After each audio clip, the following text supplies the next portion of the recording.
you know what? Okay, fair enough. Looking incredible on the pick. I want to say a lot of trends have been said by KT Rolster, but we'll come back to that later. For now, I want to check the bracket and what we have because, you know what? I don't even want to talk about it. You guys take it because You guys it are populated is heavily in the once 0-2 area, I see. It's not looking so hot there, or the G2 BLG one, I'm not going to lie. Oh, that was tough one. Hey, hey, 100 Thieves, you can happen. It can happen. Here's some hopium. You guys want to sniff? The biggest surprise for me is the round 3 1-1 pool. I did not expect to see those teams there at all. A lot of champions. Gen G T1 in that 1-1 is absolutely insane. Yeah, BLG in there. Like, this is a lot of champions that were good domestically, and obviously, like, whether you have a good draw or not, we expect them to, like, doesn't matter what draw you have, you should be able to succeed, so we'll see how they continue on. Let's move on to today. The first matchup that we have is going to be KT taking on TS. To kick us off, and before we get into the nitty-gritty of the matchup, I want to talk about how both teams got here, starting with Top Esports. I already hear the stress in your voice. I mean, like, I guess KT and Top Esports, man, have a reason for it. For Top Esports in the regular season, they got first place, obviously, and then they go into the playoffs. Didn't expect them to, like, fall behind to BLG, but yes, they still ended up qualifying to Worlds. That was their run. But yeah, that was the run for Top Esports. I was still pretty happy to see them succeed throughout the split, though. Yeah, but I think it's so surprising to see them alongside KT representing the potential to go 3-0. Because for KT, they had that upset series against Gen G where they fought all the way to that 5th game, finally able to take them down. But you can see on the bracket, it didn't look too hot after that. 0-3, 0-3, not going their way. About it. In fact, Laura, just only look at the upper bracket. I think that's the only point of this bracket that you should be watching. And it's tough here. That's all I need. We needed that win against Gen G. They got it. I remember BDD was so happy. But when I think about KT and the run they have at Worlds, usually it's never easy. Nothing is ever easy with KT, but especially when it comes to the opposition that they have at Worlds. I remember 2023, they made it out. They made it to that quarterfinals, but oh boys, did they have to sweat for it. Yeah, it's funny. It's like delayed karma. The fact that they had to go through all the LPL and ALCK teams, now it makes it so it's like, sure, you can have MKOI and Team Secret Wales now. Like, but yeah, but it doesn't end. Like they could lose here and still end up with a horrible matchup. We actually don't know what happens from now on. A reverse sweep is possible. It's going to be an exciting best of 5. The best of 3. That's sorry, what did you say there? Was there a world you used there? Was there something you said there? Do you need some cash? Do you need some help? Yeah, I thought so. Yeah, I thought so. I swear it was not even planned, honestly. I just got carried away. But anyway, I'm going to interrupt myself here, and we're going to focus on the Mercedes featured matchup. It is Kaz versus Kanavi in the jungle. Yeah, you should be. In the first best of 3 of Worlds, the featured matchup presented by Mercedes-Benz is KT Cuz facing Top Esports Kanavi. Both of these junglers are instrumental parts of their team, elevating them to higher levels. Their performance will be the key to victory in this matchup, and with a 3-0 advancement out of Swiss stage on the line, the pressure is on for them. Cuz has been left by his team. The jump in there, Jojo's going to follow as well. Shockwave is big though. 3-man with a hot bot inside. MKOI ran in, it was a fake. Cuz is a freaking genius. The last time Kanavi and Cuz faced off was in 2023 Worlds, with Kanavi coming out on top. Now, 2 years later, they'll meet again. Kanavi's coming around on the side. Skewman staying alive for now, but 369 needs a little bit more damage. LeBron chomped down. Who will advance to the bracket stage, and who will get knocked down? I mean, I can't wait to see this matchup face off, but honestly, it feels a little bit one-sided with the way the performances have gone. I think Cuz hasn't had as much of an impact as we expected from him, especially when we look at that win over Gen G they had in the playoffs. A huge amount of that was Cuz stepping up to the plate, controlling the early game. But when we look at the last 2 series, he has been a bit invisible and not able to find the successes that you really hope to, especially against a guy like Kanavi, who has been everywhere in their games. True. How do you expect the matchup to go? Any contested champions here? I'm thinking of Trondol, especially, and maybe Kiana that we don't want to see on the side of See, I'm a little worried because one team is cursed, the other team you can never believe in. This is where I look to the fans. We need to know what they believe. Absolutely. Let's check out how the fans have voted at MasterCard GG on X, and they're calling the matchup 59.6% for Top Esports. Top Esports! Oh! I like those odds. Oh my God! I honestly love this. Thank you, fans. Intentionally not believing in KT so they can win. We need to change that. What's your prediction, guys? I think it's Top Esports, yeah, genuinely. Not even to like do the whole KT thing. It's just, I think top esports have been fantastic. Yeah, I mean, we'll see how this one goes. It is the first best of 3 we have here at Worlds. One team advances to quarterfinals. Let's find out who it will be. I'm excited. I'm excited. I'm excited. Stop it!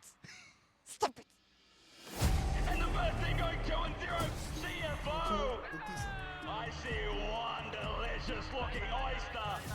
我觉得让我们这么早期就2杠0，然后就我觉得我们是有机会赢下 LPL 跟 LCK， 我们会赢下更多比赛，来让那些酸民们刮目相看。我觉得我们下一场遇到的对手是谁不重要，我们一定会赢下你们的。 In China, AL will soar. 일단 이긴 거에 대해서는 그냥 자신감도 계속 오르게 해주는 것도 있고 이기다 보면 그냥 자신감이 올라가고 그냥 전체적으로 게임 이해도가 거의 맞닿아가는 증거인 것 같아서 그냥 전체적으로 편안하고 그냥 좀 팀적으로도 좀 잘 할 수 있게 좀 믿음이 되는 것 같아요. 就大家都说我们是黑马，然后我们也证明了我们确实能赢下这些很厉害的队伍。 승리에 가까워졌지만 방심하지 않겠습니다. 더 좋은 경기력으로 보답드리겠습니다. 我们赢 T1 只是一个开始，我们会打破你们对 LCP 的印象。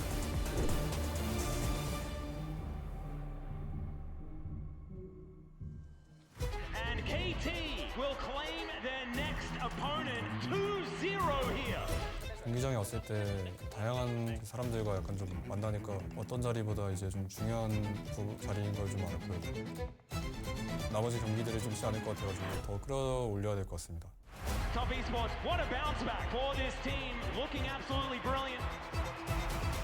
我觉得能够进到2杠0的组一定是非常厉害的选手吧。然后我们对阵他们会好好准备去和他们对战的。我觉得在我们的主场打出好的表现，算是会让我们粉丝会感到比较开心吧。 솔직히 이제 2승했던 과정의 경기들이 그렇게 좋진 않았는데 저희는 언제든지 다시 잘해줄 수 있는 팀이라 믿고 있어가지고 잘 준비해서 꼭 이겨보도록 하겠습니다.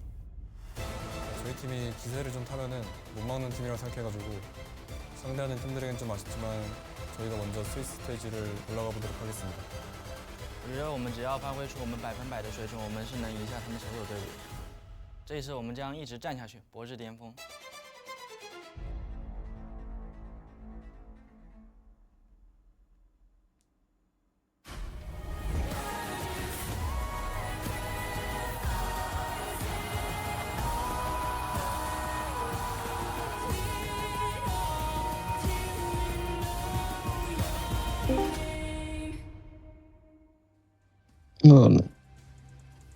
KT and Top Esports. One of these teams will be advancing to the bracket stage today. The other will fight a little bit harder to make it out of Swiss. Welcome, everyone, for this best of 3 between these two lineups. I'm Dracos, joined by Kobe. And I'm afraid to say I'm excited because Laura's right there and she'll come hit me, and you won't see it unless you're watching the vertical feed, but I promise you will have it. But Kobe, I'm really excited, man. This is going to be sweet. Don't worry, I'll protect you. No, I won't. I'm out of here. Okay, let's get right into the draft, though. This is a super, super fun series that we're going to get here between KT and TES. First thing on your mind has got to be like LPL Kiana. This thing coming into the tournament. Okay, it's banned already. First thing on KT's mind. Yeah, okay, yes. I mean, coming into the tournament, the LPL was way more feared on this champion than any other region. And so for good reason, I feel like a lot of other teams are going to have to do that and ban it versus LPL teams because they just have so many junglers that are actually good at it. Kanavi here, such a big carry force. Meanwhile, KT have done the same carries in their comps both times. One is Orianna, which TS have banned. The other is Caitlyn. They have done back-to-back Caitlyn comps here for Docdam. And Docdam talked about it in his interview after their series as well. And he talked about their strategy with Caitlyn did revolve more around their late game usage of it and sieging. And I mean, it does make a bit of sense with KT having a bit rough early games, but they do leave the Caitlyn open in favor of banning the Ryze, which every mid laner has kind of jumped on at this tournament. So we'll see if KT end up doing another Caitlyn comp in game number 1.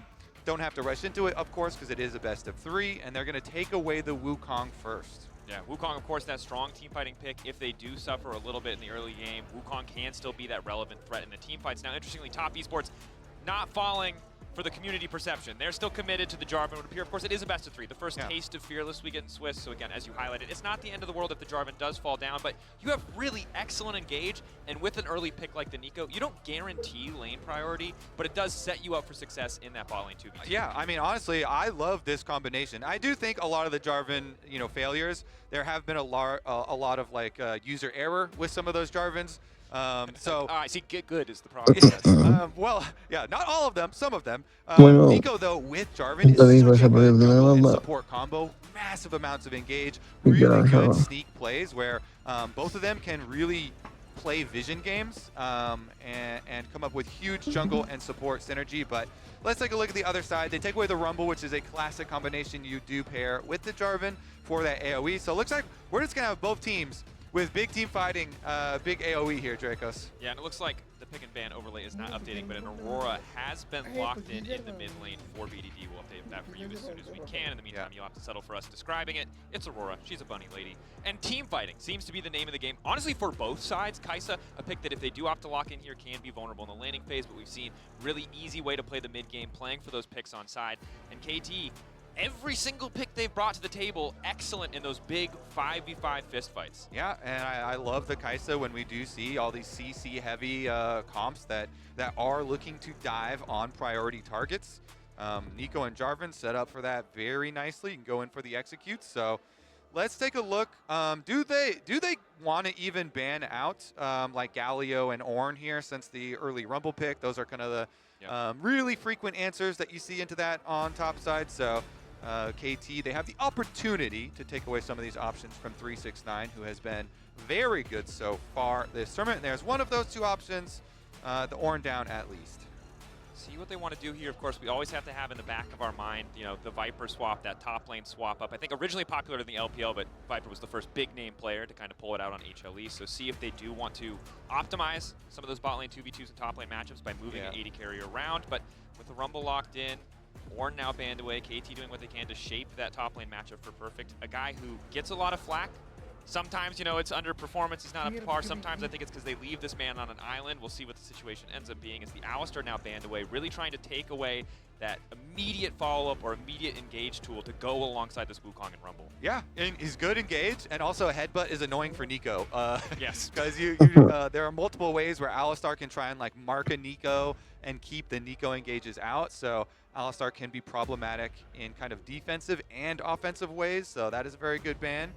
And as you say, double tank bans versus 369. So he might just be fine locking in something else, but they are red side, so they could save him for, I mean, they are already playing into Rumble, so yeah. I guess they're going to show it early. Reminder, if you are just joining us, bit of a graphical issue. We do have Aurora locked in, most likely, almost 100% guaranteed, headed into the mid lane for BDD. Now we're rounding out the rest of the composition with the Nautilus and the Corki. Corki, very conventional answer into the Kai'Sa. Doesn't always see the most success in Western regions. People aren't able to shut that pick down, but this is a champion who can make Kai'Sa's life so miserable in the early stages of the game. Yeah, plus it has a dash, and that is very critical when you're looking at Jarvan, Nico, Kai'Sa comps here with Annie as well. So you definitely want some mobility on your carry there, and the Corki is going to fill that role. So there's the Mbessa that was hovered previously. Definitely has been a good champ here at 4-3-6-9. The answer into the Rumble. Dracos, I mean, this one is just looking to be an absolute bloodbath already. Huge engage from both sides. And I'm nervous for KT, if I'm honest. They had such excellent scaling options you highlighted before. They've just played Orianna Caitlyn in the 2 games that we've seen before. They did scale up. They were able to execute in those team fights, absorbing that engage. This is a very different composition. Of course, we've seen stuff like this domestically, but top esports in the early game are a force to be reckoned with, and team fights can fall apart quickly if you fall behind against something like a Kai'Sa. Nervousness is a very similar feeling to excitement as well, so that's also dangerous. All right, let's get into it though. Game number 1 here in the 2-0 bracket. Dracos, this is just a celebration, series. Somebody gets to move on, and even if you lose, you have more chances. 100%, we're flying high. If you hear us today, we'll talk about the history of these teams, but there's no do or die today for either of these lineups. It's just the elation of getting out early, being able to watch the rest of the competition, scrim whoever you want. It's an excellent spot to be for one of these teams. Of course, only one can make it. Someone's going to need to fight a little bit harder. So we get deeper into the further rounds of Swiss. But for now, loading onto the Rift. Again, team fights, team fights, team fights, the name of the game. The Corky Knot coming through from the side of KT means we expect them to have some control of the bottom side. Nico might put a stop to that, and always prepared for a potential lane swap. You love them or hate them.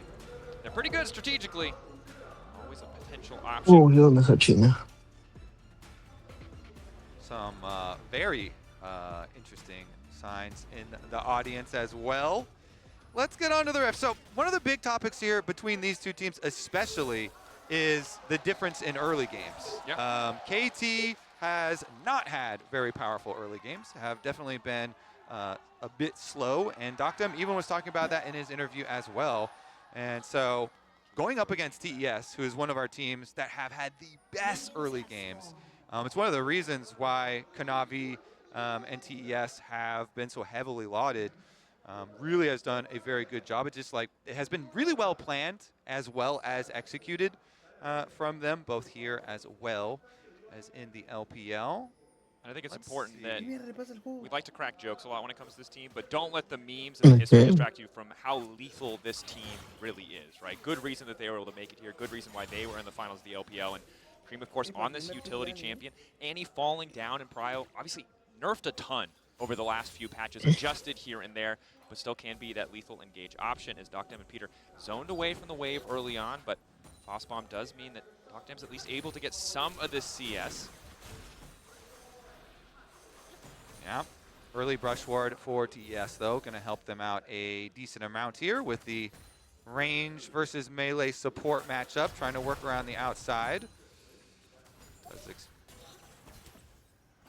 The slow race for level 2, the trades of autos. TES have to push, so you have to be cognizant of the level 2 coming in. They are, just back off. Nobody in any danger range just quite yet. It is interesting with Kanavi pathing up towards top side.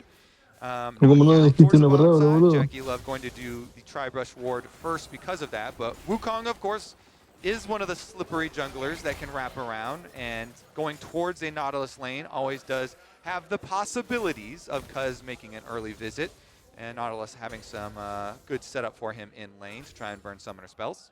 Definitely a good spot to be in. Of course, double range makes it hard, as you highlighted, for KT to get the push, but a gank from Wukong, a gank from Cuz can change that very quickly. Jungle, we're looking at it a lot, right? Cuz and Kanavi. Cuz in that series, in the crucial series versus Gen G, this man was a demon, completely outplayed Canyon. Truly. KT fans want to see that same form, but to be honest with you, it hasn't been there. Whereas for Kanavi, still looking like a beast, still looking terrifying. Look at that K+A at 14. Cuz is a little quiet. We did talk about the difference in the early games. Yeah, 0 kills and assists pre-14 minutes there. Meanwhile, Kanavi, an absolute terror in the early game and all game, actually. And Kanavi in the regular season of LPL, you know, getting that first team all-pro really has been quite the engine for this team. A lot of carry champions for him, and he's the one piloting the Jarvan. So, Daniel, do you believe in Kanavi to get the first win on the board for a Jarvan? I mean, yeah, I do, because it looks like he's going to get the first kill in this game! Caster blessed, caster cursed, I'm not sure what to say, but a clean play, good setup from Cream. Kanavi, very easy for him to snag that one. I'm telling you, a lot of the Jarvans have been user error. You go to the Annie lane, you get the stun, easy follow-up. Flag, and then you drag. I got it, yes, user error, of course. At first you stun, you know. That's a good way to start. It is worth mentioning, Cream invested the flash to do that. You know, it's a wise investment, but you're always then looking, can that be punished? Annie is a champion in mid lane that I've seen a lot of play, and a lot of people do like to go then attack the Annie and try and make you pay for that a little bit, because your shield is good. You know, the shield move speed is nice, but it is not going to get you out of a lot of other situations. And having no flash now, Cream's going to have to be a little bit more worried. That's why Peter comes through, clears out some of that vision around mid lane, and they'll see what they can do about it. And I think the frustrating thing about this for both BDD and Cuz is the gank is so fast, it really costs Kanavi almost none of his time. So he's still on par in jungle clear. There's not really a cross-map play or anything else to get back. It is just that gold deficit in the mid lane for BDD. And yeah, that window of opportunity you talked about to capitalize on a flash miss thing, but Cuz hasn't found an avenue to go through mid yet, is now moving down to the rafters, but Kanavi might just spot him.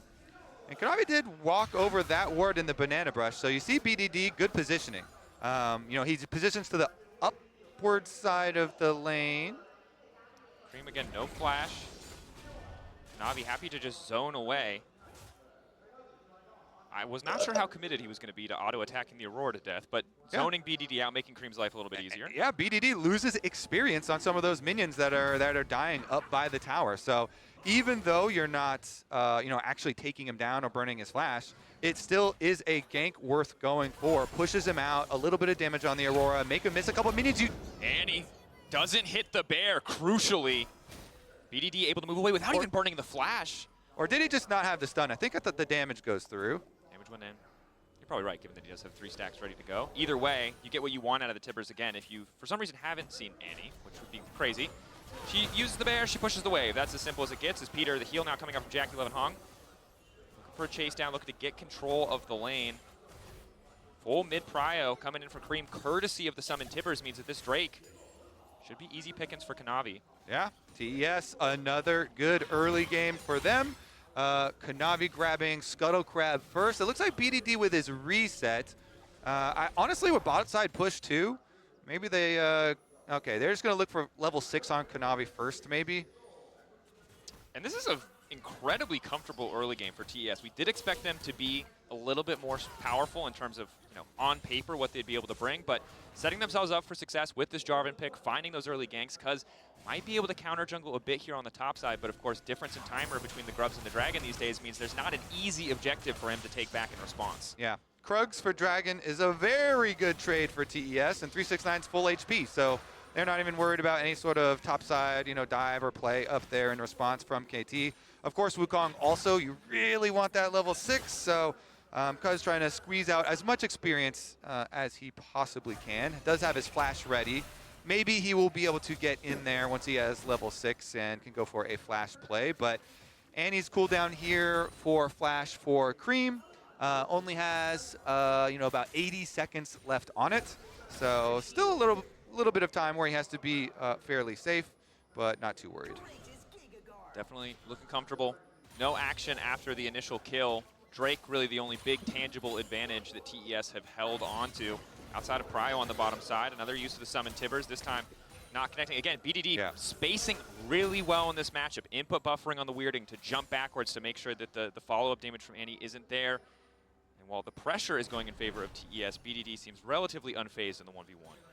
Yeah, support roam timers are resulting in a little bit of movement over here towards the Void Grubs as well. Looks like Cuz wants to grab one before Kanavi arrives, and he does have Smite, so Smite bite. Going in, Cuz grabbing the initial.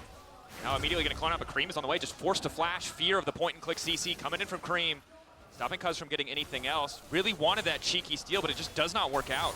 Yeah, okay, and that's going to be a full rotation. So look at the cost for this play. TS, full 5 members at Grubs means that Corky down here is actually getting the minions all the way up to the tower. So turret plate for Dokdam, and some minions going down to the tower as well is your little bit of payment. Still good for TS though, in my opinion. Grabbing up those Grubs. Get the flash, give up a single Grub for it, but still hold on to the true Grub buff. Still feeling comfortable as the lane swap has come out. Following that, getting pressure on the top side. Perfect, forced to use the equalizer to clear the wave. 369, bit of a struggle to try and approach this tower. Will immediately ult onto Dokdam though, good damage. Just wants to make sure that he has access to the wave.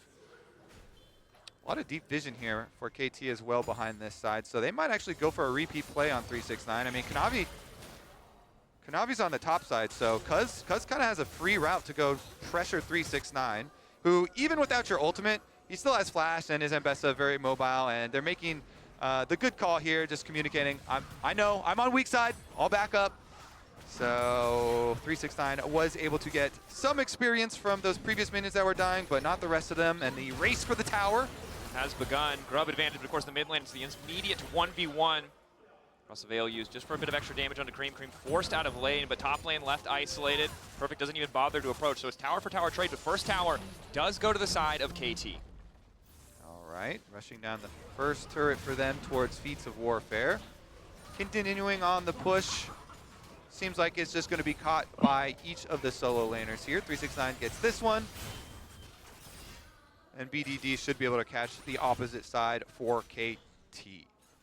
One One of the first games we've had in the tournament, I feel like, where teams are so content to just handshake these objectives, trading sides of the map. Yeah, right out of Champ Select, we're like, all right, it's coming down to these big team fights. It's gonna be a fist fight. Yeah, we've got huge team fights ahead of us, though, Dracos, because both of them have so many weapons. And I want to see if there's an imposter in the mid lane. That was not a very effective imposter. Good awareness here from Peter and Doc Dam. Able to avoid. Now, no Nico ultimate. Does make it less explosive, these team fights that I'm trying to hype up. Yeah. Like, all right, there's no Annie ultimates and there's no Nico ultimate. Does make it a little bit more difficult to pull that off. But as of now, yeah, they have, for the most part, Inte been in så. content to Så den trade. här kill minuter i. It's interesting, of course, for the side of TES, Kanavi getting that initial kill means he's ahead in terms of overall gold. Does have the Sunder Sky, right? We know how powerful he can be in Tigre those då vi skirmishes. borta med Tiana No one sjukt else det. really with a major completed item quite yet, although we are getting very close. Cream and BDD continue to match up on the top side of the map, but this can be tricky for Cream. He does have to be careful not to overstep. Aurora, a lot more mobility, a lot more catch tools with the support of a jungler to chase down, but Kanavi is here to shadow, here to cover. Control ward gives them perfect information as to where Cuz is, and Kanavi wants to kick this one off. Cream looking for the follow-up. BDD ready to go. Weirding doesn't connect. Cream trying to find the angle to get the CC down. Trapped in. Dashed out from Cuz. But just a dash to his death. Cream with a nice kill. This is the featured matchup for a reason. Kanavi finds Cuz. Kanavi takes him down with the help of Cream. Another flash invested, so you can try and make the same thing where like, oh, well, maybe you can punish Annie later. But TES here, very smooth operators in the early game. I mean, it just feels like they have been so controlled and just executed so effortlessly in all of their games here. This is going to turn into the Dragon. They should be able to burn it down. Second Drake, perfect coming in. KT, hard to play for exit kills. They just don't have enough members in the area. Of course, Cuz just now respawning, which was what made taking that Drake such an easy decision. And I will say, credits to DS. They open with the Nico. They get lane prio, even in a Kaisa versus Corki matchup, which can often be tricky. And now we're at a point in the game where Jackie Love got his own skin, got one item. You're feeling pretty good about having this Kaisa on the lineup with so many effective dive threats. Yeah, let's see if they can defend the blue buff here, because that one's getting taken away pretty quick. Looks like Kanavi, as long as you can get your own Gromp, not the end of the world here. This is, of course, KT's response to the Drake, knowing that TES likely have to reset. 369 really starting to hurt. Does now have that first completed item. Awkward bit of timing here for Perfect. Hasn't been able to back to get that item himself. And everybody really matched there, so both supports were kind of hanging around, shadowing the plays, waiting to see if anyone was going to overcommit. But again, in the opening game of this series, nobody taking too big of a risk yet. You can see there, Jackie Love, without Hung in the area, does have to back off a bit. Cream still confident to step forward. We got first item completions. We're going to have to wait a while for the next objective, unfortunately, which I think will be the big catalyst for potentially our first team fight of the game. And for the KT enjoyers, you know, they really have been looking towards mid-game and late-game team fights, you know, as their way into, whoa. Bit of a catch. Blast cone means not much is going to happen. But yeah, they really have been looking a lot towards mid and late-game team fights, and so now moving in vision on the other side as well. Cuz finds Kanavi, the burst damage from Doc down. Doing a lot of work there with that Triforce, but Kanavi is able to walk away. Yeah, that is double Triforce burst action right there. That could get spicy very quickly. So Kanavi has to flash, forced away instantly here, but nobody goes down. So we continue fairly close pace, and the decider are going to be these team fights. TES stacking up the Dragons. Wait. Jackie Love on the bottom side, BDD trying to get away, but he's already marked up. Nice initial escape across the veil, comes out. Jackie Love getting lower. Sí, boludo, y que esta flash encima, multiple boludo. options. Nice footwork from BDD. Igual. One more second, does he have enough to get out? No, he does not. 369. Bueno, ahí está esperando Chapita. Top side, it's a split play. Kanavi, they know he has no flash, he's easy pickings. But Cream Sí, wants to arrecho try and ganar. he summons the bear, but the redemption is there, and there's nothing left for TES. Nice counterplay from KT. Both teams making plays opposite side of the map. The TES play is going to result in bot tower, but KT are answering, pushing mid. They'll get their tower answer there, and they got their kill answer onto Kanavi, capitalizing on the previously blown flash. Going blow for blow here, Daniel. And super important that they're able to do so, right? Because it felt like they were just starting to fall behind, but this is giving them that bit of momentum, giving them that control on the top side, now leading to the Herald.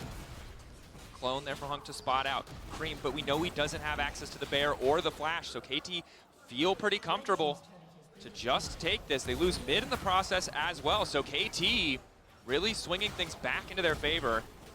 Navi not even going to go for it. I think a good shout overall as Cuz is going to grab the Herald. Potential for KT now to leverage that to get some more prio elsewhere on the map. All right, still kind of trading sides here as far as information goes. And the long lane on the bottom side, Hung is just going to go be the battle ward, the person ward, to get vision for 369. Here's a look at how they softened up BDD, and you already see on the minimap, you notice Jackie coming down. You also notice Hong coming down. And so even though they don't get Jackie here, BDD did force his barrier. BDD then flashed though, and dodge as many times as you want, but you're not going to escape Mbessa. Yeah, you got 4 seconds till those cooldowns No lo iba a matar. and you're cooked. And Kanavi cooked as Vamos, si iba de directo a la izquierda, sí, sí. Trying to get some vision back, seeing the play on bottom side, but does cost him his Sí. life. Yeah, and so these flashes that have been invested Bueno, la on both camiseta de sides for each team, those are going to be an area to look out for the big team fight that actually does happen, but Perfect's going to be without his. Che, estos chavales son unos hijos de puta, boludo. Los primeros 10 minutos me estaba re bien durmiendo, hagan algo, forros.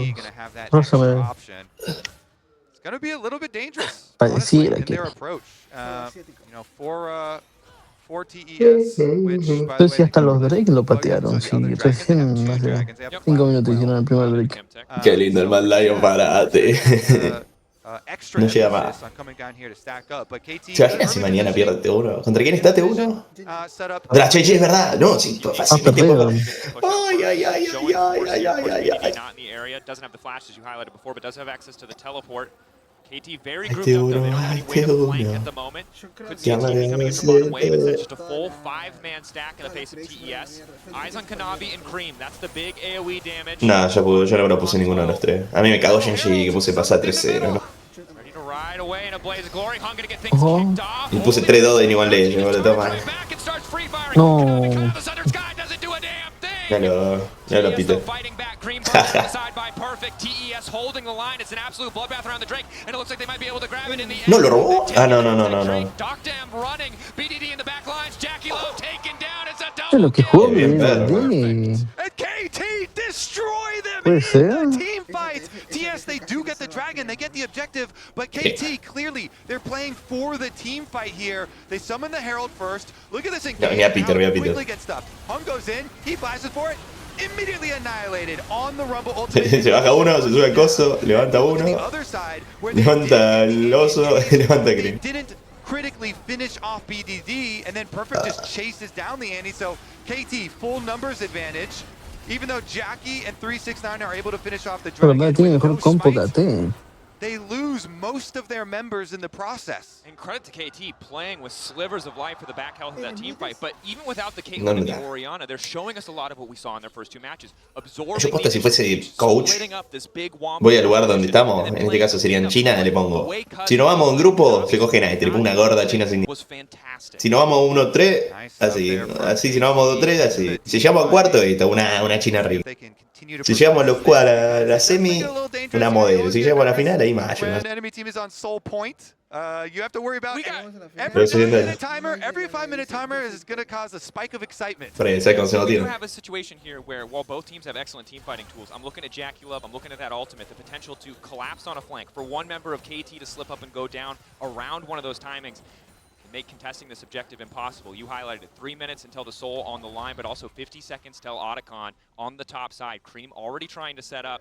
KT knowing they don't have a huge window to reset, but will need to be in the area. Or if Cuz just steals one. Cuz is good at stealing objectives, and he's got a Trinity Force Q on Wukong that is a decent amount of burst damage. So if Cuz could just steal one dragon on one timer, We were really excited about the Jarvan. We said, is Well- Jarvan going to be good? He immediately got a kill. But Cuz is making an argument that I think Wukong probably should still be above in the tier list. Wukong is very, very good, especially in the team fights. But yeah, so got to worry about stealing objectives. Got to worry about setting up for them preemptively as well. And right now, KT getting a lot of topside vision for the Otacon arrival. Llámela privado, 369 is no me la uncontested in contesto. his bot side push. Someone will eventually have to respond to that. Mid prio going they're gonna to pull it Doc Dam. immediately. KT just gonna try to pull the trigger, make the fast play happen. Kanavi moving in. Control ward's matched. They don't have perfect information here, but they generally know that it's going on. Vision coming in from the standard probably gives them all that they need to know. El que habla partidores, pero Here as well. Recall coming in from 369, but if he TPs in, is it going to be fast enough? 6K getting lower. KT backing off, gonna play to punish the TP instead. Looking to delete 369, unstoppable for a brief moment, dashing out to safety now. Ulti coming in from Cream. It's a bloodbath as Otacon remains in the mix, but it's a beautiful equalizer across the lineup. Hong tries to fire back. Across the veil comes BDD, bouncing to the other side, looking to finish up TES. Jackie love the barrier, keeping him standing. Peter goes a little bit too far, and 369 is happy to punish. Oh, BDD! Dash back, Weird keeping him safe. Kanavi ready to cover. KT, are they confident enough to stay on the objective? Yes, they are. They're unconcerned. So many of the ultis missing. They know they can finish this one up, but it's the steal you mentioned, Kobe. Kanavi the hope. Jackie Love here as well. Doc Dam zoning him out. 5K getting lower, but 369 now has access. Their resistance is getting shredded by the Otacon, but Doc Dam full health. Zoning with the rockets, the Foss bombs. KT will take the Otacon. Kanavi's too low. Doctam did a great job bursting him and pushing him out there so they can secure this Otacon without the threat of the smite fight. KT come up big in another team fight, and they're waiting for the arrival of 369. 369 though, really good job. He was able to immediately go for the engage himself, use his ultimate, go unstoppable, but the counter is so big. Cream gets annihilated by Perfect, and they're able to chase through on the outside. And Cream, of course, tries to catch Cuz, hits the Que Wukong nada, alone. lo reitearon. In fact, we know how it should work. La Jarvan puta puts them madre. in a circle, everyone pushes their buttons. But KT are splitting up the fight so nicely, collapsing on 369, but not staying Por la clumped mancha. to leave themselves vulnerable to this TES composition. Gold, super close. Otacon to KT, but it is still sole point for the side of TES, and they're the ones with members in the river. They're the ones with setup on the bottom side. Yep, TES have not been able to catch their Vamos. targets on the engage quite as they planned. Now though, KT returning yet again to the Dragon area 20 seconds before the arrival of muteate, this Champi, genie. particular Dragon Soul opportunity. KT very grouped. Cream, no flash, but it's coming up now.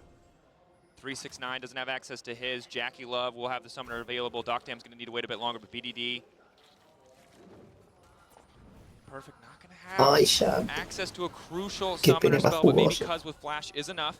I will note too, 369 did a good job pushing bottom lane, so they've got the full opportunity to wrap around here. BDD's watching the flank though. Crucial not to let 369 get onto that backline. Peter going in with the Hex Flash, immediate follow-up. He just gets burned to death by the Equalizer, hung with the counter engage, but again, the fall. Ahora todos cagan la tengo que TES split apart and divided. They fall at the soul. The perfect secure coming in from Cuz just in time. Jackie Love Ojo. running, Ojo, Jackie. flashing, will barely survive, Che. but the soul Antes will de not seguir. go to TES. Yeah, Soul denied. KT, can they chase anything else down? Doesn't. Catch out. Está jugando muy bien. Execution, but for who? 369 turning back now. Cuz burned down. BDD might be in trouble. Jackie Love still sticking Bueno. around, but Doc Dam happy to just jump in, riding to Corgi, off into the night. Qué Jackie Love pelotudo with the Jackie Love. barrier, Ojo. but it's just not happening. Cream trying to prep the stun. It's ready to go. But he's just waddling out. Yeah, BDD's No got room this. left. Slow down. The big one. Bonk. Triple for Doc Dam. KT coming alive in the late game. Doc Dam with the big dam here coming through. Corky is pumping.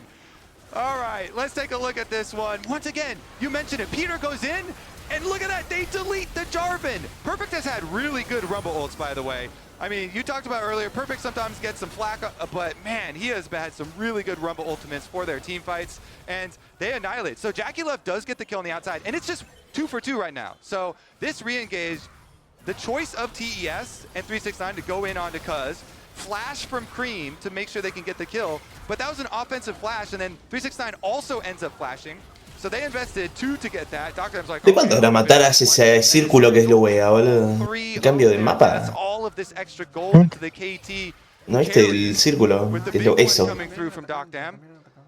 And KT, Ah, es un coso they atacante have eso. just flipped that mid-game switch. Team fight after team fight after team fight.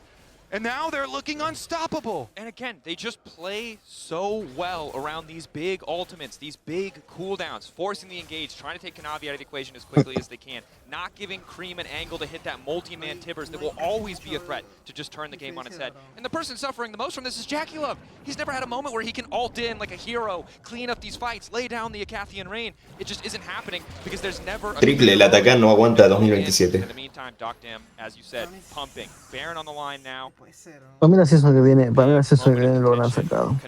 Sí, iba a decir eso, pero se hace muy rápido que lo saquen en una sesión. On 5v5 because even though the gold has been close for the entirety of the mid game, they've never had the angle in these fights. Sí, pero KT, all right. The setup again, good from KT. They black out the vision. They try and punish Kanavi, a little chunk. sí, pero es algo, no sé, ya es mucho, boludo, ya atacan larvas, Heraldo, Drake Ancestral, Baron, Trebanon encima, no sé qué mierda, tal. Pará. Presumably at some point we'll finish a full second item. Cuánta cosa hay, ¿verdad? Maybe hasn't had a chance to back quite yet. As Cream throws down the Poneme un Drake, un Baron y hell of a lot. Cuz happy to essentially just grab a solo kill. Perfect. And Docdam there to spectate. Nice job. Perfect soaking the cooldowns. And he uses everything, and that opens up a nice, easy dive for Cuz, knowing there is no more threat. And so he goes to collect, and KT, now they can really open up the Y el campeón del mundo They had one fight after fight after fight, 2025 es but those fights were KT. very necessary, Dracos, because they have been down 3 dragons the majority of the game. Sí, pero igual yo veo a KT en cuarto sacando, no sé, a Hanwha Life. -2 on them, but they have to keep winning dragon fights. They have to keep on Qué puto winning, hijo, boludo. and trying to actually open up the gold lead for themselves.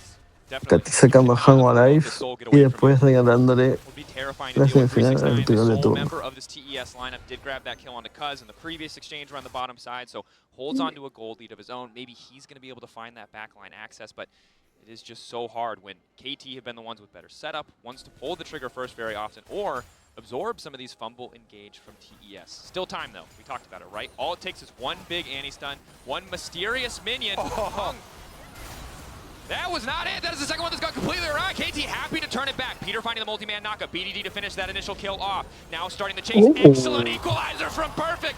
Living up to his name. Ese Perfect. ¿Qué es el Perfect? ¿Por qué sonea? Es para Jaime, You boludo. are not catching him sleeping. He is locked in.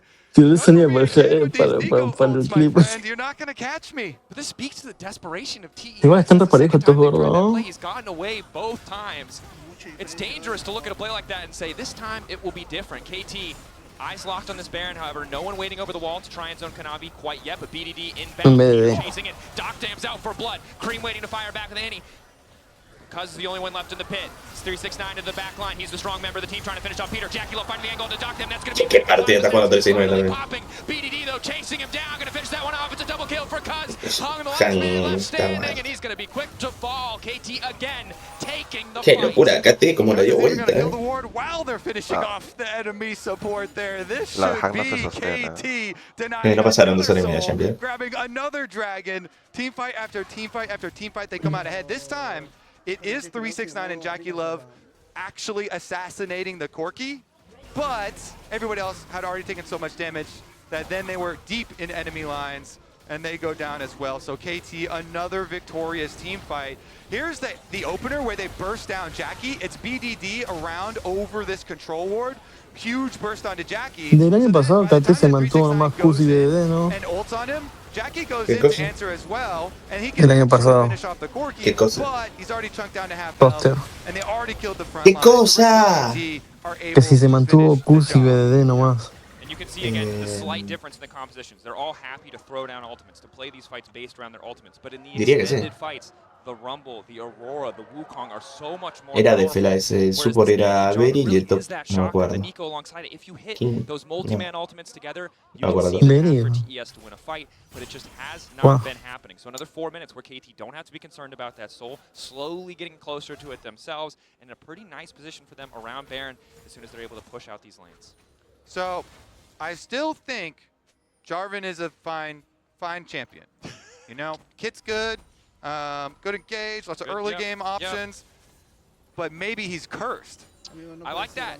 It feels appropriate. I'm willing to in this entertain matchup. curses. There's a lot of sports superstition surrounding this particular matchup, so it feels like an appropriate place to have that discussion. Because it's looking like he's Ah, bueno, headed ese es towards el guachín 0-9 este at the Honku, tournament. Kanavi el cannot win Mile the tournament. 20. Surely no one should be playing ¿Qué Jordan. That cosa? would be my Anyway, Y está tan bueno, ¿eh? We could be this, wrong, Sí, Derek. We could buenísimo. be wrong. this is just Y broaching 2007 the el topic logo. here of possible superstition It's and like curses. it's an intervention for the meta. You know, there's never really a right time. Sometimes you just Yeah. gotta have the Oh. hard conversation. Cuz nice backstep coming in. Ooh. I'm gonna be initially caught out. 369 retreating. Redemption coming down from the sky, and Cuz still happy to keep chasing forward. TES zoned away from the pit, but here comes BDD as well. Cream instant flash out.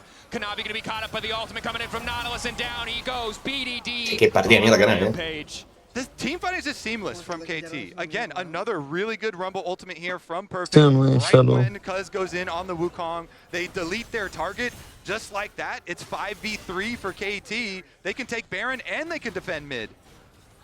Really comfortable in this game. 369 trying to cut the wave, and they actually want to get this fight kicked off. Cream coming in very slowly. Doesn't have access to the flash, but No, 369. y sí. 369, kind of a one-man army right there. Him and Jackie Love now Sí. can move over towards Baron. Sí. Can they actually contest though? It's gonna be Sí. tough. They have to expose Vas a themselves ver. to the flank. Two angles of attack potentially coming in for El KT. ego de jungla te dice, lo están jugando mal, yo soy mejor que Sharon. Proto belt. Eco ready to go, maybe to kick the fight off. Cream taking out the blink of an eye. Y puede que sea though. verdad. Oh my God, Si se juega bien Sharon, es 369, salto the de last su man alto left jungla. standing. Another double kill for Doc Damon. Pack it up, boys. KT not Ahora, messing ahora around. está Yeah, they get rotísimo. their ¿eh? Baron and some extra kills on top of it, Dracos. Now can they chase down a couple more? Hung is going to be able to snare, is going to be able to walk away this time around. But now it's KT wearing purple with Vaya a flipa. comfortable gold lead. This is going to be a wild Red Bull Baron power play. It's going to transition beautifully into the next Drake. Soul point for the side. Che, a ver si termina me estoy Play for cagando. that miracle steal, but I feel like we've been saying play for the steal for the last. Yeah, I see Laura over there. She's got a Okay. really big Pausa, smile. pausa. I don't know. She's like kind of jumping up and No, estará. No. over there. Getting it. What we talk? Put some money in the jar. No, pero me lo voy a ver en el baño. Ahí. Yes. All right, well, let's see them moving up. Ah, no, through me the paso jungle. el disco en el KT baño. take away red side jungle with the Baron buff. Easily take down this Vale. tower. Okay, Kobe, we got a theory craft. If TES are going to make the comeback, is it just a steal? How can they do this? Because KT have been so oppressive, they've been better in the fights, and now they are just so far ahead. Yeah, if you haven't won the last 5 team fights, then it becomes progressively worse each time because the other team is getting richer and richer and richer. And the other team has 2 Guardian Angels and 2 Zonias. And they have a Mikhails. Yep. And a redemption, which Hung obviously first- does not have. All right, Oh, that's the ulti. Initial burst damage coming out. Hung looking for the re-engage. BDD able to make it over the wall using the power of the ultimate. Kanavi living for an extra second, but it's not quite enough. Cuz now unstoppable, going right over the wall. Oh, shit. Man. And we said it, Cuz needed to step up, and he absolutely has in this game 1. Dominant performance on this Wukong. They're not going to wait for Soul. They don't even need it. KT, when you win all the team fights, Lo ganan you Top win the Esports todo game. esta serie. TES sent packing in this series. Honestly, great performance from every KT. Bueno, cabrón, ahí vengo. Great Voy a coordination. cagar. Fantastic stuff there. First blood in the series. TES, the dominant early game we thought we would see. It was a single kill mid lane. It was a bit of lane prio, but otherwise KT held on and came back in those mid to late game fights. Impressive stuff. Okay, Desk, how are you feeling? I'm feeling hyped right now. I'm for the love of God. It was a pretty cool game. Yeah. Honestly, a lot of changes compared to the early game, and I want to say, how do they keep on getting away with this? That is my first question. You notice she's smiling at the moment because I'm it not wasn't in the middle. smiling. I can see it. I can see it. I'm not smiling. I wonder You're what that smiling. means. You're smiling. Okay, yeah, I No, am. but what was that? Oh my God, it's that magic. It's the cinematic. But no, it's interesting because this is, for a while, with every win that KT's been getting, it's like, well, it's just because it's MKOI, but they're also the early game deficits. No, this is the best game we've seen from KT so far. Yeah, and I think 100% it came down to the team fighting. Like, in the beginning, it didn't look so hot. Top Esports got off to an early lead. They're starting to stack dragons, and I was kind of, well, we were all kind of like, this looks like it's just going to be Top Esports Yes. easing themselves into a clean team one, or game 1, but Yeah. it fell apart once we got into the team fighting. For me, because Se like, fue this Nico, was sí. amazing for TES initially, having Ambessa come from the bot Pero side está en la and semana. Scream come up top. Perfect had a really good angle here, where he also caught Annie coming in, so Annie really ¿Está couldn't get that escuchando? engage or follow up on the Nico ulti. And No then sé. as the fight progressed, you're like, okay, Creo que sí. Perfect is really starting to get Pero, fed off of the fight. So it was nice Digo, to see the defensive Sharon mind to know that que le TES tira were la casa looking que for the pierde, flanks. They bro. really needed that rumble to get fed, honestly, because I No feel puede like the map ser. plays early on, the trades that they were taking were really not the right one, and TS really had the upper hand here. What did it take for KT to come back in these last Tommy, fights outside tengo of the tirado. perfect impact we've talked about? I think a huge amount of it was how they play around the big engage tools that were coming through from top esports. Like, constantly Hung was Le iba a being preguntar denied qué access opina onto de key carries or pasar having it 3-0 para flip-flop que le whenever he toque did catch T1 onto en key cuartos carry. y lo When he elimino. crossed the Annie as well, I don't think Cream hit a single big ultimate in the game. This is where it felt like KT really understood what the threats were on their team. And as you said, because Perfect got so far ahead and 369 was set so far behind, whenever he did end up ulting in, he just wasn't really a threat to the backline. And Cream, we saw him. He was trying with that Annie, but thanks to the reliable Cisco network, perfect, as we said, flashes at the perfect timing from the Annie combo, turning that out-of-count fight completely. Yeah, it was a great reaction because they knew that Annie was on the way. They were turning on 369 to make the fight happen. And as you saw, that was like just really discombobulated engages off of that one. Like if the Annie damage didn't come through, well, Nico's coming in thinking that she can save the fight. And a lot of these things were happening. Sure, I'm happy that the camera cut off there because KT was just trying to give him angles, Peter hooking through, and all these things were happening. But no, that did turn into an autocon for the team. That was the best fight in the early portions of the game that they had. We have talked about a specific champion at the beginning of the day, and I would like to mention it again because I understand best of 3, you want to approach them differently than the best of ones we had, but Jarvan didn't find any success so far at Worlds. So was it really worth it to trade that Wukong that had such a huge impact for Jarvan that had none? What was the goal here? I think the options were limited because obviously they were on the red side. They had already given the Wukong cross. They're like, look, we'll try and take something. Maybe the Wukong, the Jarvan could contain the Wukong. And they got off to a good early start. But that seems to be kind of the story of Jarvan is you can find these early ganks, but when you get to the later team fights, you are so squishy. There isn't any sort of follow-up that can really come through. And when you're left on your lonesome like that, it's very easy to be picked off. I think that's where teams have just been finding the success against him. Yeah, and this is one of those picks where I'll be an apologist for it, and teams will be for sure still picking it because, like, throughout the game, like, Kanabi, sure, got them a really good lead. There are certain times where it's like, okay, well, TES are looking for a bot lane play with 3-man, but then Kanabi was still invading, so then he gets picked top lane. So they were still making mistakes, and you have to be perfect with your execution, with your engages. And in those, we already saw in some of those team fights, KT did a great job at, like, biffing it. So at the end of the day, the pick I still think is great. But the execution's not panning out. Yeah, and you don't want to rely on a champion like this the later the game goes, especially against a team like KT, because you know that those team fights, they're going to have to find ways to come back, and they will do it. Now, moving forward to game 2, what do we want to see from both teams? I know what I want to see from my team. I want to see proactivity from the early game, right off the bat, because I know they can do it. For me, on TES side, like, it's hard for a team that's lost to look at the good points. They were on soul point for a very long point of this game.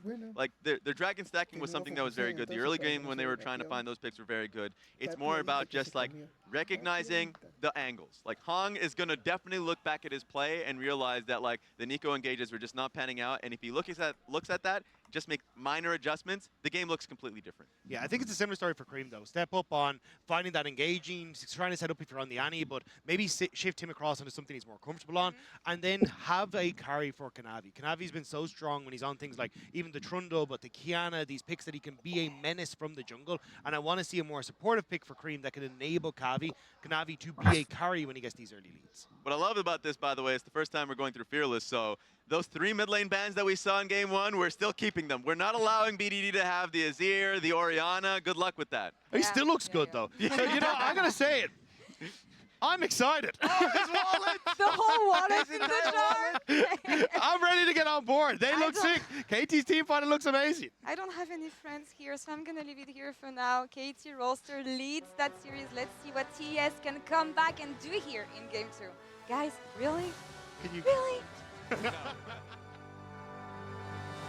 Looking to lead 369, unstoppable for a brief moment, dashing out to safety now. Ulti coming in from Cream. It's a bloodbath as Otacon remains in the mix, but it's a beautiful equalizer across the lineup. Hung tries to fire back. Across the veil comes BDD, bouncing to the other side, looking to finish up TES. Jackie left the barrier, keeping him standing. Peter goes a little bit too far, and 369 is happy to punish.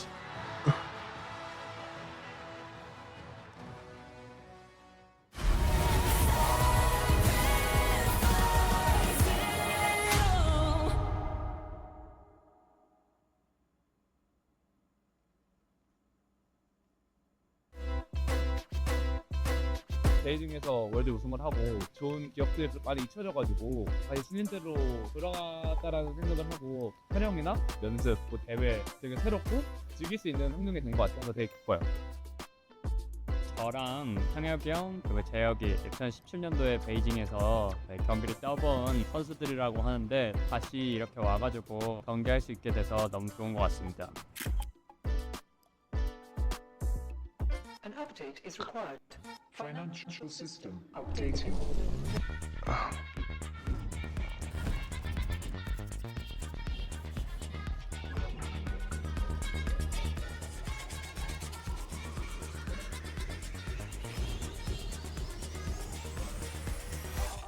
System updated. We will dance together. The future of money is here. Feels good.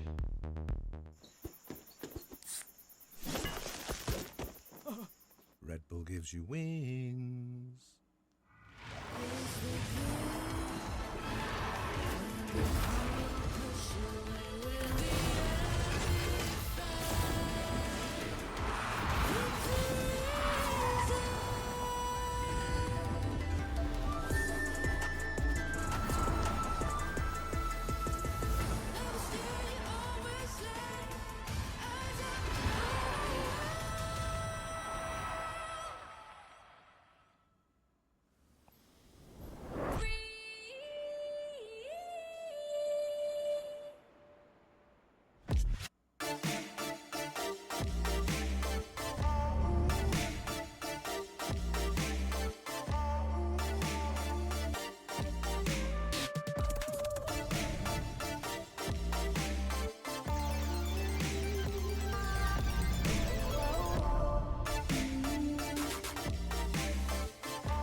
Never thought I could love, I was down to the wire.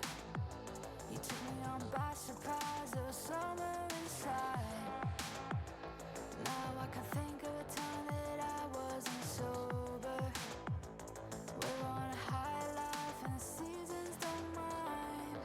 You keep me warm on a cold, long winter night.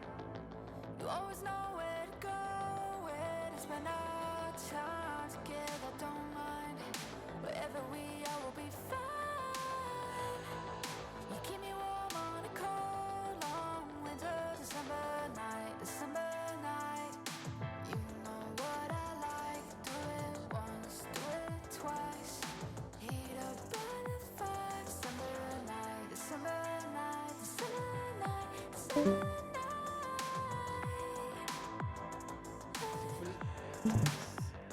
On a throwback to summertime, drink a red cups and see the lights. And with a burning heat, we just fall asleep till the seasons change. You said I'll be your fire, I'll be your savior, I'll be your lighter, lighter, no, no.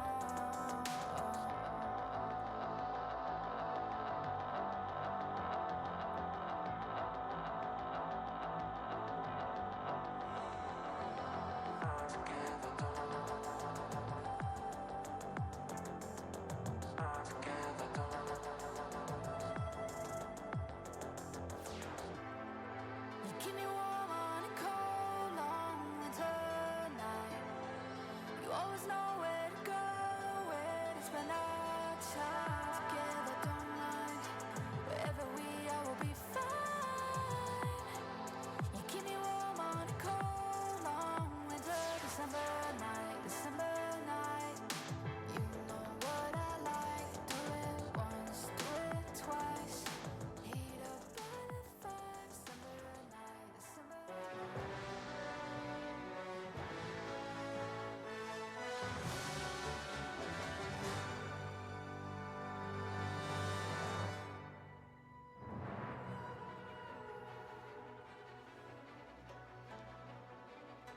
Welcome back to Worlds 2025 in this best-of-3 matchup between KT and Top Esports to see who will be the first to advance to the bracket stage.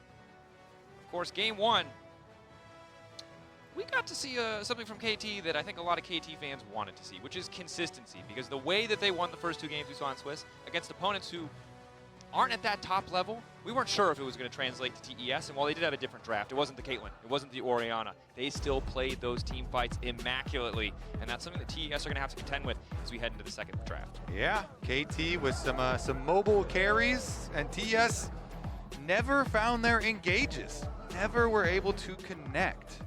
So let's take a look at what they do next game. Will they invest again in such a straightforward, hard engage? Kiana, I think, should remain banned, should remain perma'd.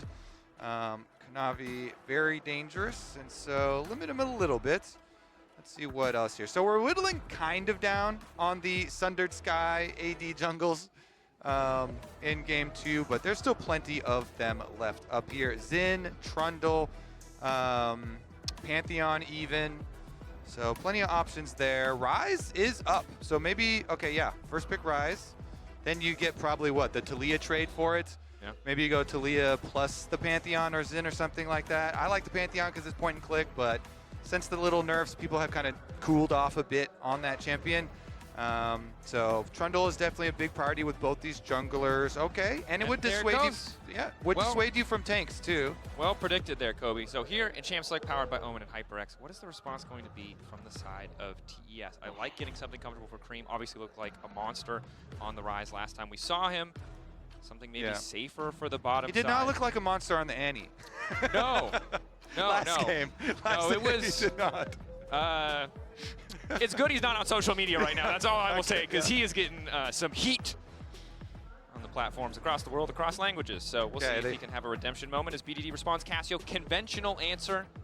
Matchup that's kind of, again, rising to prominence with the return of Rise. Interesting early Xayah Rakan too. So let's see what the punishment is, because there's a few ways they can go about it. But yeah, the Cassiopeia, definitely the other really common answer into Rise that we have seen. And let's see, I like the early Alistar pick for them too, to really bring that structure. But since no jungle picked up early for TES, KT will still ban out the Xin, even having the Trundle already. They really want to push Kanavi down. Just wanting to take away any of that early game comfort. And again, when you evaluate these two teams' strengths coming into the series, it makes sense, right? Early game felt like the biggest disparity between both these lineups, so making sure Kanavi can't start to take over with one of these dominant early game champions is a good look. That said, I'm a little nervous for TES. I think they have some really strong comfort picks for the lineup, but whenever I see Xayah into the Trundle, that pillar can obviously make things so much more difficult, but reliable engage for Jackie Levenhong, never too bad to see, as the Pantheon is also going to hit the bench, right? So I think those are all the ones that we mentioned. So he's pushed kind of past the top tier of the Sundered Sky junglers. There has to be another jungler that will build Sundered Sky. I mean, yeah, anybody. if you have AD ratios. Lee Sin, okay, Lee Sin is an odd. What about that? Maybe, because Lee Sin with the mobility is decent too. That's definitely still an option for Kanavi. Of course, Kanavi has tremendous amount of options. I mean, could do Nocturne as well for the extra global. Ezreal, going to be the lock-in here for Doctim. I do like it, right? Has a little bit more range. Doesn't always fit the hyper-scaling carry archetype, but you have the Cassio, who can really easily compensate that. Punishes for the double short-range carries of the Xayah and the Rise. Yeah, poke against Xayah, always nice. So we'll see what they pair the Ezreal with. Is it going to be a poke pairing as well in the support role, or more engaged? Or excuse me, I'm absolutely trolling. I'm absolutely trolling. It was first pick Alistar. Back to the other side though. The worst part is I didn't correct you. So we were joined hand in hand in predicting Alistar top for absolutely Here no we reason. go. There we go. Kanavi carry. All right, Kanavi carry. We got the Zed jungle here. Let's go. This thing is absolutely insane. Zed clears so fast. You can just do your full clear, recall, get your purchase, and then walk to the Scuttle Crabs before they even spawn still. And No, no sabía que eran travestis. so let's see it. Big Kanavi Zed coming through. ¿Qué? And we'll round it out with the kind of standard Brent ¿qué? in here. ¿Serio? This is No, no, no, individual sí, play. sí, It feels sí, o like sea, ya Kanavi ya Sports entendí, put a pero lot qué of faith in carajo. the individual confidence of their players, because while there is some solid setup for Kanavi in the lanes, it's definitely not as clear-cut as the previous composition where you're all trying to push R. KT a bit more well-rounded, a bit more stock standard. Perfect, of course, the guy I'm kind of keeping my eye on because he had such a fantastic game. One, I want to see if some of the criticism that has been levied against him domestically will show up a little bit more in this top lane matchup. But in the meantime, it really is TES who need to fire back, and Kanavi Zed is the perfect tool to kick off the comeback. Yeah, I like Zed too because it is a jungle champion where you're like, well, I can do a lot myself without relying on my team. I do still need to rely on my team, of course, but you can do a lot yourself without relying on them as well. Lots of possibilities of 1v1s. Very, very quick clear. And let's see, can TES push us a little further? Dracos, they had the early game lead. It was going quite smoothly for them. And then they just failed every single team fight. Every single engage, it felt like came up short for Hung and for Cream. And they just were completely demolished in, what, like 6 consecutive fights? It's so rare that you see a game where a team gets sole point that early on, and they're not able to convert a single fight or look for a creative steal angle. Again, testament to how good KT can be in these late game team fight scenarios, but late game isn't a concern right now. We're getting ready for an early game with Kanavi Zed in it. You talked about the clear speed. Gonna have to keep our eyes on these lanes as well. We're set up for a much more volatile early game as Cousin Kanavi already trading blows. You know one of the coolest things about doing the tournament in China is the gyos. Like, I love this. It makes me wish we did this at LCS. Like, it is powerful. Also, you can hear the passion. We're right next to the fans right now. You can hear the passion of the voice. There's a guy next to us shouting his lungs out. Yeah, no regard. If he has to speak tomorrow, he's doomed. I can kind of feel it too, because our thing shakes a little bit. We get the physical sensation. Okay, so let's take a look. Is it going to be top-down clears? That's kind of what I would expect. The top lane match is Cassante Renekton, so I don't really care about that. So both junglers, let's look at clearing down towards the bottom lanes, boys. Poor top laners. Bot lane will be interesting, of course, as well. The Rakan does give you, with the Gleaming Quill, of some tools to survive the poke of the Ezreal, and we know kind of how weak the Alistar level 1 is, so we'll keep track of that. But here's the fabled Zed clear. This isn't the super fast part, although this is also pretty fast. Yeah, it is. It's super fast from second one. Yeah. His passive is insane. And we'll see if he does do the full clear into recall for early base and then get back out to fight towards Scuttle or not. Regardless, it is going to be TES here with the onus on them. Like, they really do need to have a much different look to this game. I mean, Hung is on a squishy engage support, and we saw him multiple times. He would go, whether it was disguising himself as a minion and then going for the Corki and not being able to get Doctum, or whether it was him, in the team fight going straight for the front line and then just getting immediately blown up and deleted. They were, for the majority, unsuccessful. That's it. So he's going to have a completely different game here on Rakan, who is way quicker, but is kind of similar in the fact that you can get blown up too. So if you do mess up your engage, you'll get punished quickly. So, all right, well, we are timing our Zed clear here. Dracos, 252. That's pretty good. And let's go for the instant recall for the purchase. Okay. All right, let's check Cuz. He's very far away. Yeah, I mean, it's not fair, bro. If Trundle could start with Tiamat, I think it might be close, but he just can't. Trundle doesn't need any more help, all right? This champ is pretty good. Okay, well, if Volibear was in the game, you'd be singing a different song, I'm sure. Suddenly Trundle's the problem. Okay, so here it is. Now is where the Zed comes back with the double longsword we're talking about, and you want to go to the crab of the side that your opponent is actually going to, because with your double longswords, you want to fight him, but Cuz knows. He's like, all right, yeah, Kanavi's definitely going to be coming for me. I am not going to give him the fight. Yeah, and so he leaves the side. But wait a second, Kanavi's staying so long. Do they want to punish this push on BDD? BDD is 50%. Flash forward. Rude, it's only going to be the slow, but Kanavi immediately goes in. One more auto contest for the week. He does not quite get the damage. BDD still living. Cream hung over the wall. Vino a sí, así, Kanavi flashes the JDG. Are they going to? They're fine. I think they think they're still fine, right? No, Okay. ya They entendimos walk que out, estuvo even medio though look in the tardito. river, because there is a roam up from Alistar. They're fine. All right, yeah, they go for the dive. They didn't even go for the scuttle crab here. I love it. They chunk him out. Cream flashes in, and even just the slow is enough. But they really did need the roam from Rakan. If Hong is not on the way to finish that, then they might have had to stick around long enough for Cuz to counter. But regardless, it ends up being successful with the full roam from Rakan coming over as well. Flashes blown from both sides in jungle and mid. And that flash is going to be crucial as we go later in, right? That setup for Cream. Easier to pull off now that BDD doesn't have access, and really clutch timing for BDD. Instantaneous reaction any later, and he would have gotten rooted. Would have been easy pickings for Kanavi. And honestly, it was good movement from BDD to just last that long. Unfortunately for BDD, 3 members of TES are enough to take him down. It's that third member, that slippery Rakan, who shows up and just autos you. So, all in all, still positive for TES. Definitely the worst version of the positive outcome, as the gold does go to Hong, but maybe it does mean an earlier redemption, which can be crucial in those early fights. Yeah, honestly too, like with both of them blowing flashes, I mean, it means these wards are critical, the wards that are going to continue to track jungle, but mid lane will continue to be volatile. And I do like that. I want to see more fights around Ryze Cassio. These junglers are over vision.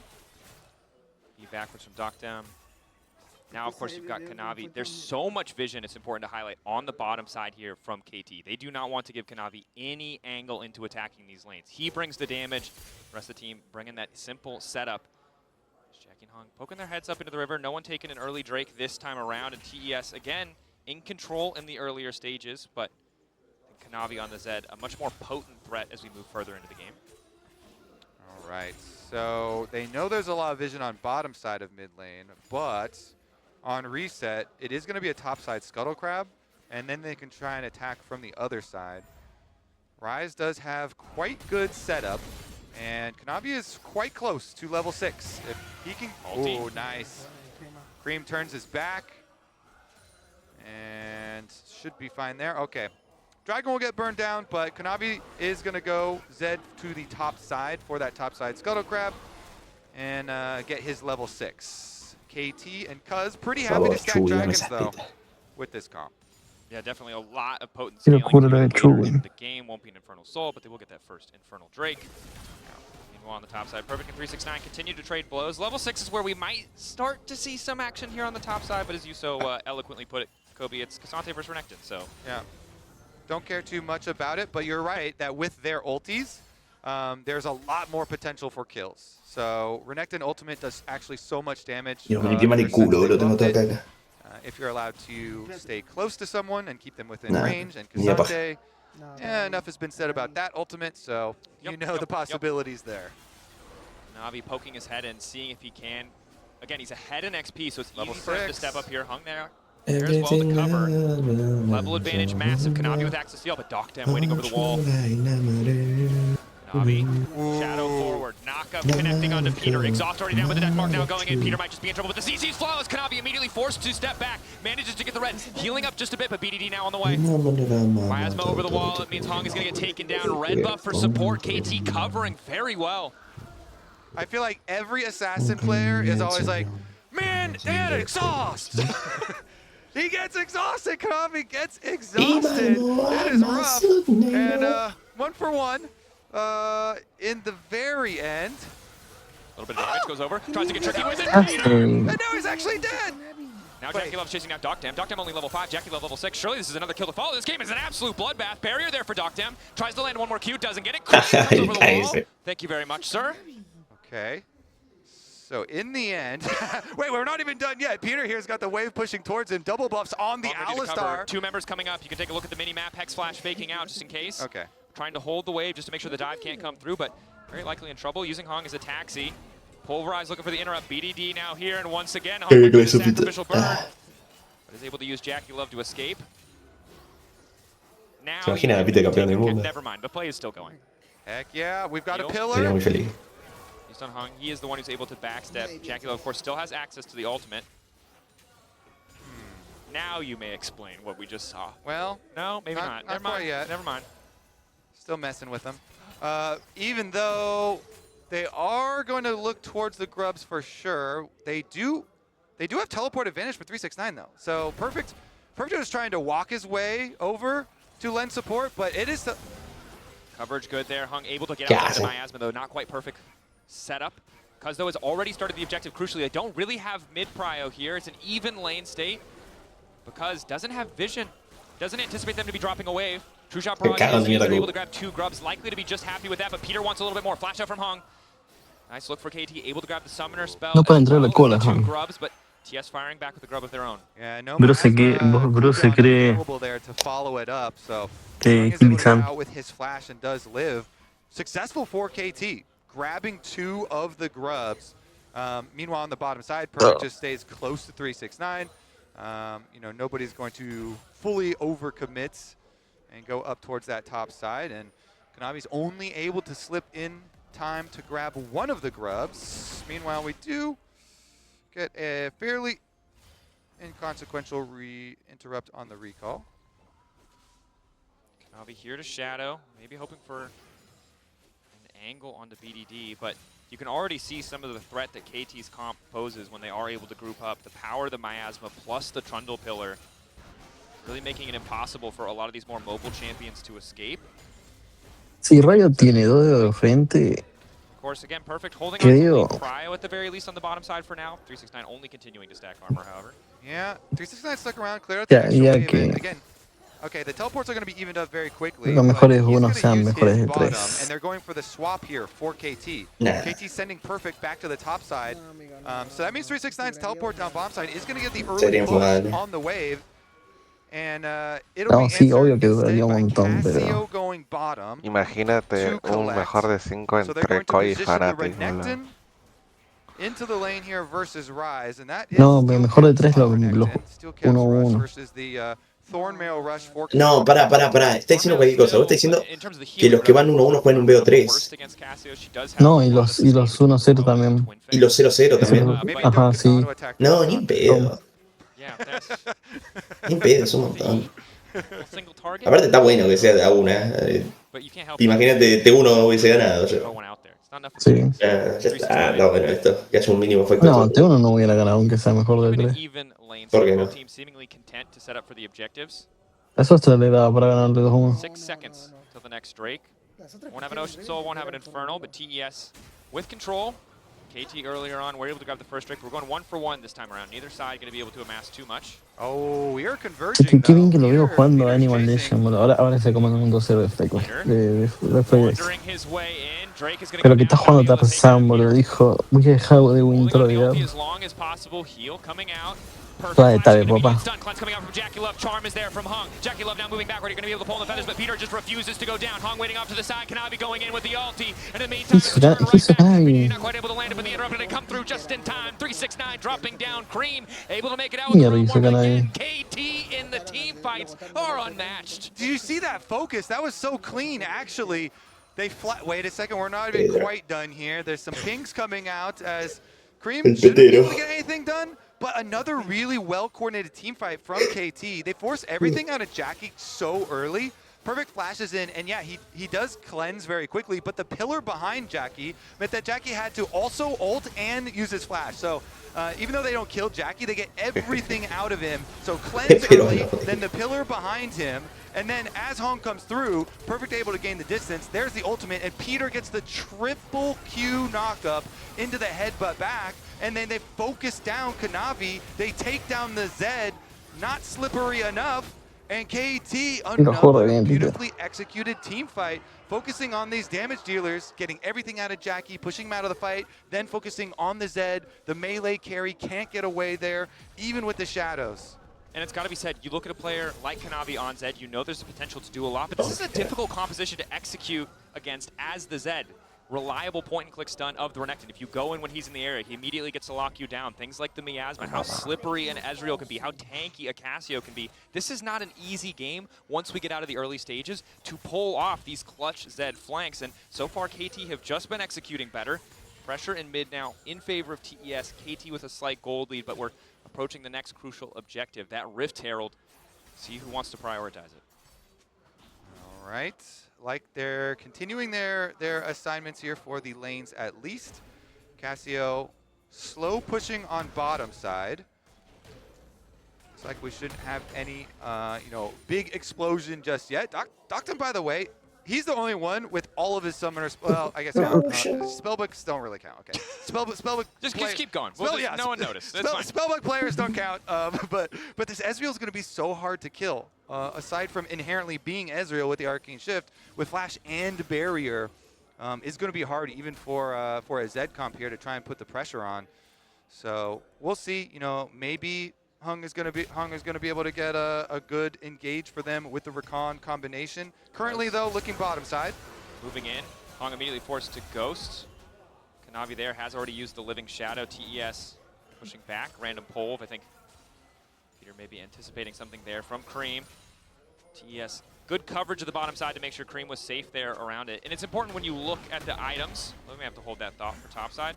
The items are still incredibly close, right? So while it does feel like KT are in control, while it feels like KT are fighting better, in terms of just the math of League of Legends, items and members, there's not a massive deficit for TES. It's just a bit harder for them to execute. Let's Q3. 369 looks like he's fishing for the all-out angle, but will hold on to that cooldown. And damn, alongside Peter, maybe ready to make a move here in mid lane. They definitely want BDD. Again, though, Blue Trinket is going to see him, and BDD's out. They're going to make a counterplay. TP, happy to sack bottom side. There's not even a way for them to play for. Now it's 369 who needs to get running. Cuz can just steal away all those resistances as well. Locked up, the pillar there too. BDD just running him down. 369, nowhere left to go. The Q3, not enough. Is it cathartic how everybody, has just seen so much Cassante, and like he's coming at you, he wants to get an ult somewhere, and everyone's just kind of kiting him, keeping him at arm's length. You're slowed, you're on the Miasma. It's the counterplay the balance team promised us. Yeah. But we infrequently see. 3v1 him. That's 3v1, just CC him. Got it, yes. But that one was good. I mean, I really like that call. If they're going to make the bottom side play on you, BDD just teleports out. They go make the cross map play on the other side. They get a kill. Plus, they're going to still do the side lane tower trades, and Cuz is going to get +1 on the mid lane tower with his Rift Herald. So Cream does get the bottom tower, but BDD is going to get the top side one as well. This is just such a good, comfortable position for KT to be in. Already breaking open the mid lane. Going to make it that much harder for JackeyLove to find these safe lanes to farm in. Perf now completing that first item. Overall, KT doing all right. TES firing back where they can, making sure to keep the CS relatively close, but these little gold leads across every single role are just starting to grow in the favor of KT. Now, Archangel's completed, not quite the Seraph's Embrace, but once that ticks over for BDD, that is going to be a huge spike in the fight, and yet another reason why it's going to be so difficult for TES to find that clutch kill. Yeah, can TES get a good angle here? They're trying to get some opportunities for Hung to sneak around and actually find the flank engage, but KT and Peter doing a good job. They go bully out, they take the vision. Dragon started up. I think, honestly, just keep 369 pushing top. Don't even teleport him down. The controversial Arcane Shift into the Zed move, probably a testament to how comfortable KT are feeling in this game, as it's JackeyLove who now might be in trouble. Headbutt Pulverize comes out, Pillar ready to follow, Redemption coming down, JackeyLove getting a little bit more space, the Feather's ready to be pulled back, double root.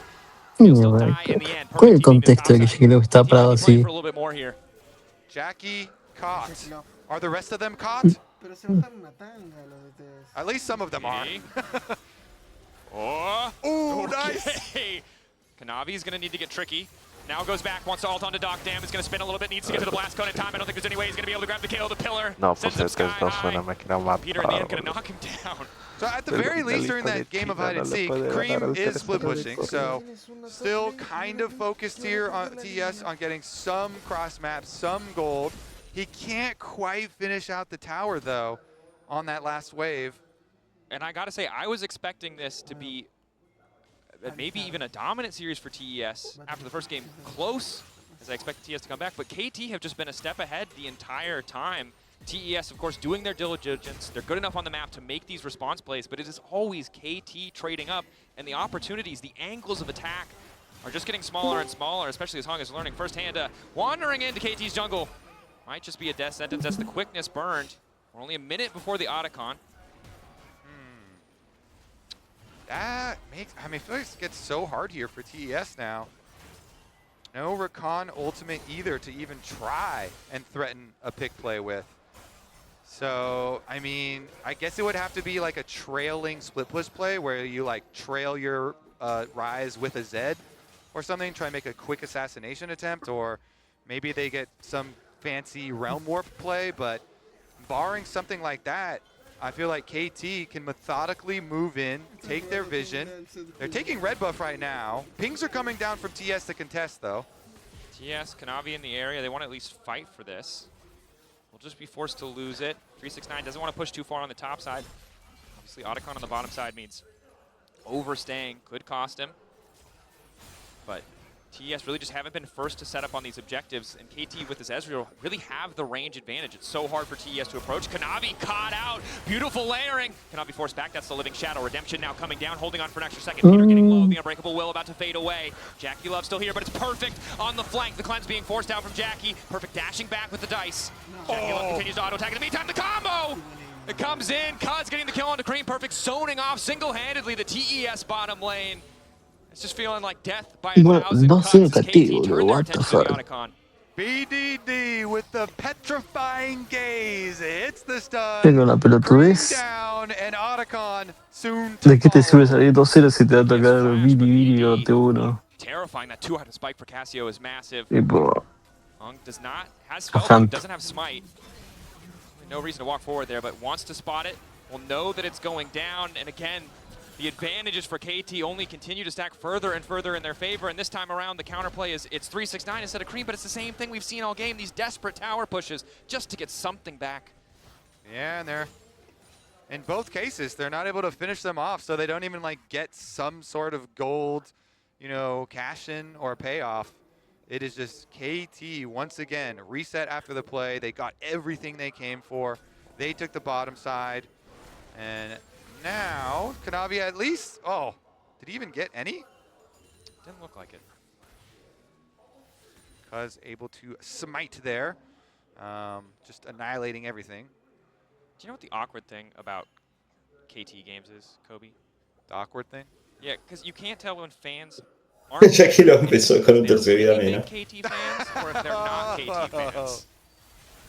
Yeah, is it quiet because okay, wait a second. Because they don't want to believe, but I'm starting to believe because Kanavi looking good is dead. The body block's coming in, the feathers are flying. Kanavi just barely able to make it out. Peter locked up, the feathers coming through. The Will looking breakable. Is the shutdown finally there? A glimmer of hope for Team Top Ese chat no tiene Canavi, boludo. Tenía Ryze y a Sage. Perfect, quick stun. Ya empecé a pajearte, módico. Cuz trying to collapse on Jackie Love in the meantime. It's a split play across two fronts. Jackie Love caught out Realm Warp to get the no Dominus. puedo hablar, decía. Jackie Love holding on nicely. They don't really have an angle of attack there. Dominus coming out for Perfect in the meantime. One damage Tenemos going Jimmy, through. boludo. Knocked back by 369, but he manages to make it over the wall. Da. Chasing, flash forward. The Sí, stun la to interrupt, but cantidad it's de not ruido. enough to stop the knockup. It's a shutdown for Cream. TES grab another. Puede ser que Alex dijo KT 2-0 y se llevó 2 shadows They seguidos. are successful in taking him down, but it was a pretty heavy Posta, ojalá le ganemos mañana a Billy y así se come la pija Shadow. Un europeo que nunca ganó una liga. Okay. He's in, he's out. That's a hard champ to catch. Very true. All right, so as we progress into the 1-3-1, the Dragon being available at the moment, TES, yeah, they are, KT are showing Ezreal top, but I think it's still fine to force here. Perfect comes up with teleport in 1 second. And you saw in the previous fight, if somehow TES can get KT to fight into a choke, Jackie Love does do a lot of damage, even on 1.5 items, but they're just really not in a good spot here. Kanavi laying down the shadow, but immediately forced out of the pit. Good discipline from the side of KT to not give him that angle. Yep, chased out, and soul point for KT. No tiene ni segundo ítem. Continue to force Tranquilo. TES to come to them. La concha de tu madre. Was Ahí se lo unable armó. to get much damage on this top tower. He didn't have teleport, so he couldn't join either. And now that's a 3-item Cassio that you're looking at, with Cosmic Drive also done extra speed. If you enjoyed Otra ítem tiene vida, la mierda. extra speed, let me tell you, it's only going to get better here, although 369 at least is finally building a little bit of MR. Of course, still heavily a physical damage composition from KT, so it makes sense that he would delay a bit. Peter Gonna step forward. No. Holding Cojaban, the boludo. quickness now there. Miasma to block a bit more as Kanavi's forced back solo by Peter, but BDD's just on the chase. Kanavi zoned away. Excellent pillar to isolate Cream. Twin Fangs coming out. That's the ultimate. Ay, BDD getting a little bit lower, but the Redemption keeping him topped up, and now he's just running Cream down. KT. Effortless collapse on the top side. Kanavi trying to get tricky. Good sidestep. Away from the Mystic Shot. Will be able to escape. KT are honestly just dominating them, running them down here, and they can push in on this secondary tower. There is split push going on, so they will get one tower in payment this time around. But now the setup on the top side, we're 38 seconds from that Baron spawning. There is a Casio on this KT lineup. They will delete this objective if they're given 30 seconds. Right now with the death timers on Cream, they've already got 15. KT might just settle for this tier 2, however. Position they're in, it doesn't really demand that they force an objective. They're very calmly advancing through this game. Yeah, they certainly are. Really well controlled from KT. As you mentioned, they have Casio, so they can put so much pressure on these objectives. And Cloud Soul is massive for this type Ya of se game. cara bien. Trundle, turbo sped up with Cloud Soul. Cool, Super crazy. Casio already with a Cosmic Drive and Cloud Soul. Going to be insane here. BDD, at least for TS's side, BDD used his flash offensively, and so they can kind of cope and be like, all right, well, there's no flash on Casio. Maybe we can actually kill the Casio. Is that possible? All I'm saying is, it is concerning when you're playing Zed jungle and you look at the enemy mid laner and they didn't build as Zanyas. They're not even scared. There's not even an item or component leading towards the Seekers. That is how unconcerned BDD Probably is going about like the threat on Rallies him. or something next, but they're just going to burn this thing down. Kanavi, 10K on the objective. Have to keep eyes on Kanavi. He's the one that can make the seal happen. Immediate start to the fight is looking good as Cream is caught out. Redemption to hit him topped up, but most of TES is going to be splitting off. Peter going to use the Mikhails on himself to survive a little bit longer. They go 3-6 over time on the isolated target, but for now BDD is untouched. The feathers fly as Jackie Love goes up and comes right back down. Triple kill for Dockdown, and the isolated 1v1. 369 only find a brief moments for an honorable duel as KT cut him to pieces. Quadra kill for Dockdown this time around, and KT are staring straight at Talento latinoamericano. Incredible stuff from this lineup. So composed in these mid to late game scenarios. TES so often dominant in the early game, so often clutch in the team fights, but we are seeing none of that in the face of KT. Oh, mierda, juega sin echar volvés a China. Going to be the first team to group stage. Y estás en unos cuartos Is that the world we are de living in? It must be. Lore must really have doubted them. It's really all come together. All right, well, let's take a look at the approach. Literalmente, So he's very far away. So TS are starting this 4v5. Ramos Holion en el United. Chunks him out and puts so much pressure. Even Se fue al though Napoli y Peter recuperó does go nivel. down, we get a huge petrifying gauge over the rest of them. Cream was already focused. Cream was already burned down.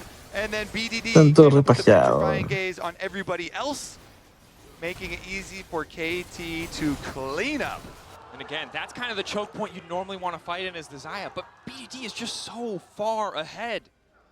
Doing so much work with the Miasma, with the Petrifying Gaze as KT set their sights on the bottom side of the map. This Red Bull Baron power play likely to break open the base of TES, but TES commit to the 1-3-1. In this case, it'll be a 4-1 as Cream still solo pushing that top side, wants the additional gold, wants that bounty. However, it's just so hard for them to defend the range of the Ezreal, the all-in threat. Cream returning means they might have an angle of attack. Heal comes out from Peter. Headbutt pull only on to 369. In the meantime, Perfect getting things off. Perfect getting lower, or Peter, excuse me, getting lower as Dockdem continues to rain Mystic shots from the sidelines, and KT content to just take 2 inhibs. With the Realm Warp. Yeah, that would be a dangerous one. Not going to be something they take, so KT happy for that. Soul, of course, next. Reset comes in for BDD. He's immediately going to teleport to the bottom lane. If TES overcommit to face check here, it could kill them, but they already have the vision set up crucially, so they know when this is being started. Sweeper's now going to get used. TES See, they have a potential angle of attack, but walking through the choke against BDD is terrifying. The Miasma to stop the follow-up. 4K getting lower. Kanavi needs to move in, but the stun, perfect, ready with it to try to take it away. 3K, eyes on the objective, eyes on the soul. KT holding on to the fight in the meantime. Ducked in and BDD for now untouched. The Dragon ignored, it's no longer important. Cuz keeping things going. Cuz versus 369 in the pit, it does not matter. Jackula flashing back. Feathers ready to pull back, but the damage is not there. BDD is just stronger. The soul is theirs, the series is theirs. KT dominance in this 2-0 matchup. Welcome to No me pregunto cuando juego como... KT gonna get through and less Cream and Kanavi literally can have a miracle happen right now. KT pushing No sé cuándo sacar toda la partida. perfect dashing through to Gimsoka. That wasn't it. But at the end of the day, no miracle. Bueno, estás Alexei. KT. Para. Para ver toda la mierda pendiente. Didn't believe, but either way, Sí, ya voy. KT fans, it worked. KT moving on to knockouts, moving on to the bracket stage. Acate 3-0. Felicidades, Tommy. Topi por no va a pasar a Suizo. Le van a clavar 2 derrotas seguidas. Making quick work of it here. 2-0 for KT. Team fight after team fight after team fight, spanning both games. Dismantling TES, I think it's safe to say, even when we got to see some of the flair, some of the spicy picks we were waiting for from Kanavi, the Zed just Chicos, o sea, KT, sí, literalmente KT la ayuda a hacer un poquitito que te uno en el cuarto, boludo. Let's go! Estás... My goats! I've always doubted them. Lleva And that la was the way to go. Unsurprisingly, Laura was the loudest one in the arena. Honestly, that's actually what happened. Like, no one was clapping. I was Para que like, quiero lo que dice Juan. but what a way of doing it, honestly. Like, I know we were talking about predictions and everything and anticipating that game. Que después que se agachan. It's something we could have predicted, but not that way. Not like this. And, But TES, once again, Ox, you fell for it. Se lo acaban de hacer. They can still get there. They can still get there. ¡Epa! Combination. Mi amor. Sí. Both of them. And yeah, perfect. You can look happy. He had a difficult year. It hasn't always been Bueno, easy for que him, mira but esto. he showed up today, and so Dice... did the rest of Sí, the team. siempre. And I know that we've been heavily critical of some stages of the game for KT, the early game being won. I felt improvements here on that game. Yeah, it felt fantastic. Like the early game went Cool way game. more smoothly. The team fighting was Yes. spectacular. It felt like they'd outdrafted them. Yeah. Everything had gone in the order that KT wanted to. Ay, el humo Kotsu, como lo detesto. It's insane. Take a step back. No one would have expected KT to be the Yo first cada vez que se team nombra to make Yuta it Gotsu out me of imagino Swiss. a Luca. They're the team now in the highest pool going into the knockout stage. No one would have expected. In fact, I'm pretty sure I left them out of my pick, as I have to actually check to make room for FlyQuest. But that's Voy a just Jujutsu kind of Kaisen. proves how like strong the team has really become. They out team fighted TES throughout the series. Yeah, Es igual a the mí. difference maker for me was how strong they were in these fights. Peter looks fantastic on the Alistair being able to set things up.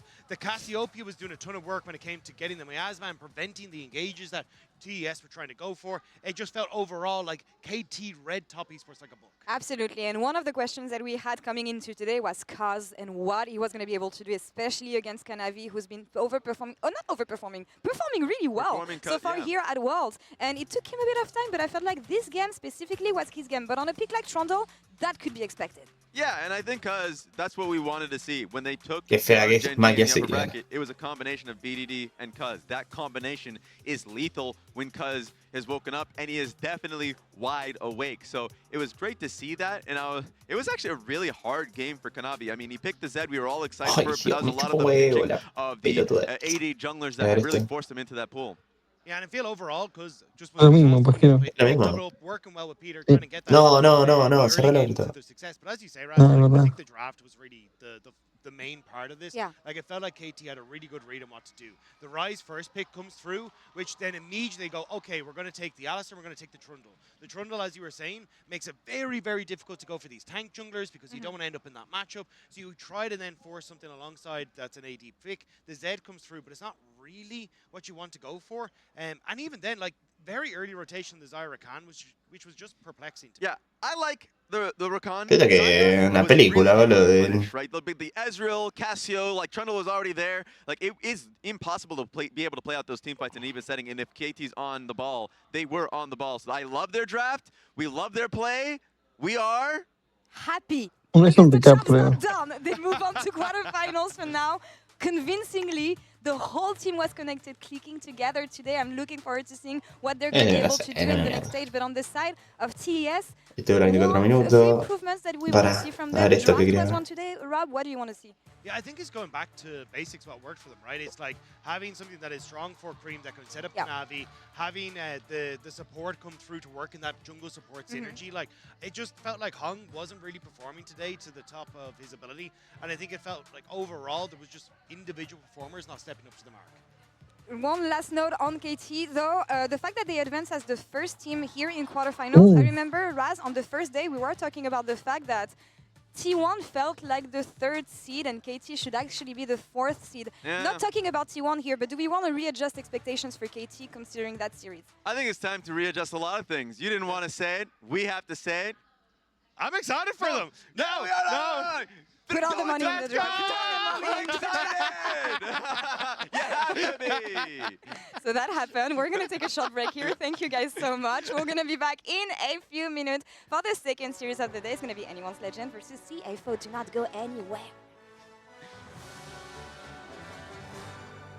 Kanavi, 10K on the objective, have to keep eyes on Kanavi. He's the one that can make the seal happen immediate. Starts the fight, is looking good. His Cream is caught out. Redemption to hit him topped up, but most of TES is going to be splitting off. Peter going to use the Mikhails on himself to survive a little bit longer. In goes 369, trying to find the isolated target, but for now, BDD is untouched. The feathers fly as Jackie Love goes up and comes right back down. Triple kill for Dockdown, and the isolated 1v1. 369 only find a brief moments for an honorable duel as KT cut him to pieces. Quadra kill.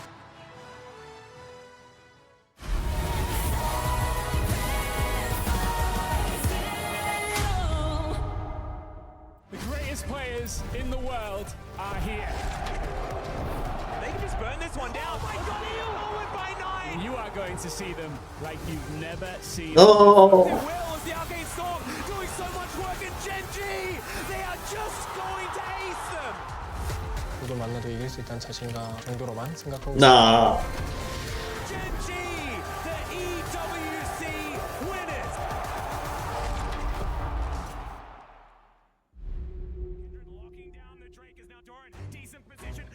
Break down my walls, but I won't rise again.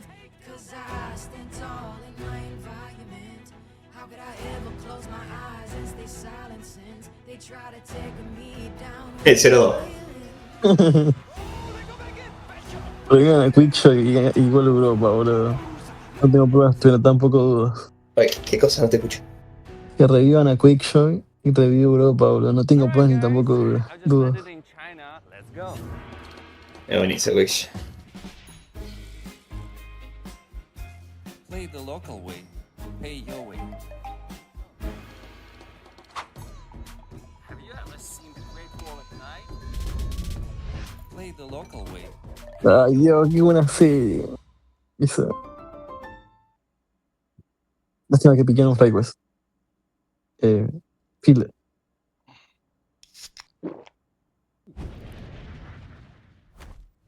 Mira las patillas de ese boludo de San Martín.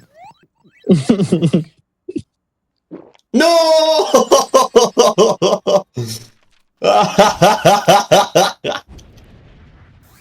Red Bull gives you wings. ¿Por qué te reís?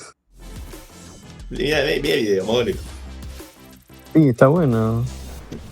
Pero. ¿Te lo tengo que explicar con un dibujito? Sí, ¿qué pasó? ¿Quién está hablando? CU. Mira el video. Y sí, cambia el logo. Le ponen el concepto uno. Está bueno el efecto. Ya sé, no, pero no que está bueno, o sea, me da risa por More que se le fue. ¿Qué hizo? Red Bull gives you wings. El pobre.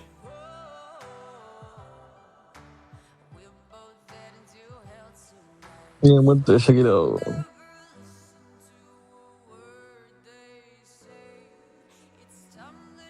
Qué feo quedó, ¿no?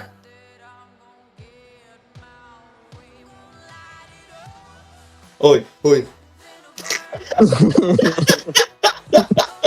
Cero. Me parece nada, tío.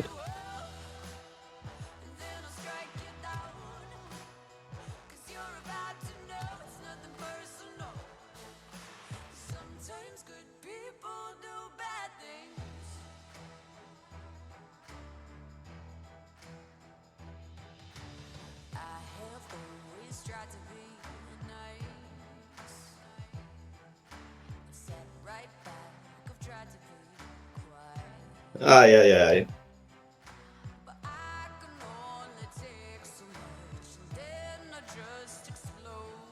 Ja, ja. Ja, ja. Peleamos con el campeón y su campeón.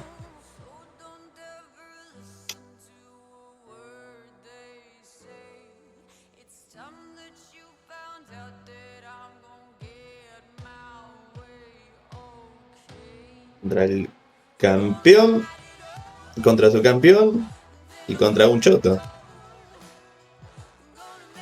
No sé. Ya están lo del año que viene y el siguiente. Ay, qué paja. Y vos sabés que para mí Koi daba para más, pero los machos quedó y nos mandaron al muelle, boludo. Y muerto, bro.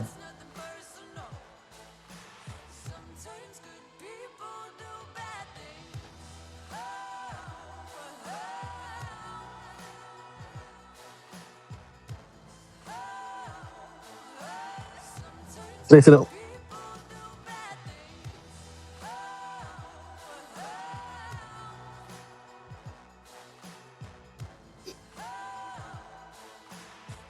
Se pasó. ¡Oh, qué asco! Boludo, es una mierda el vietnamita. ¡Ah!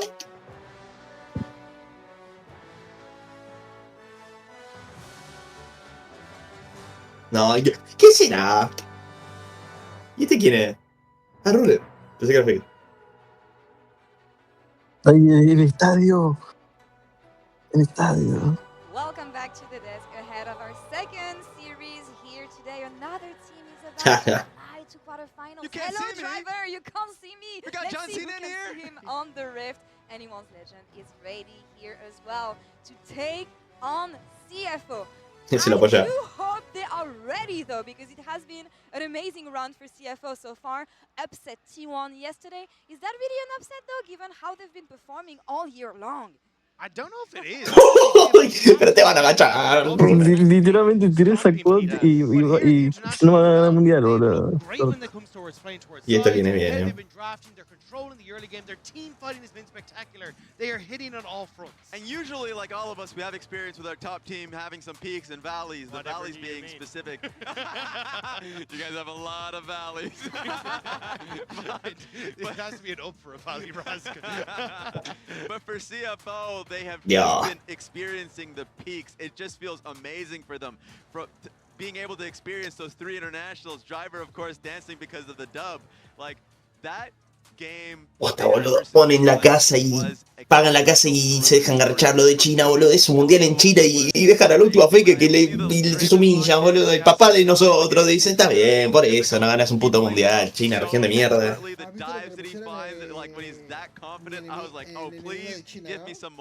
Es lo que estoy viendo, pajero. O sea, Sí. se están meando ellos mismos, son unos mogólicos. Son puta y pagan el telo los chinos, boludo. A unit, and the man of the hour yesterday was in fact Dogo. The aggressivity on the side of that Draven. It feels like every time we come to Worlds, though, Yeah, no, Fly, no, the perfecto. Doggo step up. Last year, we tried to play versus BLG, and this year now in the Draven versus T1, this man, ¿Qué, 13-9? clutch is needed, steps up massively, Ah, no, bien. and the ¡Ojo! fact you can rely on this AD carry to carry through. Pierde contra Siente. Sets them up as very, very strong opponents here today. Coming into today, what can we expect on the other side of the rig? Because AL yesterday, they beat En el 1-2 está grita. an upset considering the fact that they're supposedly the best team in the world Yo when it came down banco to team fights. un elimination match de BDD T1. Para mí lo gana BDD. Beating Gen G, the actual excitement oozing out of the coaching staff. Solo que se va en el 2-2, pero capaz que se puede dar en el 1-2. Use of the HLE one is like, okay, maybe if Zeka No builds creo here que with en how el good 1-2. Viper's playing, you O sea, ganas G2.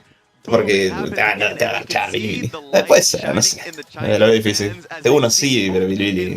Que vos le gane. Por acá está. Hay otro. Sí, sí, sí, no, hay otro más encima. Este.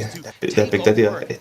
El video no está disponible. Como que no. And then when it comes towards the team fights, they've been able to find those successes, and a large portion of that, honestly, has been coming through some of the plays that we got to see from Kyle. No, He's been me han spectacular cambiado. in, setting up these plays, stealing some of these dragons. Hace un día, 8 match, Swiss, Shenji, PSG. What is going on with this guy?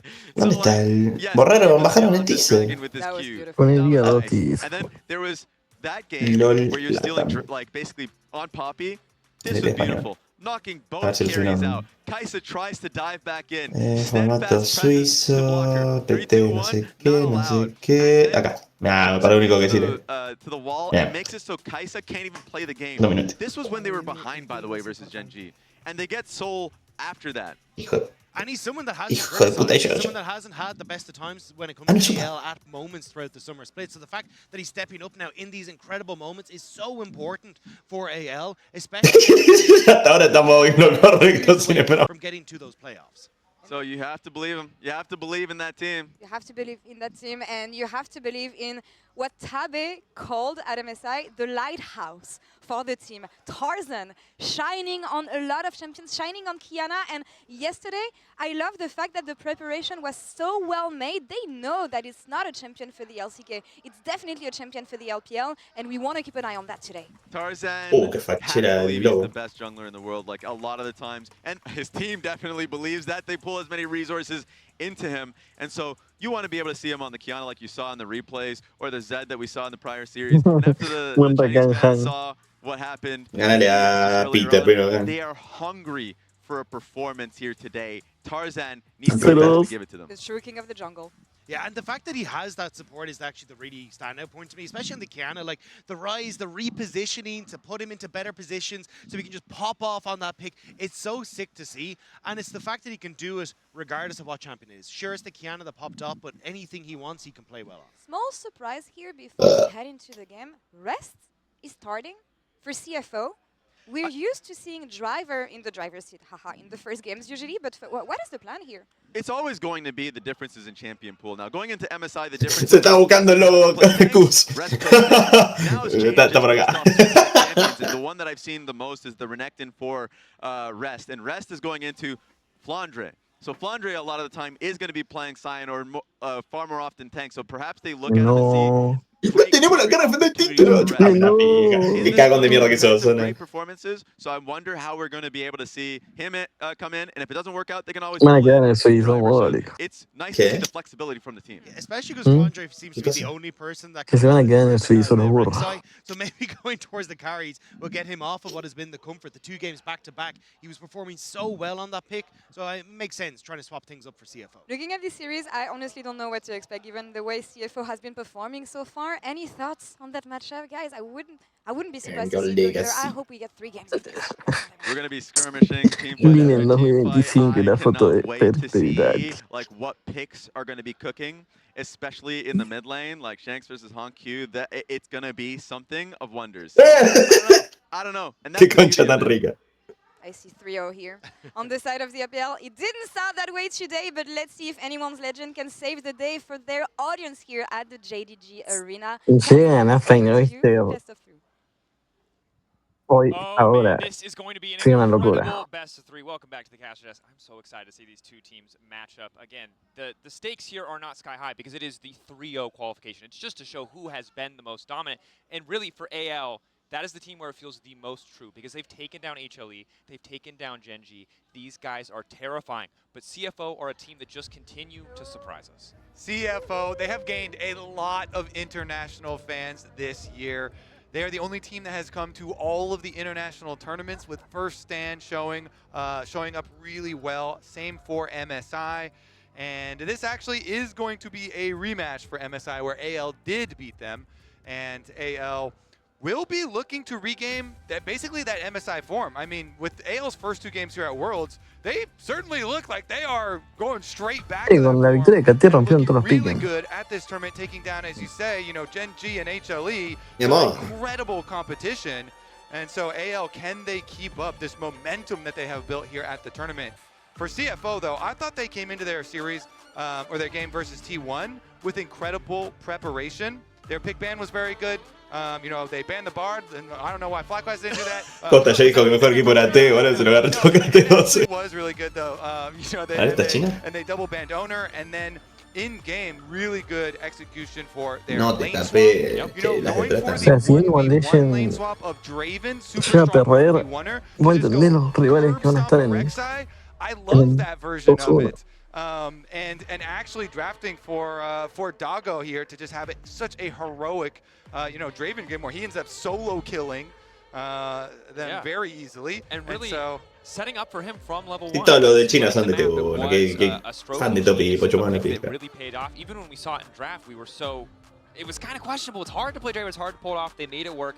But here's we get deeper. ¿A quién le ganó Catena el día 2? Taken away, obviously a champion who, if massive threat in those a Waves, a las ballenas.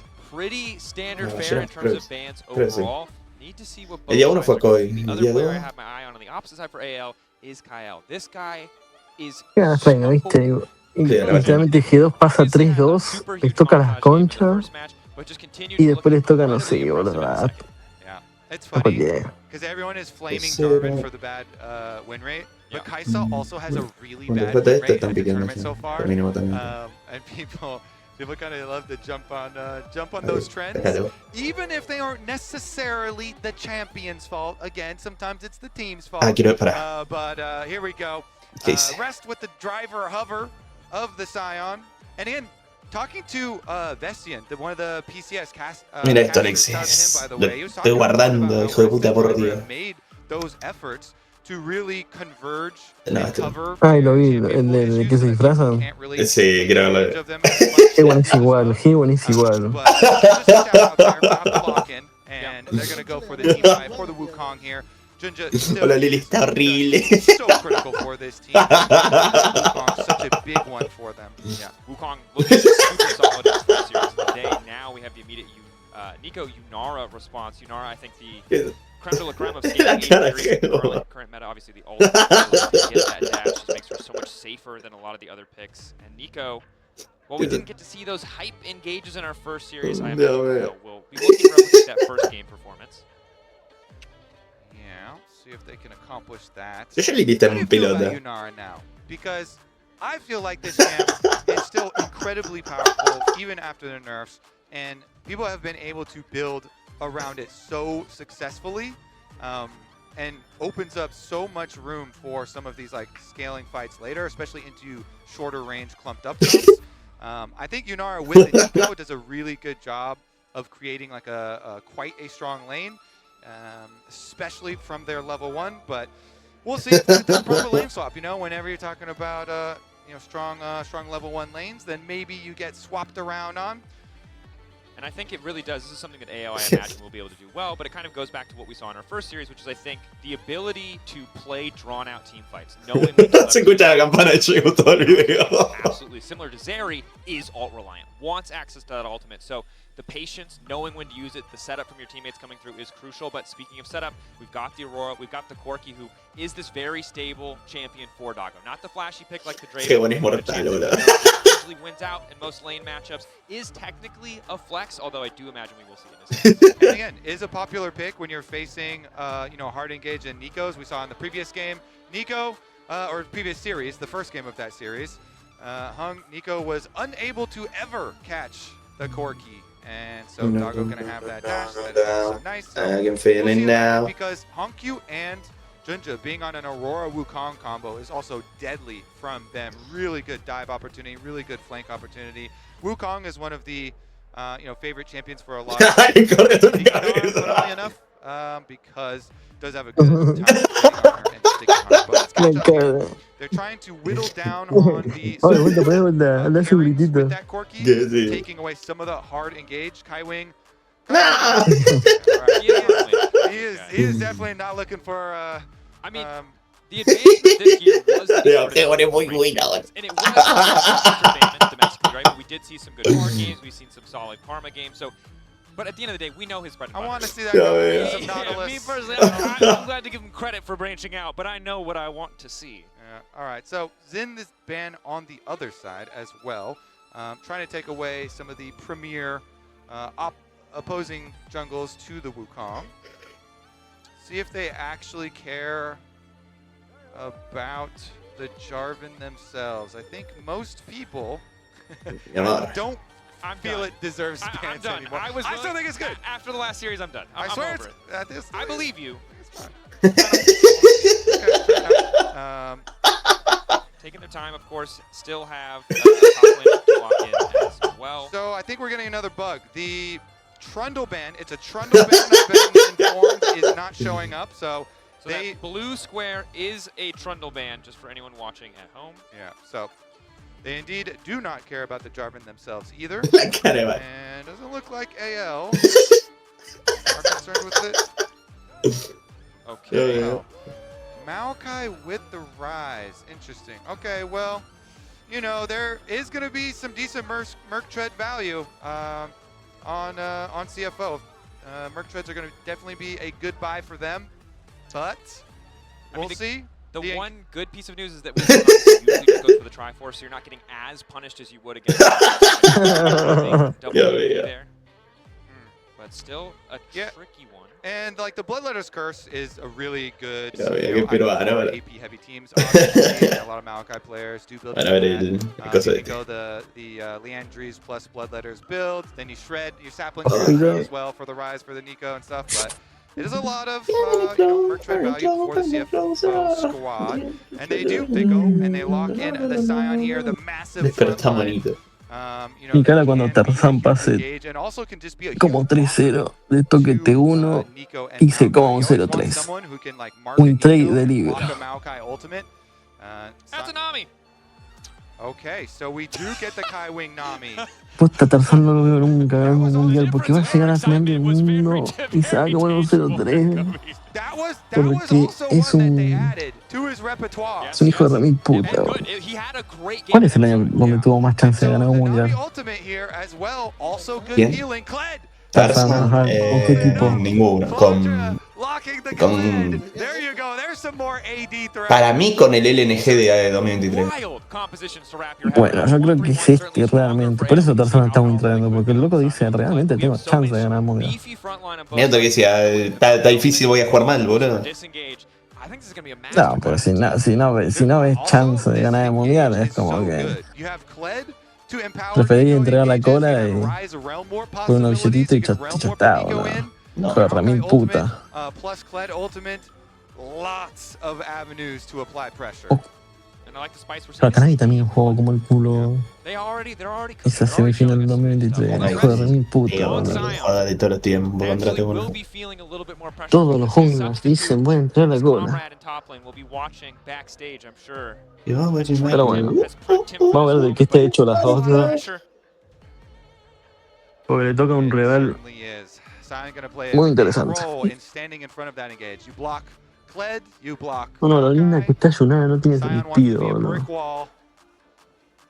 Y Aurora también. Effective use of these ultimates is going to be key. I think especially for the side of CFO, they don't have that scaling hyper carry option. They have a ton of bursts. Champions are going to use those Triforce as well, but the later the game goes, the scarier that Yunara gets. CFO versus anyone's legend to see who will be the second team to move on to the quarterfinals.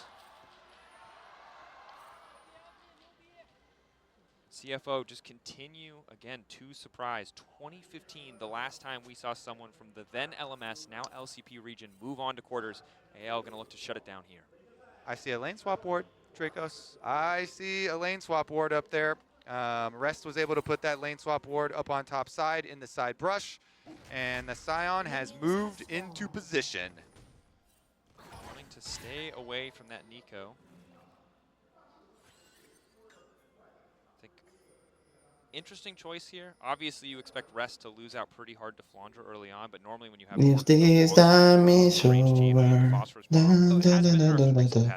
usually gives you a lot of control. Doggo did pretty well in the 1v1 last time around. Yeah, that's fair. That's fair. Wait, do they have 3 top laners? Do they actually have 2 different AD carries? Exactly. Which one of them will be going bot with Kaiwing? They've got Doggo for the ranged champ top laners as well. Draven last time around was very successful into the Rek'Sai. We'll see about the Corki into the Kled. And having Nami as your support for your sustain down here for a Scion is actually really nice. Sustain plus Scion as a duo, not too shabby. And Doggo here trying to push Broken Blade, or excuse me. I see a Kled. Okay, you see a Kled. It's, of course. Look, I'm just glad it wasn't me. I think you'll get the pass for forgiveness. I don't know if I would have. An honest oopsie. Broken Blade, obviously a big enthusiast in counter picking with this champion. Flandre though pushed under tower. He's been accustomed to it though. Yeah. Stranger losing out there. Just holding on is the name of the game. Honestly, for both of the lanes that have been swapped around. Now Kaiwing doing what he can with the ebb and flow. Nami, of course, high mana costs, but really powerful abilities in the early stages of the game. The W especially. That's had good lane control so far. And Shanks and Hankyu just trading blows. It's level 3. Good response So back. I actually want to talk about a general philosophy, because since you cannot stop pro players from swapping ever. Yep. Like, no matter, I don't care what your rules are going to be, they're going to swap around. Is it a bad thing if we just return to everybody? We're going to have some action. Hold on. Kyle, we're having a conversation, bro. Hankyu. Ooh, the slow. So is it a bad thing if we return to a state of League of Legends where it's less important to have a main role and you should just know how to play League of Legends anywhere? I would love that. That said, I got players in my region struggling to play the one role, and I don't think I need them trying to play 5, Kobe, so maybe one step at a time for the rest of us. Fair enough, but you know, hear me out. Back in the way old days, in the before times, when League first came out, we literally didn't have role selection, you know, and people just had to play wherever you got. Yeah. And so now with all these lane swaps, well, we're going to get Hold another that game. thought. Tarzan on the way down. Twisted advance should be pretty easy here. Q backwards, some additional damage onto Rest. Is forced to flash. Hope the extra damage. Nice backstep from Rest. Okay. Anything else, but it's a flash for flash trade. Well, On the top side, Flandra ready to remount. Not letting him stack that courage. Flandra now running the shotgun blast back. He remounts. That's why you gotta be careful. Click on that Kled. I want to see how much real HP that sucker had. That is so insanely close, playing on the edge. Kled's players always have to play as close to the edge as possible, but he remounts just barely. The shotgun blast back. I think they thought he didn't have it, but gets him just out of range. Allows him to stack up that courage. Carl coming back in the nick of time. 33 HP. 33 HP. So anyways, back to if you kind of just use dog, if AD carries are expected to be able to lane as solo laners, right? Which you are now, and you're just supposed to use AD carry champs, range champs. Should everybody just not be prepared to play any lane, any number of anytime? Here's another look at attempting to dive the Kled, well dismounted though, and you're always trying to watch out for the remount, but he flashes away. I see 39, 33. It's just the Valk animation. If Doggo, I think, walks forward, there just auto. But then if he doesn't Valk forward, Flandra can backstep. That is the difference of like animation frames in terms of that kill actually coming through. And I gotta say, while 80 carries are looking good on the top side, I do wonder if people who played against Glenmore would have been able to pull off. They would have had the perfect courage calculations. Perfect courage calculations. It's definitely a skill you need in League of Legends. League of Legends. And in life. Well, it really has you saying a lot of weird stuff when you get into abilities. Yo se lo digo. Shenji está haciendo un T1. Shenji los 2 mundiales pasados lo ganó 3-0, todo, no sé qué. Se cansó y dijo, vamos a trolear contra Animal Legend. Vamos a tener buffo de T1 3-1. Este es el mundial. Es que ni uno. Es que yo ayer me puse a pensar, y en base a los resultados recientes, los 3-0 es arpeo salir 3-0. Termina tocando un rival más difícil que saliendo 3-1. Estás insinuando que Chovy tiene un plan. Estoy insinuando que Canyon va a cerrar hortos. Nah, igual con los chetos que está jugando Shenji, tengo uno le puede ganar. Con lo que dijo Pino, boludo, que quiere el mundial. No sé, si se lo gana Hanwha ya fue. Hanwha tiene un plan. Hanwha quedó la final. Vos sé que Eduard no era el de la Mística, sino Viper. Hanwha quedó la final, acordate, Nico. Final en el 2-2. Immediately gets the objective, and as I set up before this, tengo miedo hasta dónde pueden llegar estos pandas. So this is as efficient as you get. He spends that time immediately getting a successful gank, successful objective, and can just go back as the camps are respawning to keep up with Ostras, están como que troleando. ¿Por qué está jugando el Sion West? It's a nice start, right? They took away the Pantheon. They took away so many of the Y porque Drake tenía que descansar, bueno. junglers, but point and click CC is point and click CC. That twisted advance paying O off. sea, ¿por qué no le dieron a Graves algo bueno, algo fuerte, no un tanque ahí? El de los tanques es Driver. No era al revés, pelotudo, Driver era el... No. El gordo era el de los luchadores y el de flaco era de los tanques. Deja que lo busco, deja que lo busco. Do start to worry about those punishment, jungle punishment plays, especially as we are only 5 seconds away from the Void Grub fight. Very impactful ultimates from each of them. And Kled is still bottom technically, but the ult can close a lot of distance, so could clear the wave, start walking up, and might still get here for the later grubs. Ah, no, este es el de los luchadores, claro, sí. No, sí, Driver es el tanque y el resto del luchador. Es que claro que Driver va a ser tanque, si literalmente se llama Driver porque era OTP Sion. And that is CFO being first to that top wave, right? Getting pushed first. So Doggo and Kaiwin could move down first. ¿Y el otro top laner? Rest able to wander up. Now it looks like it might cost him a plate. Certainly did, but able to secure the objective without blood. Able to get all three, which has been pretty rare. No, igual la mando a matar. Small gold lead for AL, yes, but back once they're able to get in range of those tower plates. Qué gracioso sería que Feinexter pase 3-0, boludo. Se viene el mundial más bizarro de la historia de League of Legends.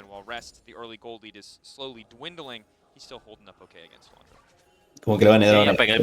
Yo ya pegué el primo resultado. Decía que Tobispo ganó 2-0 y ganó KT, así que ya lo pegué. Yo creo que sí. Junja ready to go in. Root there. Doggo. Junja going up. That's the tidal wave to zone off Hope. Hope immediately going to ult. Transcending. Now the Realm Warp coming in. Si los 2-3-0 se comen un 0-3 en cuarto, yo creo que Radio cambia el formato. Si los 2-3-0 se comen un 3-0 en cuarto. No está mal eso. No, que se jodan, boludo. No te pueden cambiar formato para que si se... 3-0, te toca uno que quede un 3-2, me parece perfecto. Si puede, no te dan los huevos, no me culpa. Es que deberían usar la lógica de counter y no la utilizan, que es... Sí, la misma. No, en el counter tenés un peso por equipo, a diferencia de que acá se draftea aleatorio cada ronda. ¿Por qué? Porque en el counter vos tenés como equipos que... Si vos le ganás a un equipo como Vitality, te suman un montón de puntos, o sea, y así. Entonces no hace falta hacer sorteo, porque se hace sorteo automáticamente, eso es lo que quiero decir. Y se balancea, o sea, por ejemplo, Shenji le hubiera tocado BKS por él, porque es lo lógico, porque Shenji es el mejor equipo de historia. Y bueno, y por eso el CSGO es un competitivo pay to win que está en decadencia.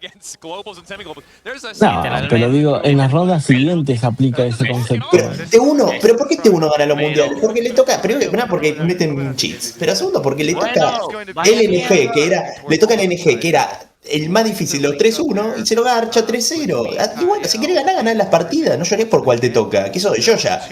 Esta vez vamos a mostrar diferente, le toca... Es que no se puede. Pégate un tiro si no puedes ganar un puto game, boludo. ¿Viste lo que dijo Canyon de Inspire? Dijo que Inspire es uno de los mejores jungla del mundo. El Yoyo es un verbo. Yo soy un modo, digo. Kyle resetting to the top side. It's the little rise icon at the top of your screen. Pero por ejemplo, a ver, Shenji quedó... O sea, Shenji, ¿qué había tocado Shenji? Shenji le ganó a los chotos de Talon en el Game 1 y perdió contra Anyone Legend, que bueno, es perdible Anyone Legend. Está bien, pero sobre la lógica, en vez de que le toque T1 en el 1-2, le hubiera tocado BKS o... Pero igual, y después cuando los cuartos se lo garchen 3-0 vas a decir, ay, pasa que si te tocan rivales fáciles Y no vas a por, estar preparado para y cuando por, te toque uno difícil.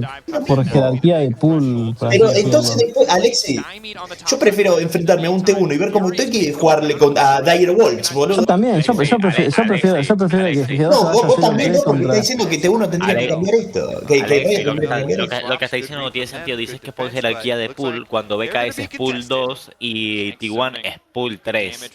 Por jerarquía de pools, el JG T1 es tu lógica. Tarzan taking his time, although the objective resetting. CFO going to be able to get mid prio relatively quickly. Tarzan, again, one of the downsides of the Maokai is he really does not solo objectives well on his own. It takes a year. Rest able to stop it at the very least.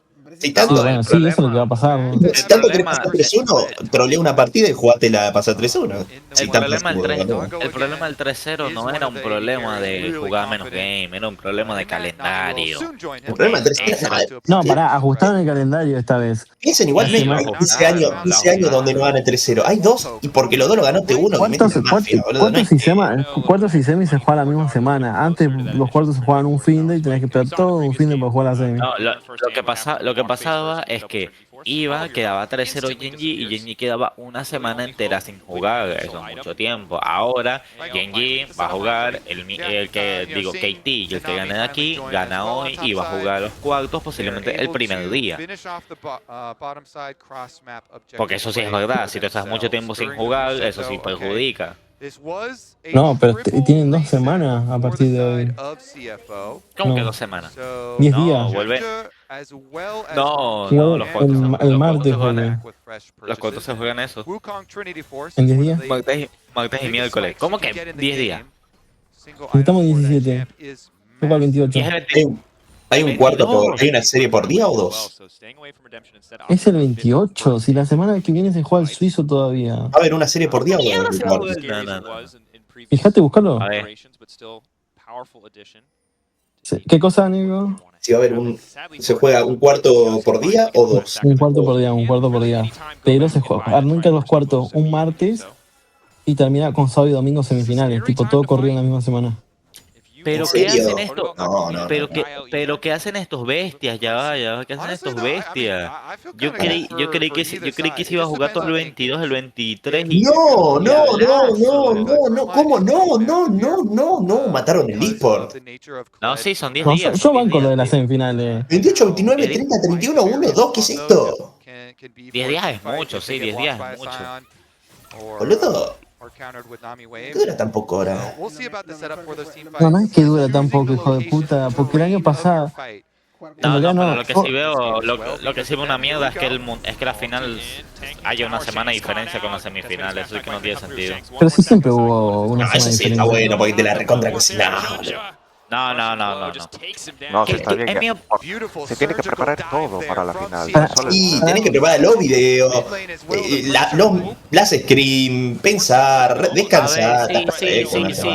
Sí, o sea, por la mierda esa de videos y eso. A mí me parece a mí me parece una Pero pelotudez. para mí...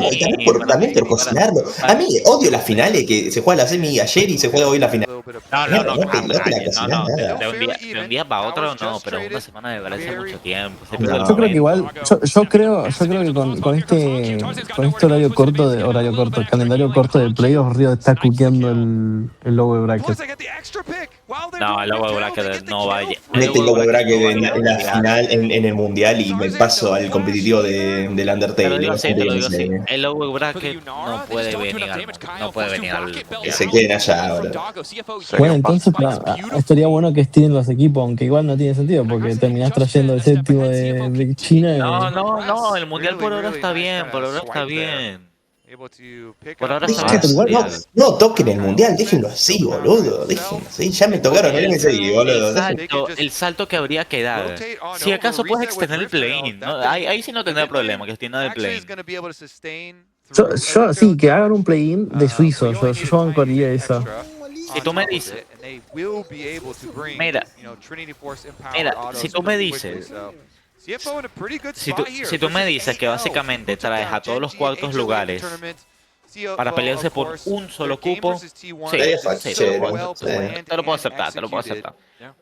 Pero tenemos que quedarnos en 16 equipos. Es muy temprano para pasar a 32, que es la siguiente. No, para que ahí podemos jugar. No, ni siquiera, 64, gente. Nah, igual a mí lo que me hace muy chocante es que el 31 se juega los cuartos y al día siguiente se juega semis. Tipo, signo de pregunta, boludo. A ver, lo que Nunca pasaba... pasó eso, ¿no? Va sacando así solo uno. No, porque se jugaba un fin de un cuarto y Ya por eso, pasaban 7 días a semifinales, tipo el otro fin de la semi. 7 días, 7 días. Por eso, por eso. A ver... Yo lo hago, ¿por qué querés que te diga? Nah, Riot se dio cuenta que cuando pasaban 7 días, la diferencia de momentum era demasiado Me chupa grande. un huevo el momentum, boludo. Ese aura de mundial. Ahora, ¿no? Ahí es... No, que se juegue todo seguido tampoco me gusta. Para mí simplemente era, en vez de 7 días, 3 días de descanso. Ese sí, 3 días creo que es Sí. perfecto. O sea que se juega un martes la semi. Como en el fútbol dan 4 días. Está bien. Esta locura. No sé, ahora Por resulta que ejemplo. los cuartos y semis en la misma semana es una locura, es lo mejor. No, Como, no, lo bueno de esto, no, para. si T1 gana la sexta, le podemos ir a More que no cuenta porque fueron seguidos las. Igual lo que vos decís, Costa, es que no van a jugar primero los 3-0. Va a jugar el bracket de arriba primero y el bracket de arriba abajo segundo. Entonces juegan los primeros dos, el bracket de arriba. Así tienen un día de descanso, juegan el sábado. Y lo mismo el bracket de abajo que juegan día en el domingo. Como bueno. Justo. Eso no tenemos manera de saberlo. Es lo lógico. Ahora después Riot te metía que jugara el viernes y al día siguiente jugás. Yo, Me parece como muy ventaja por chocante. quedar 3-0, yo acá te lo pondría ya en la final con 2 games arriba. Total no la gana. ¡Ey, qué mierda está pasando! Oigan, el campeón de Taiwán Pueden está ser las ganando. ostras el mejor equipo de la historia. No sé, pero si llega a pasar las ostras, se viene el mejor mundial de la historia. Yo no sé, yo estoy viendo, yo no estaba prestando mucho. No, Kewin murió. No. Perdimos el único jugador con cara perfecto. Me lo bardean mucho. Tan no murió este mundial. O sea, igual, sí. por 15 minutos estuve. De hecho, ayer perdió contra Animal Legends. Decir pelotudeces por 15 minutos. Dije, no me voy a bancar lo que está diciendo, voy a ver el game y listo, ya está. Buenísimo, Alex. ¿Qué pasa?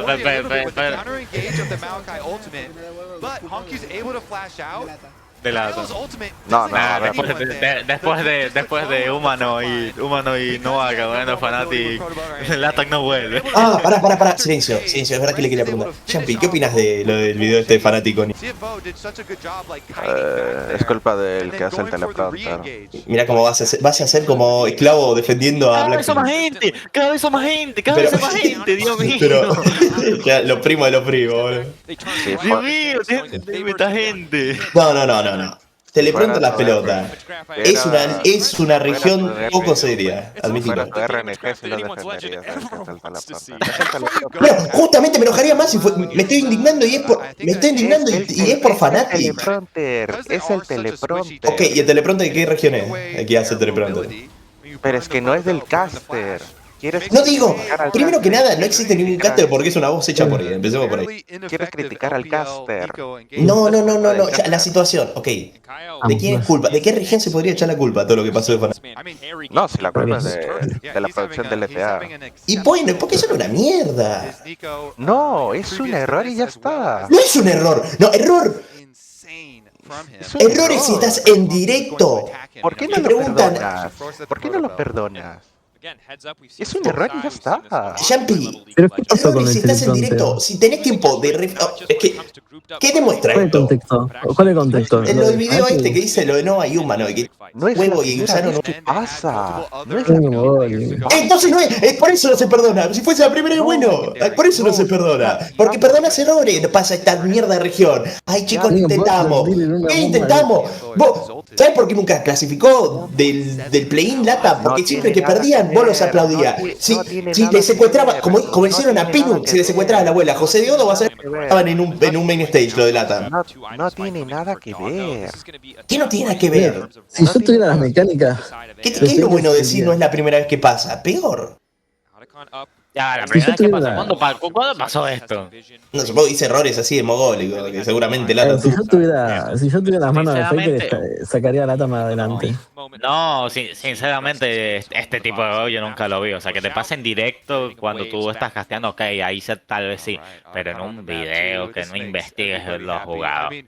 No sé, es que investigar ya es grave, pero ya me parece grave no saber, boludo. Es fanático, no te está diciendo el roster de las ballenas, que bueno, lo ves mogólico de Costa y nadie más. Es Fnatic. No pensé que no mires una puta liga. Después dicen, ay, pero ¿cómo quieren que veamos una partida de...? Y bueno, yo me espero que lo miren, si es un trabajo. Tenés que mirar las ligas, tenés que mirar el competitivo. Después No, tenés o a sea, mogólica que no saben del juego. Por lo que entiendo, es que literalmente le preguntaron a la IA, dime los miembros de Fnatic, ¿qué hace Gogo? Llegabas en la otra liga, Yampi, ¿sabes cómo putea? Y a nosotros nos insultan la LLA. Deja de defender esta mierda. Yampi, no puedes estar mediocre, boludo. Este pelotudo quiere bardear por bardear. No estoy bardeando por bardear, me están dando motivos. No puedes decir que no me están dando motivos. El indignado. ¿Por qué me indigna? No viste ni un partido de la LTA. Ni uno. Ni uno. Los pocos que lo vi me invitaron a dejar de ver. Lo único que digo es que G2, si pasa 3-2, le gana el 3-0. No lo estoy no me cago en eso. ¡Cállense la boca! Yo no les interrumpí mientras discutían con el G2, G2 le va a ganar al 3-0 de turno si es que llega a pasar. Y tú decís, a KT le preparaba el partido fácil en 10 días. Nadie le preparó nada.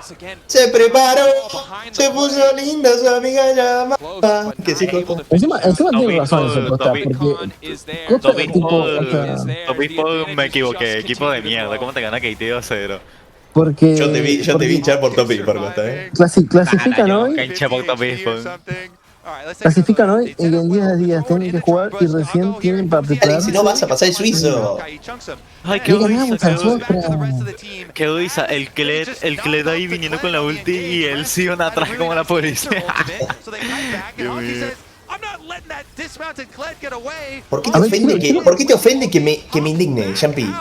Déjame que me indigne. ¿Por qué tenés que ofender a la empresa que no te dio nada, a Lata? No estoy insultando a ningún equipo. Me chupo huevos los equipos. Estoy insultando a la organización. ¿Cómo no consumí nada si acabo de consumir el video este? ¿Por qué tengo que ver todo mi amor, esa China, la del medio? ¿Por qué tengo que ver las últimas 10 LLA para poder criticar la pelotudez que hicieron con... Y no estoy teniendo criterio diciendo que no podés hacer un puto video con Ian desinformando. No hay criterio eso. Porque te estoy diciendo que no fue aposta. Si fuera aposta ahí sí te daría la razón. No importa, la ignorancia no te exime de hacer estas pelotudeces. Entonces está diciendo que son unos ignorantes. Una cosa ahí. Tú siendo del sector de los esports. No puedes hacer algo mal Que es un sector que mucha gente quiere trabajar.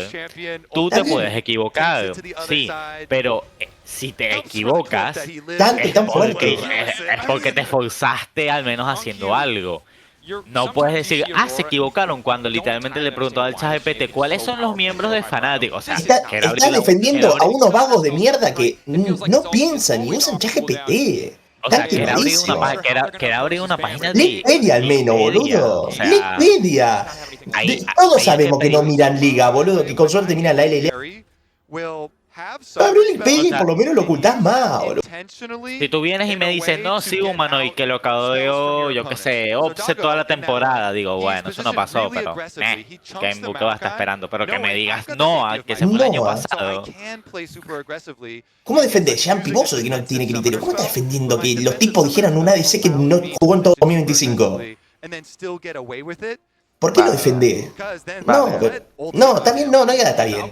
Argumentá. No, o sea, está bien. Tienes razón. Pero sí me indignó que metieras a los jugadores y al competitivo. ¿Cuándo metió a los jugadores? ¿Cuándo dijiste, metió a los "Ay, jugadores? no, de que dijo, ay, ya ves por qué esta región nunca clasificó a tal. Ah, sí, eso sí, eso sí. No, no, sí, eso, ahí sí los metí. No, disculpate por eso. ¿Por qué no? Es lo que pienso. Si hubiese secuestrado alguna abuela, hubiesen entrado en el main stage. Pero es verdad. No tiene nada que ver. No, sí, a mí me chupo huevo que no entre. Yo te digo, yo no los insulto, yo estoy dando un dato. Si vos hubieses hecho. A mí me da igual que entre o no Latam. Yo soy Royal. A mí me da igual. Si vos que. A los jugadores, no a los productores. Bueno, ok. Pero si vos que elegís o los defendés o entrás al play-in, al main stage. No puedes defenderlos si entras al main stage. A ver, sí. Tenemos a los peruanos que nos defienden. No, ¿por qué no? Porque se mostró en estos 10 años que no entraron nunca. Son unos pajeros de mierda, porque no tienen ni... Apuralo, boludo. Andá a la Gaming House con un cuchillo, vas a ver cómo no joden más. Y sí. Pero es así, boludo, cómo funciona la cosa. Hacer lo mismo con Royal para que salgan. ¡Boludo! Así te suena. Pero es que está bien, es lo que hay que hacer. Yo no puedo porque no estoy en China, pero los chinos de Royal lo que más quiero es que vayan a buscar a los jugadores. Así sabes que si te pones la Royal, los rendís o te vas muerto, mogólico. Es así, me chupo huevo los jugadores, su familia, la integridad, que se mueran, boludo. La de hoy se respeta. No, pero mira a Dogo sacándolos a estos malos. Gracias a Dios me suena así. Their bot lane has been pushed all the way back though, so they do kind of want to take care of that. So Sion's got a couple extra waves he's going to have to work with to re-push. Como debe ser. There for rest on the bottom side. No, como debe ser. Está tirando cualquiera, Nicolás. No greater advantage traded here. No, está bien, Jampi, sos peruano y no entendés, está bien, no acuchillar. Pero no aplaudas que vuelvan con la mano vacía. Dijo una mabalicada y no lo quiere reconocer. No aplaudas que vuelvan con las manos vacías, Jampi. No aplaudo. Sí, aplaudí. Bueno, chicos, lo intentamos, somos una región débil y aprendimos. Critica lo que tienes que criticar. El resto está en paz. ¿Cuándo criticaste a los jugadores vos? Eso no es aplaudir, eso es justificar. And be honest, bueno, es lo mismo, justificar y aplaudir, es lo mismo. El único que le sale bien justificar y que gane este uno. Ay, pero mis niños perdieron por el draft y después ganan. Son los únicos. Después nadie que justifica gana. Si querés ganar, tenés que sacarte todas las excusas, boludo. Y si perdés de la manera más injusta, es culpa tuya. Es la única forma de mejorar y ganar. Maldita sea con José de Odo, Dios mío, cómo no clasificó. Qué muerto de mierda, Dios mío. ¿Cómo explicás que Flyway va a los mundiales? Literalmente fue a los mundiales en 2021, no fue y volvió desde que se fue José de Odo. O sea, fue antes y después José de Odo. Estábamos hablando de un error de un coso de producción. Vos no querés hablar de eso, me están diciendo que no puedo criticarlo, vamos a criticar otra cosa. De la nada la van a tirar. De la nada metiste el nivel de la región, solo para tener la razón de la conversación. Eso no, la razón ya la tengo diciendo que no podés hacer eso con IA. Pero vos no me la querés dar. Ya está bien, ya te la di. Bueno, ahora podemos hablar del nivel. No. Porque está justificado. Por si no vas a mejorar, no. Eso ya hablamos el año pasado.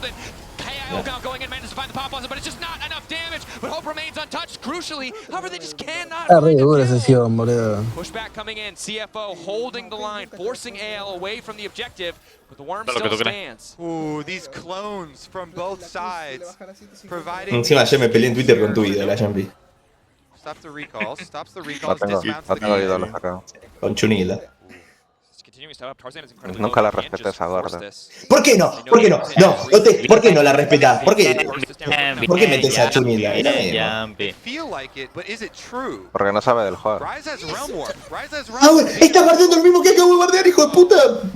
Porque es bardear a la producción, no a los jugadores. ¿Y por qué no puedes bardear a los jugadores? Fuera de joda, para Jampi, no me no te enojes, contestá. ¿Puedes contestar? No, puedes bardear a los jugadores. No, somos dale, que soy un ADN de dos. ¿Podés contestar con argumento? No meme. Puedes bardear a los jugadores cuando el problema es el de una partida o de una serie. Acá nadie está hablando de ninguna serie Champi. de un juego de jugadores. Está bardeando a lo que hizo el teleprompter. Me chupo el teleprompter, ya está, ya pasó ese tema. Bien. ¿Se puede criticar a los jugadores del LLA? Sí, cuando la cagan. O sea, siempre. ¿Qué hizo Shanks? Pero es que ese momento ya pasó. Bueno, Lo de Malayan se quejan de los rivales, le tocó un suizo, le tocó Billy, PSG y GAM, boludo. Y perdieron contra PSG y GAM, y PSG y GAM salieron 1-3, así que son horribles, amigo. Perdiste contra NRG, Alexi. Y bueno, todo para que después se coma un 3-0 en el I mean, I agree. Si querías bardear el nivel de los jugadores, cuando Lions se fue eliminado, ahí debiste bardear. Pero no lo hiciste porque no viste la serie. seguro me estaba pajeando, seguro no la vi. Y yo disfruto bardear lo de Latam. ¿Por qué? Porque son Q flash smite, really good from Tarzan to steal it. But you see, Doggo immediately killed Kyle on the top side, and they punished Tarzan for his steal immediately. So they've got the numbers advantage. Pero ese es retrasado, retrasado. O sea, ¿dónde está el UTP-Sion? El UTP-Sion aseguraba ese balón. O sea, ¿por qué gastó la Q antes y no se la guardó para smitear con su jungla? Para lo mucho que le sirve al varón igual. Shanks tries to teleport out because he sees the teleport. Look at the minimap closing his exit on the other side.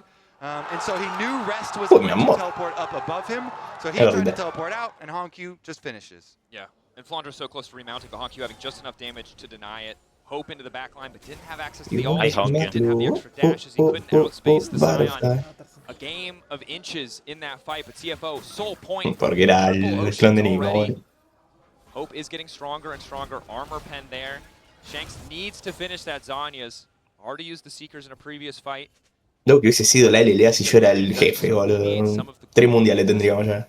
Se habría ido a la quiebra al primer Al Oceo, como terminó pasando y no fui.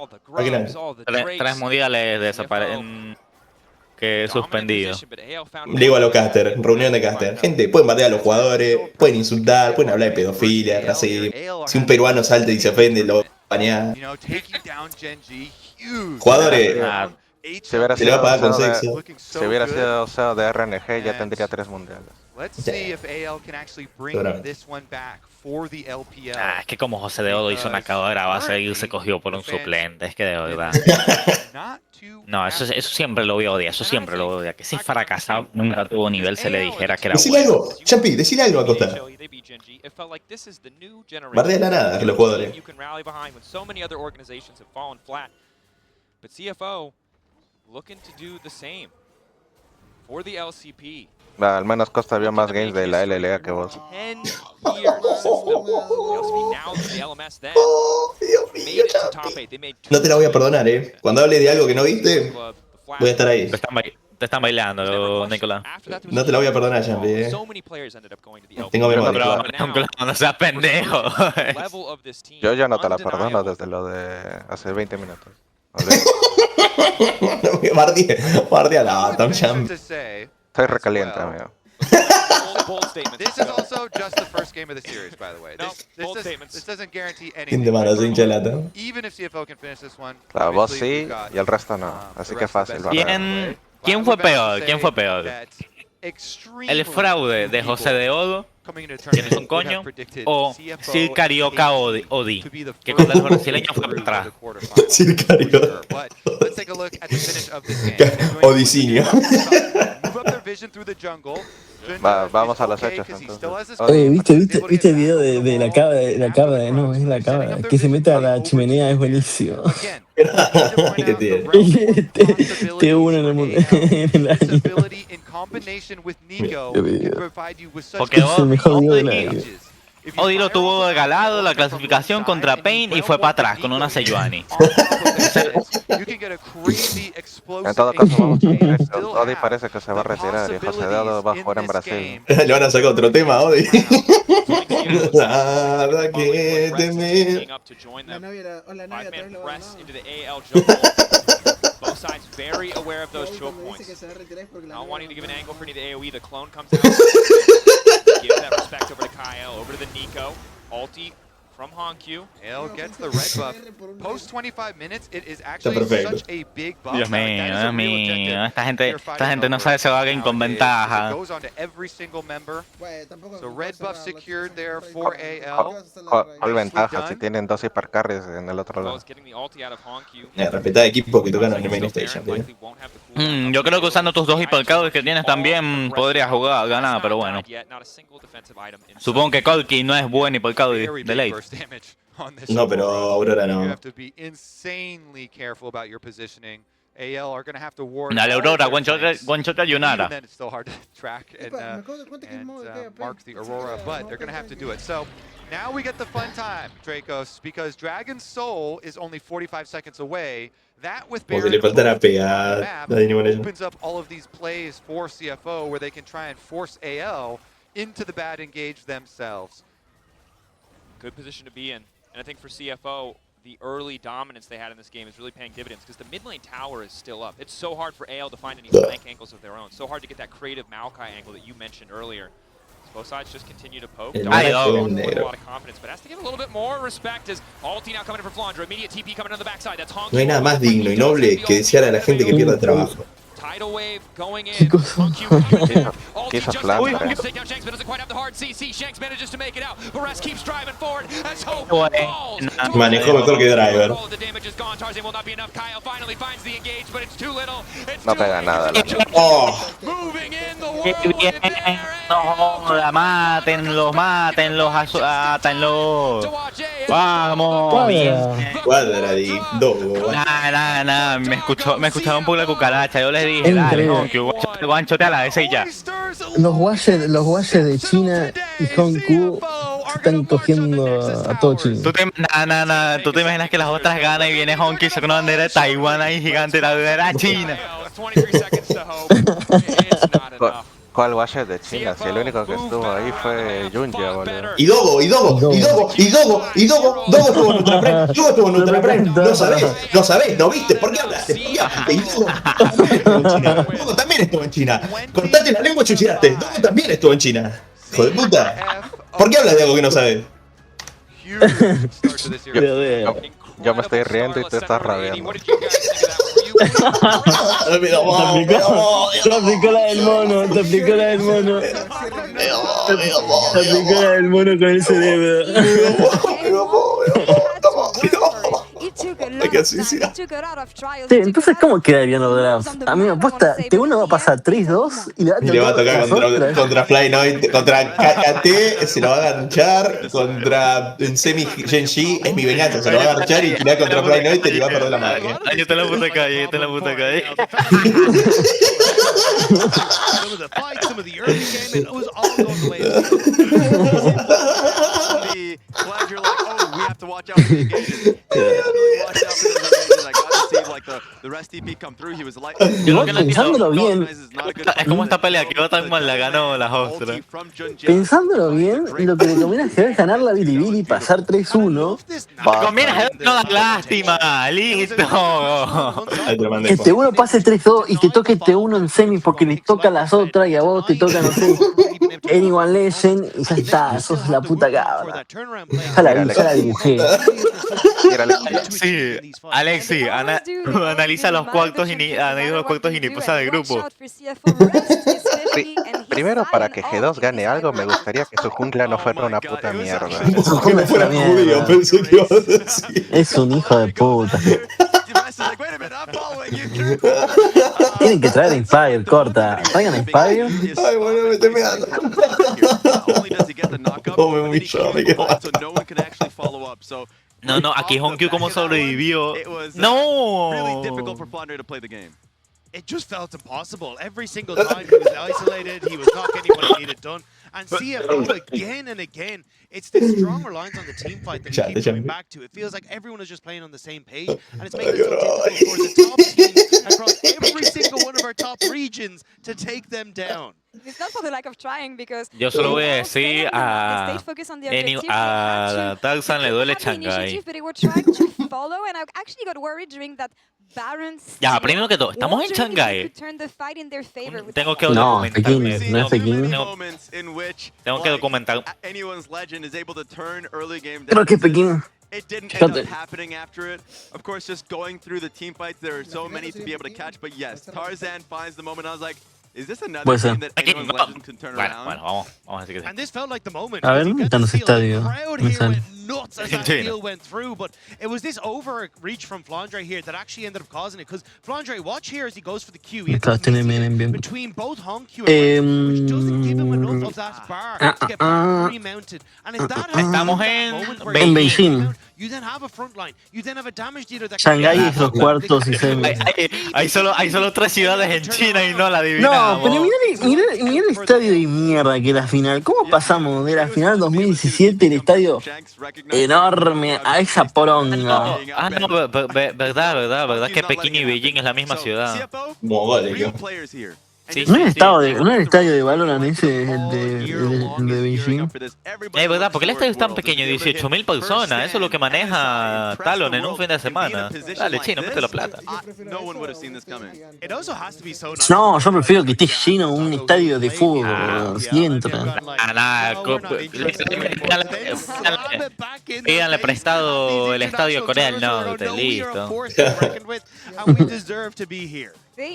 Bueno, a Tarzan le duele Pekín. Vamos a Chile a ver el mundial, el coso de Valorant. ¿Cuántos games tengo que ver de LLA para empezar a ganar? A decade. Oh, actually, yeah, a decade. Yeah. Yes. Wow. It has been that long. It has been that long. Very quickly. ¿Sabes qué iba a pasar? Las ostras se van a ir eliminados en cuartos porque ellos les va a hacer trampa. Estoy convencido, sí. Porque estoy seguro que Dayo tiene que estar cansado que cada día les traigan 3 personas más. Porque seguro que se lo paga Dayo. Last time a pack made top 8. Dale, listo. Tarzan, deja de wintradear, hijo de remil puta. Champi. ¿Cuánto game tengo que ver para poder hablar? Porque sí, que Costa vio más que yo, entonces hay un número mínimo. Seguro no te viste ni un año. Contestá. Vos contestá y yo lo cumplo. ¿Cuánto que ver? Un año, o sea, toda una temporada. Una winter, una spring y una summer. Ok. Voy a empezar hoy. Nah. Me imagino yo ya ahí en el chat, junglas campeones del mundo y solo uno y no eres tú.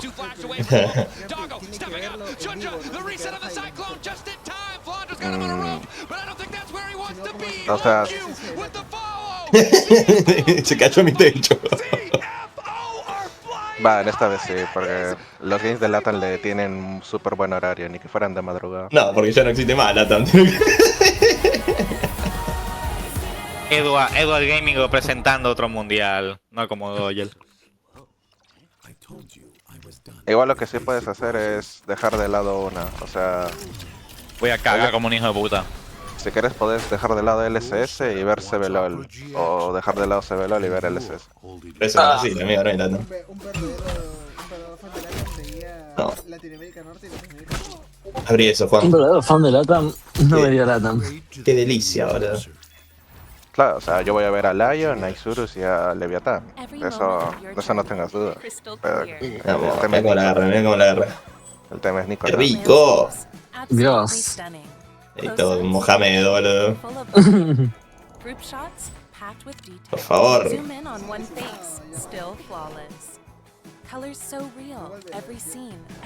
Lo sentan y quedan. Vuelve para el clásico.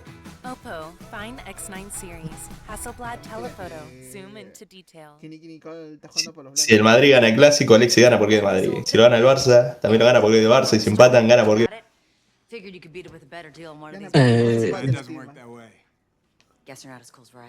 Vayan a matar. O gana o empata el Madrid.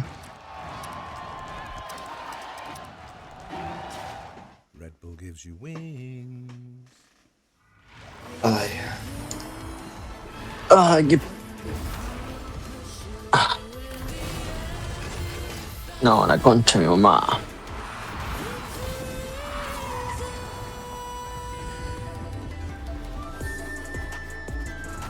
Esa mierda de comercial de audio.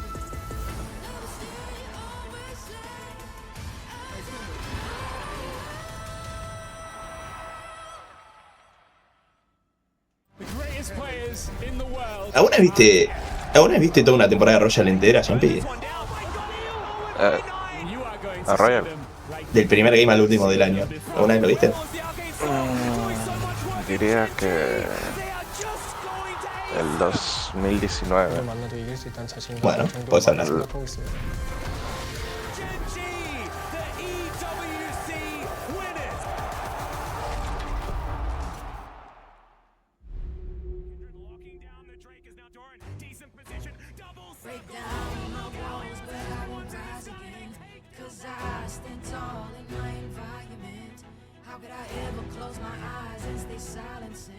Try to take me down with their violence.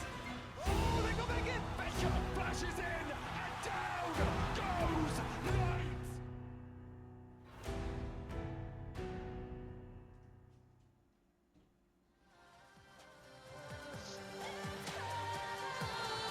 Knight. No, posta que si gana Florinator, nadie. No. Mira, Jumpy, ¿sabes cómo te ves defendiendo a lo de Latam? Así. Mira esto, pon esto, Juan. No puedo creer. Subí el de arriba y después bajá el comentario este. Ay, boludo. Subí. Ignora ese. Sí, yo sé. Es de arriba. Subí. Para jugar versus dos equipos de todas regiones es súper estimulante. Hola, es increíble. No está diciendo ninguna mentira. Dicen, jodete si ganas, no jugás contra la de tu región porque... Qué malo jugar contra la de tu región. No hay que jugar contra tu región, eso... Jodiste. No El año pasado se quejaron por lo contrario. Por eso, se quejan de todo, así te ves vos. Ay, pasa que el LATAM... No podemos jugar contra Taiwán. No pueden tocarnos esos rivales. Es una mierda Taiwán. Yo no me quejé de nada. Sí, te vi quejando y defendiendo. Más bien, defender es todo lo contrario a quejarse. Tu gobierno, Champi. No, eso sí que no. No. Defendés a tus jugadores y te quejas de lo que pasa externamente. Y ahí te quejas de la organización, las dos cosas. Lo metés en una burbuja a tus jugadores. Y después, ¿qué pasa? Lo único por lo que critican a uno. Ay, abandonó a su hijo. Ay, lo ay, qué malo. Se hizo un penta, ese... No entendí nada.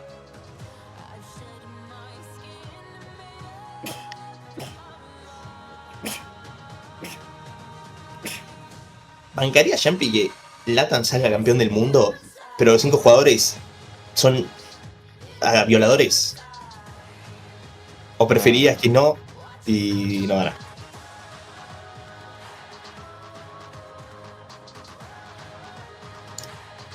No, probablemente 2 sean coreanos, así que sí, que salgan campeones del mundo. Vamos, Jumpy. Jumpy.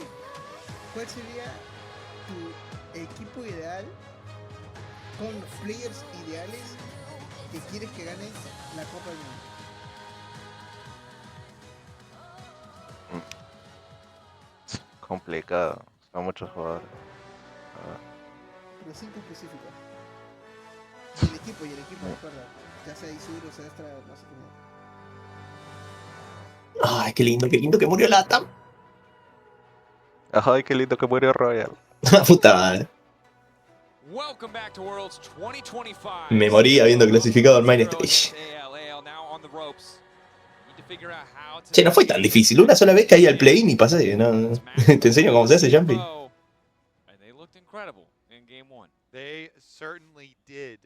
Por lo menos mis equipos no necesitan subsidios del gobierno para subsistir.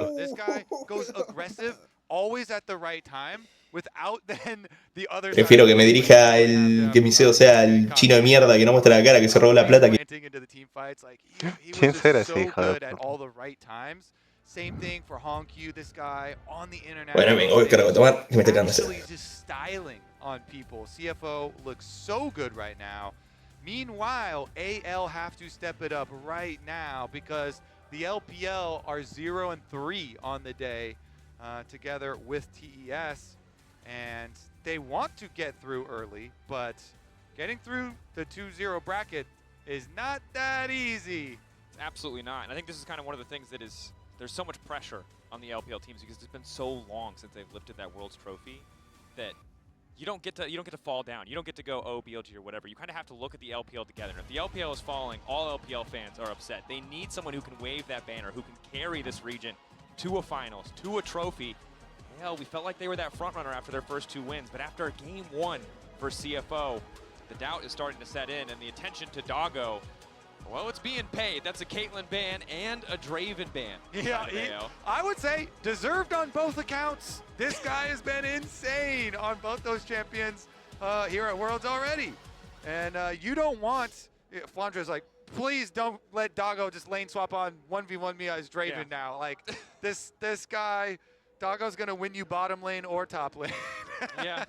Again, the triple top lane threat or triple AD threat, depending on how you want to look at it. Yeah. The side of CFO is terrifying. Azir taking away something stable, standard. Again, keeping the Kai'Sa out of the hands of Hope. In general, I think a lot of these Kai'Sa comps are comfort for pretty much every team in the world, right? She's just been so powerful for so long, alongside a lot of those utility mid laners. So what will the final ban be on the side of CFO? Also, CFO have kept on winning, even though they literally changed top lane players, still with Sion. So they can't do that. Because of Fearless, you're going to have to win without Sion. The first game they'll have to win without Sion. Perhaps that is the secret. Orianna picked up for Shanks, so maybe we're looking at a potential draft that will... Ooh, do we get a Honkyu, like a Kali or some kind of assassin into it? Oh, I think that would be so spicy. I think that would be so sick. Pick some champion to try and kill this Orianna, who is, you know, like one of these tier 1 blind pick mid lane champs up there with the Rise right now. And so nothing out of the ordinary so far, but let's see what CFO want to cook into it. Rumble, again, pairs really well with Jarvan. Honestly, it pairs well with all the other AD jungles too, though. Pantheon and the like. Vi is also still available for the guaranteed lockdown. Any of these, possibly because those are all up, they don't have to do it early. Trundle, the other champion, obviously with the pillar that could be good with the Rumble, but instead it's the Pantheon. We talked about it. Nerfed and then buffed again as we come into Worlds, or slightly still less nerfed. Yeah. Still very good. They walked back their monster damage, the monster damage gutting that took place, and put some damage back into them. So it's clear as fine now, albeit a little bit reduced. And still, the reason I like it so much is because not only do you have the point and click, which is always great for Rumble. You know, you're gonna have point and click stun to keep someone on the equalizer, but Pantheon's global, and then Rumble's is like what, like two or three screens, 2 screens. Full range, very long range, and so you can apply so much pressure with how well CFO have played the map. So let's get back to regular skirmishing though. Leona and Xin, a jungle support that you know well. The Leona pairs so well with the Xin, working around. That duo is very fearsome, making strong. Oh baby, do we get exactly what we wanted? Come on, come on! Every time you look anywhere else, CFO tries to grab I feel like your it's Christmas. attention, Come on, heck yeah! Santa coming to town? Honkyu? I asked early, Drake. You asked early, I wrote it on my list. Boy, Kobe. I sent it up to Santa, and we Galio, get por el it. amor de Dios, Jonen, Galio. We get it. The Pantheon puts so much pressure too on Ori. You can just you can trade flashes, no problem with Orianna. Go in there, level 3, level 4 Pantheon. Trade your flashes with the Orianna. Que lo baneen, o sea, el otro pique a Galio todo y... Absolutely. Un coche total. Point. If you are flashless in that 1v1 matchup, you are not making it out alive. That said, AL, it's stock standard, but it's solid. It's powerful. Tarzan, if you get a lead on the Xin, similar to the Pantheon that we see for Junjo on the opposite side, this is a champion that can take over the game. The downside is Xin is at his best when you have these long-range carries who can't really deal with his ultimate. Rumble and Akali aren't those champions, nor is Pantheon, so we'll have to see if any of those vulnerable options come out from CFO later in the draft. I think in terms of overall execution, I see a lot of potential in terms of what AL are bringing, but maybe not the ideal options. Also, still, what is Flandra going to play into Rumble? You know, the Ornn and the Galio, blah, blah, blah. We say that literally every time. But Blah, blah, blah, boring stuff. Next yeah, thing, next but thing, he, yes. he could do like a Flandra York, you know, like one of his specialties. So we'll see if they get a little bit, if they mix it up a little. You know, like, oh, I guess. No, Denis, no York empezó a is meter hard el when you TFT get a bringing uno, towards así the que te end puedes on ir. global and stuff. Bueno, me voy, chau. Kind of annoying there. So they banned out those boring ones that we said though. The standard conventional options. Alistair's been a takeaway from Kaiwing, and of course that is one of his kind of his signature. Va a ser un 2-0 las dos series. I imagine we'll see another ranged, or excuse me, melee kind of engage. ¿Quién lo diría? Lo de las 3-0. Ni Costa. Yeah, Rel with Como que ni Costa, hijo de puta. always pretty Y nice. sí. No veo tu triple diciendo Costa 3-0. Y, no, porque yo sé que eso no es un triple. ¿Por qué no sería un triple? Obviously the power to both hyperscale and also with the use of her ulti on the hunt. No sé, para mí, que las ostras fueran 3-0. Spell shield safety is kind of annoying. Era un triple. Era perfectamente posible. So we're gonna get another form of safety. No spell shield safety, so we can get the Xayah ultimate. No, uy, a la mierda. Aquí está la radio. Eso sí, que las ostras me dijeras, no, le van a ganar a T1 y a Anyone Legend. Ese Bien. Honkyu. Okay, so you don't No. ban the Braum and you don't ban the Leona, then they're gonna pick it up. So Braum is Perro a pechito. good answer to Leona. Con 'Cause razón Leona tiene just tantas goes fans. in, and Braum definitely blocks a lot of the damage and can try and punish you as you try and make your way out. AO flicking through a lot of potential AD options, most of them looking like scaling picks. Varus, of course, would be a different story. I think we still want to see... It's tough because CFO have so much raw power, but the amount of reliable hard CC isn't... Chawi. Chawi está hace rato gauchando. Menciono ese nombre hace años. No, el árbitro, ¿qué era? Is really good again too, by the way, with double AP with Ziggs and Orianna, Ah, and güey. Leona being Sí, stunned sí. as her CC.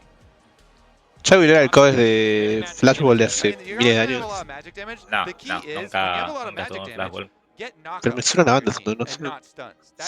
No, él fue coach de HQ y el Hong Kong Actitud, que se cepilló Ah, a... con razón. Ay, churus. Ah, con razón me sonó ese nombre. Sí, sí, sí, que yo le suelo. Meanwhile, Freljord synergy, anyone?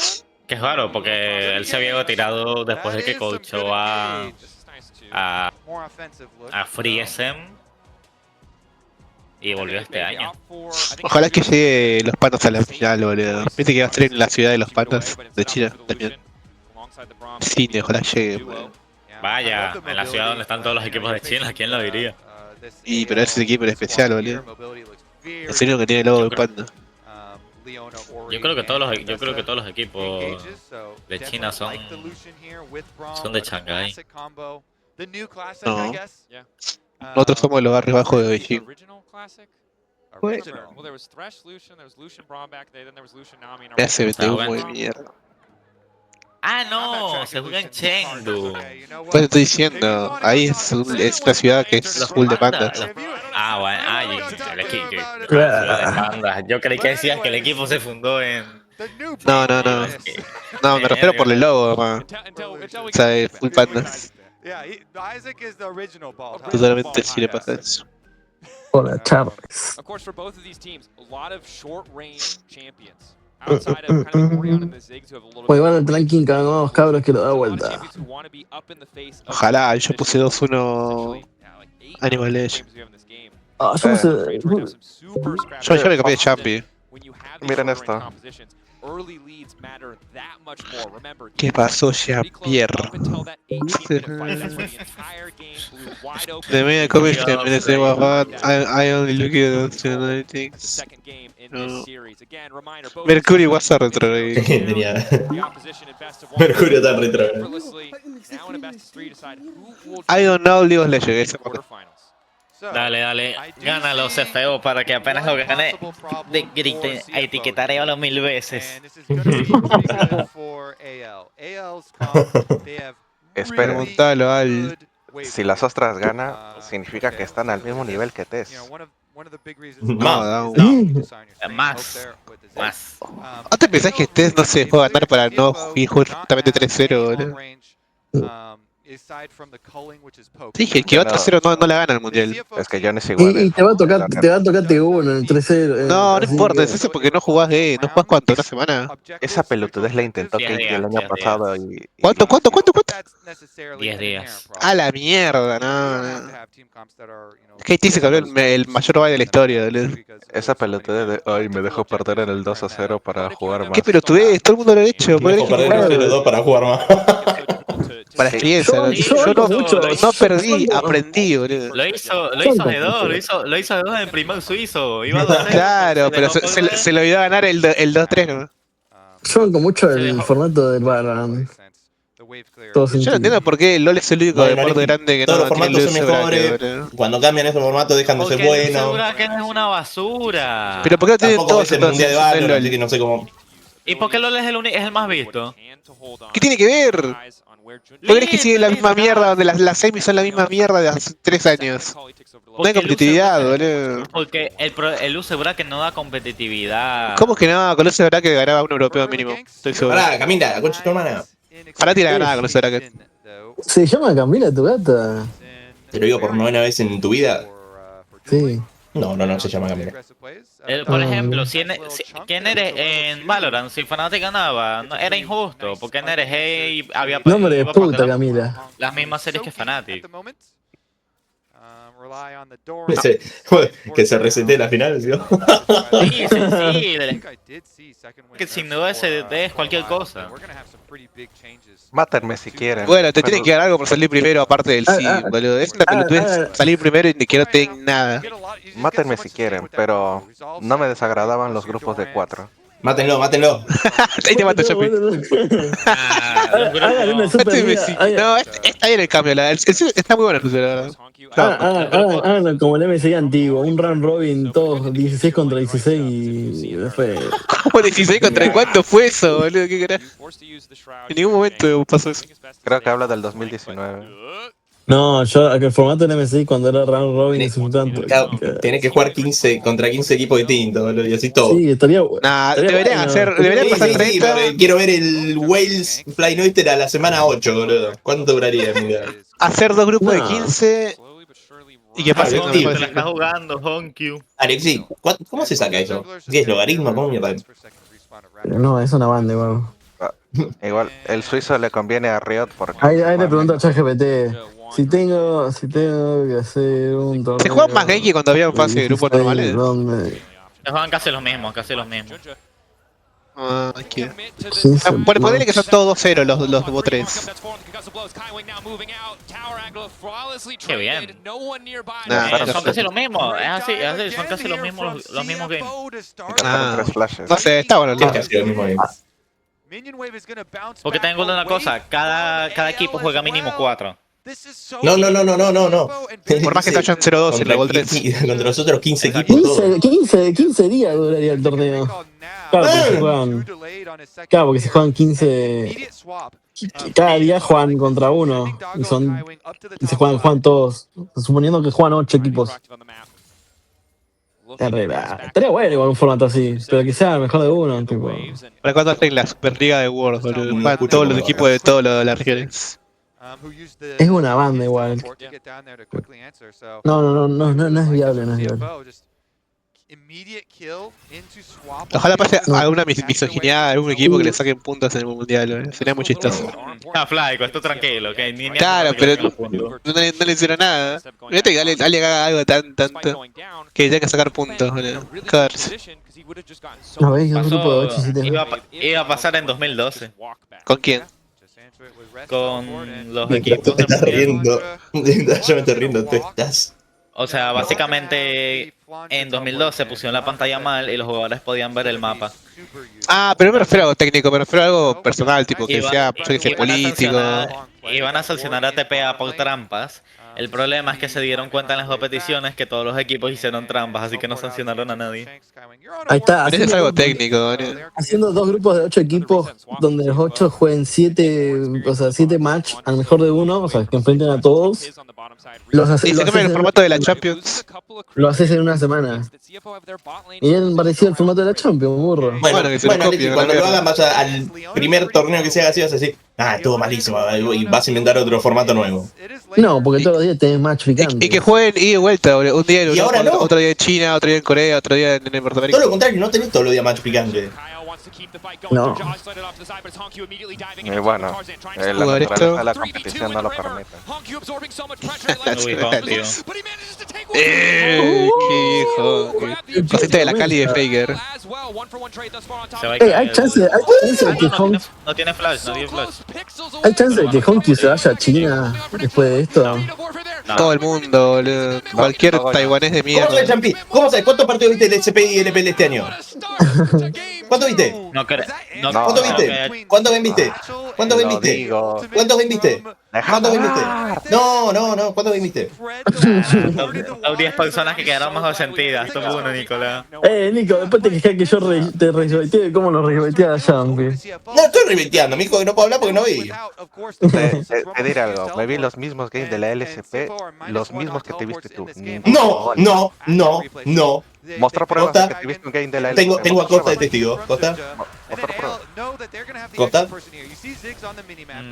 Cuando vimos game. Sí, verdad que vimos el talón. Gam. Chúpala. Perdón. Y otro día también. Bueno, pero ¿en qué estaba, Nico? Me cortaste, gordo, Lo chupapija. repitió a Champi. No, antes. Ya te puedo papear o debo seguir escuchando llorar. ¿Por qué? En teoría, Honkyu no debería irse eso. porque. Ahora tendré que hacerme cargo yo. Porque estaba forzadísimo. O sea. Pero es el mejor jugador de UNE. Pues, boludo, debiste jugar 3 games nada más. Las otras tienen mucha plata. Las otras es un equipo. Tiene 18, con plata. tiene 18 años, boludo. Y bueno, ¿y por qué? No, pero ¿por qué se iría a China? ¿Por qué? Y porque no se va a ir Pero a China está Corea. recontra guayada. Ya, vos viste que le está ganando a China ahora con todos taiwaneses nada más. Que venga la- ¿Para qué mierda se va a ir a China? Sushi chino, no. O sea, ahora están demostrando que se puede ganar a los chicos de mierda. No, yo ya no. O sea, literalmente, esta es la única razón por la que el único contexto donde no vale la pena irse a China. Están jugando bien, tienen buen equipo. ¿Por qué irse? Otra cosa es que fuera el mejor el equipo y estuvieron perdiendo. Claro, como Cap se lo hizo. Digo, al revés. Ojo. ¿Qué pasó con el mejor soporte del mundo? Kael, me metieron la motito. ¿Dónde está taiwanés o no? Sí, todos ahí son taiwaneses menos Keiwen, que es de Hong Kong. ¿En serio? Claro, la No misma sabía que mierda. Sushi Si era acaso, taiwanés. yo creía que Honkyu se iba a ir para Gigabyte Marine. Es este el mejor roster taiwanés que existió después del Flash de 2015. No, el Flashback que ganó la IN es mejor. No, por nombres este CFO era bastante normalito, por nombres. ¿Qué fue lo máximo que llevó Flashback en el mundial? Cuartos, ¿no? Cuartos. Que se los garchó quien es UK. Fnatic, creo. Fnatic. No, T1. Fue T1, déjame que vea. Mi querido JB. Origen. Origen, la CC 3-1 me acuerdo. T1 se cogió, fue H2K. El origen de HQ, ay Dios mío. Es eso, y si acaso yo creía que Levi iba a sacar la chequera y iba a llevarse a Honkyu a Vietnam, pero no se lo llevó. Los taiwaneses y vietnamitas no se llevan muy bien, de hecho. Pero la cosa ¿Cuántos es años viste en Taiwán?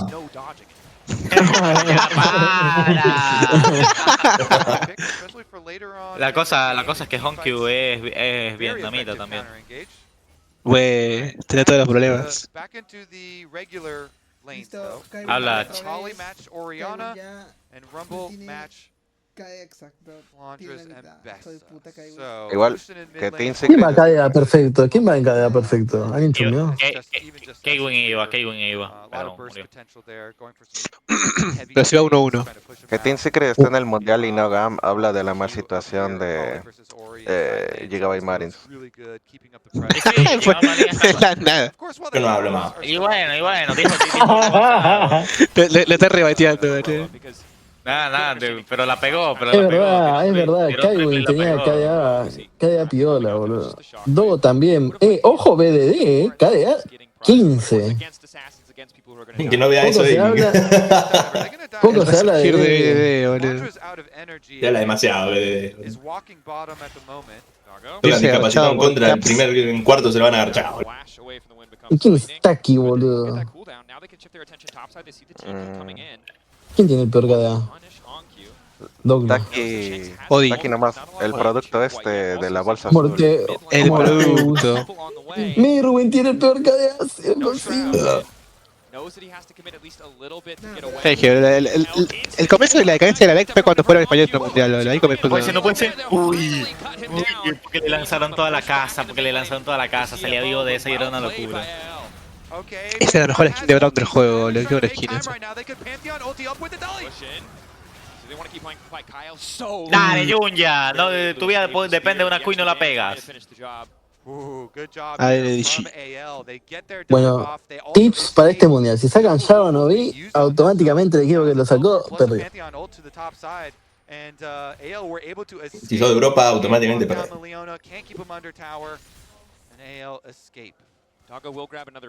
No me puedo criogenizar 48 horas para estar viendo el fanático. No, ¿Qué hace no. K-Win? Mañana el picante. Mañana juega Gido, pa. Bien ahí. Mañana se hace historia. Y para que se los cojan otra vez, bueno, gracias. Mañana juega el mejor jungla europeo. Se mierda, qué humo.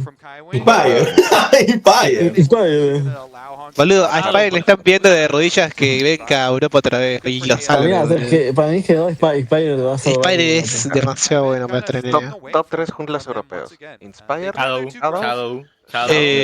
No, Shadow Svenkeren, Shadow con la derrota que se comió contra Siente. Segundo. Pero si no jugó, burro. Diría Honor, pero Perú queda en América. Habla, Nico, vos que tu quijada que no voy a tomar. No. Costa sale y lo defiende a Jumpy. Nada, yo no hablo más. Es el hijo consentido. Big Trump. Inspire. O el burro de Trump. Mira lo que dijo Shadow, se lo meó, boludo. ¿Cómo te duele Goyaví? ¿Cómo te duele Goyaví, gordo? ¿Cómo te duele Caracas, boludo? ¿Cómo te duele Goyaví, Dios mío? ¿Cómo te duele cuando la... ¡Mamá huevo! ¡Maduro arregló las elecciones, coño! No. ¿Cómo te duele Goyaví? ¿Qué te dieron en Navidad, Costa? Navidad de Nica. Una masa de arepas. La mierda, ¿no? Yo pensé que te había dado el 3-0 de ese feo. Qué rico. ¿Cómo es, Nicolás? No, güey, esmaitea bien. Yo tengo un video gracioso de a ver si lo Quiero chequear algo. si no lo- ¿Dónde decís que morí? Eso sí que fue una pena. Goyaví. ¿2021? ¿En Smite Way y todo eso? ¿Cómo me fue en grupos? Bueno, había que dejar pasar... ¿Ese MSI no lo ganó? No, Sí, el mundial, lo ganó. pelotudo. Sí, mira, ahorita que Jumpy sí tiene una normalidad, ahí sí puede decirlo. ¿Qué? No, ahora que Jumpy dijo cualquiera, como la de Bichuan y lo de que ONG no ganó de MSI, podría decirlo. Preguntó, pelotudo. Uy, ya está para votar en el CES por World Cup. Votá a Costa, dale. Votar los mamas. Sí, ya está para votar. A ver los nominados. Si vos me querés. O sea, Yo no. pero como amigos. Puta mierda. ¿Por qué recalcaba? Qué rico. Conviviste un año conmigo en mi casa para poder decir si me querés o no.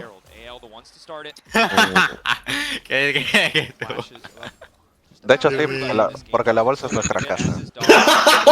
¡En peruano! ¡En peruano! ¡En peruano! Y de hecho sería más de un año. Dale, Honkyu, baja. Baja, cagón, hay que pelear Heraldo. No, Jumpy todavía no había dropeado su primera carrera. No me recuerdo. Uy, Dennis tirando la personal de la nada. ¿Cuál personal es ese? Hijo de puta, ese mismo lo contó. No, Y no lo contó triste, lo contó normal. Va, porque no me importaba mucho, la verdad. Imagínense entrar a ingeniería y sistemas porque crees que así son los programadores de videojuegos. Pero vos también como no te has informado. A ver, también hay ingeniería informática. En esa carrera no había en mi universidad. Aquí está. Esa la tienen 3 universidades acá.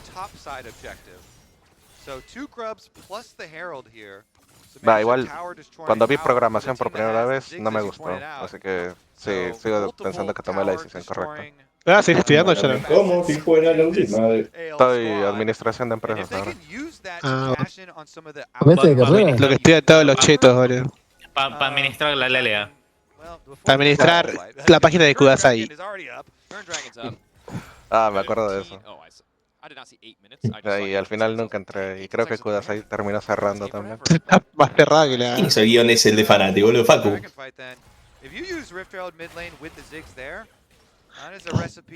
Igual No, era bro. obvio que... Era Se obvio, murió Facu. era obvio que una página dedicada solo al anime no podía durar tanto. Lo de Facu me va a seguir sorprendiendo. ¿Qué pasó con Facu? A él también. Contexto. No, Se igual, murió. No, hay que ser el que le faltaba una mano. Ah, el Facu de las noticias. El que Sí, trabajaba en prensa. F de News. ¿Cómo que se murió? No, ¿Qué? F de News. No, sí. mentira. F de News. No, ¿El sí, manco? Sí. No, ¿qué? Costa ahora es el único manco. No, ¿qué Ah, lo mataste vos, Costa. Sos celoso de mierda. Ah, vale, yo me asusté por un segundo. Pensé que alguien ya se había muerto. ¿De verdad? No, ¿qué? Ya No, se no. jode. No, ¿Dónde vieron eso? nadie se moría atrás. En el WhatsApp. Yo no estoy en el grupo de Coca. muera Jumpy? Yo lo vi en el estado de Joco. No, qué carajo, boludo. Espera, ¿en serio se murió Facu? ¡Ojo, ojo, ojo! ojo. Sí, No, el qué bien manco, jugado. sí. No, qué bien la ¿Qué jugada. carajo, boludo? Ah, Bien, va a ganar a Union Legend 2-1. qué cagada se mandó qué cagada se mandó Ojalá que el siguiente no sea Juan. ¿De qué murió, boludo? De No sé, manco. le dio un bajo, le dio un bajo. Le dio neumonía. Una Vio neumonía. al, y lo hizo al bien. Panacti de Jarinín. Yo dije, ahora está entrevistando a Roger en ese. Nah, No, no puedo creer, Ya boludo. la están. no, no. De Europa. De fallecidos reales, mínimo que pase un año. Carajo. Ay, sí, ahí joder. Pero con el viejo de Perk. Tiene que pasar un año. Al viejo de Perk nadie le importó. O sea que en un año puede con la vieja y joder, ¿no? Yo no dije nada del papá de Pérez. Eso fueron ustedes. Mentira, vos lo comenzaste, Jumpy. Vos lo comenzaste. No, Vos lo comenzaste, Jumpy. Te estás cagando de risa, te estás cagando de risa. Comenzó a caer. Lo comenzó a caer, la vi que me metí. ¿Por qué caes? Caer empezó a jugar con el papá de Pérez. No, dijo un chiste del papá de Pérez en stream, me acuerdo.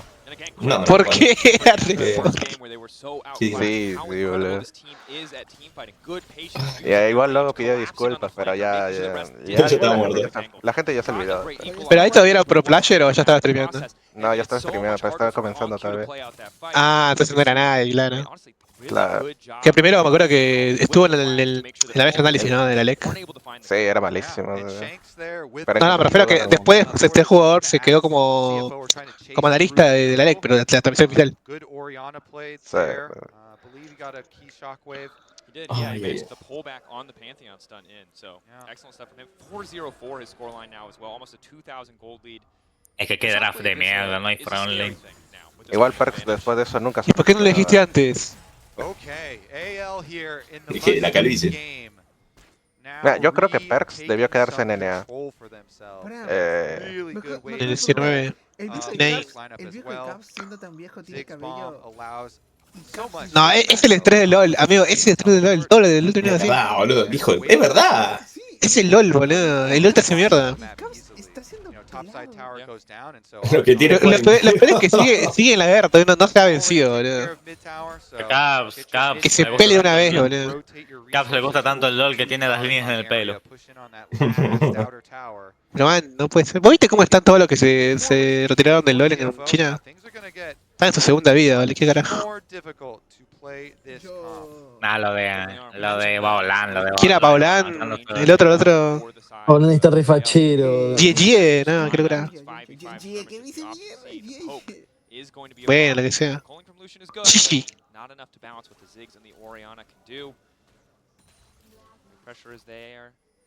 Mientras yo me río, tú estás enojado.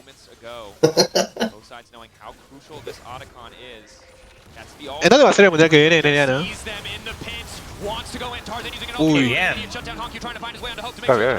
Uf, no, que juegan las ostras. Nah, Honky no sé por ¿Cómo qué miedo? va a ¿Cómo buscarlo. miedo se Porque murió va Honky? porque va a buscarlo al pelotudo de Hope en vez de hacer daño. Pero ¿cómo se la llevó Kaywin?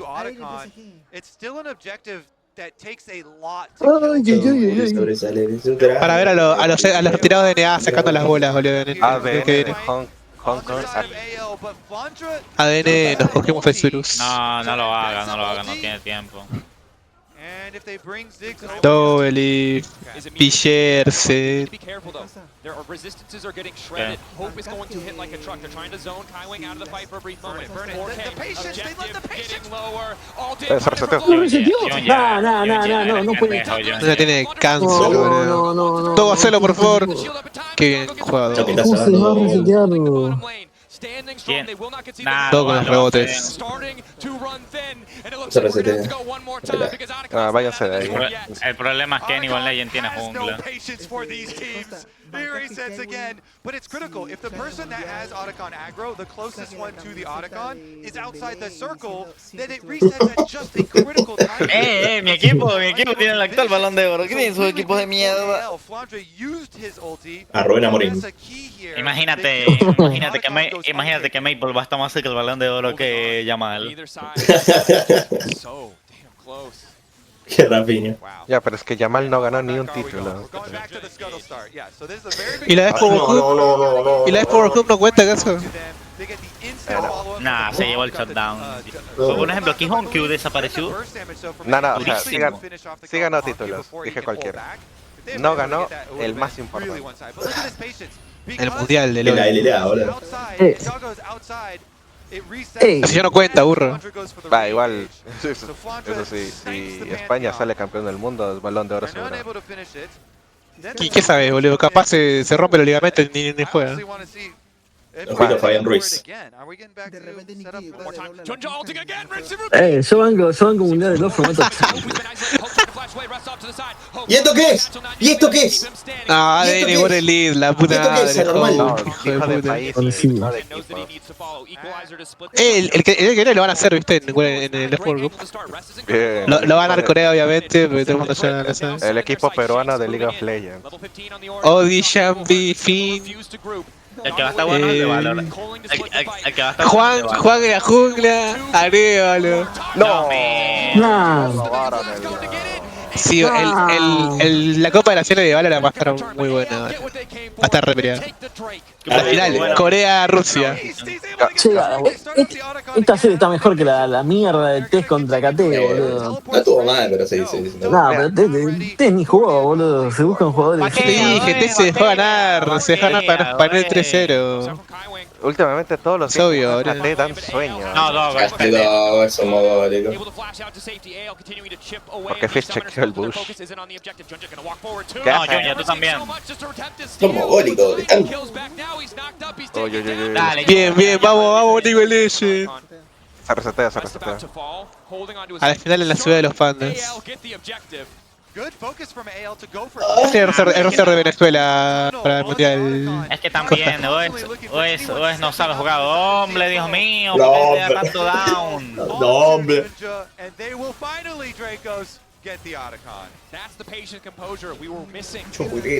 Las predicts las va a ganar Figue, boludo, la puta madre. La pecha se pegó. No, que la va a ganar, boludo. A ver, no, ni idea.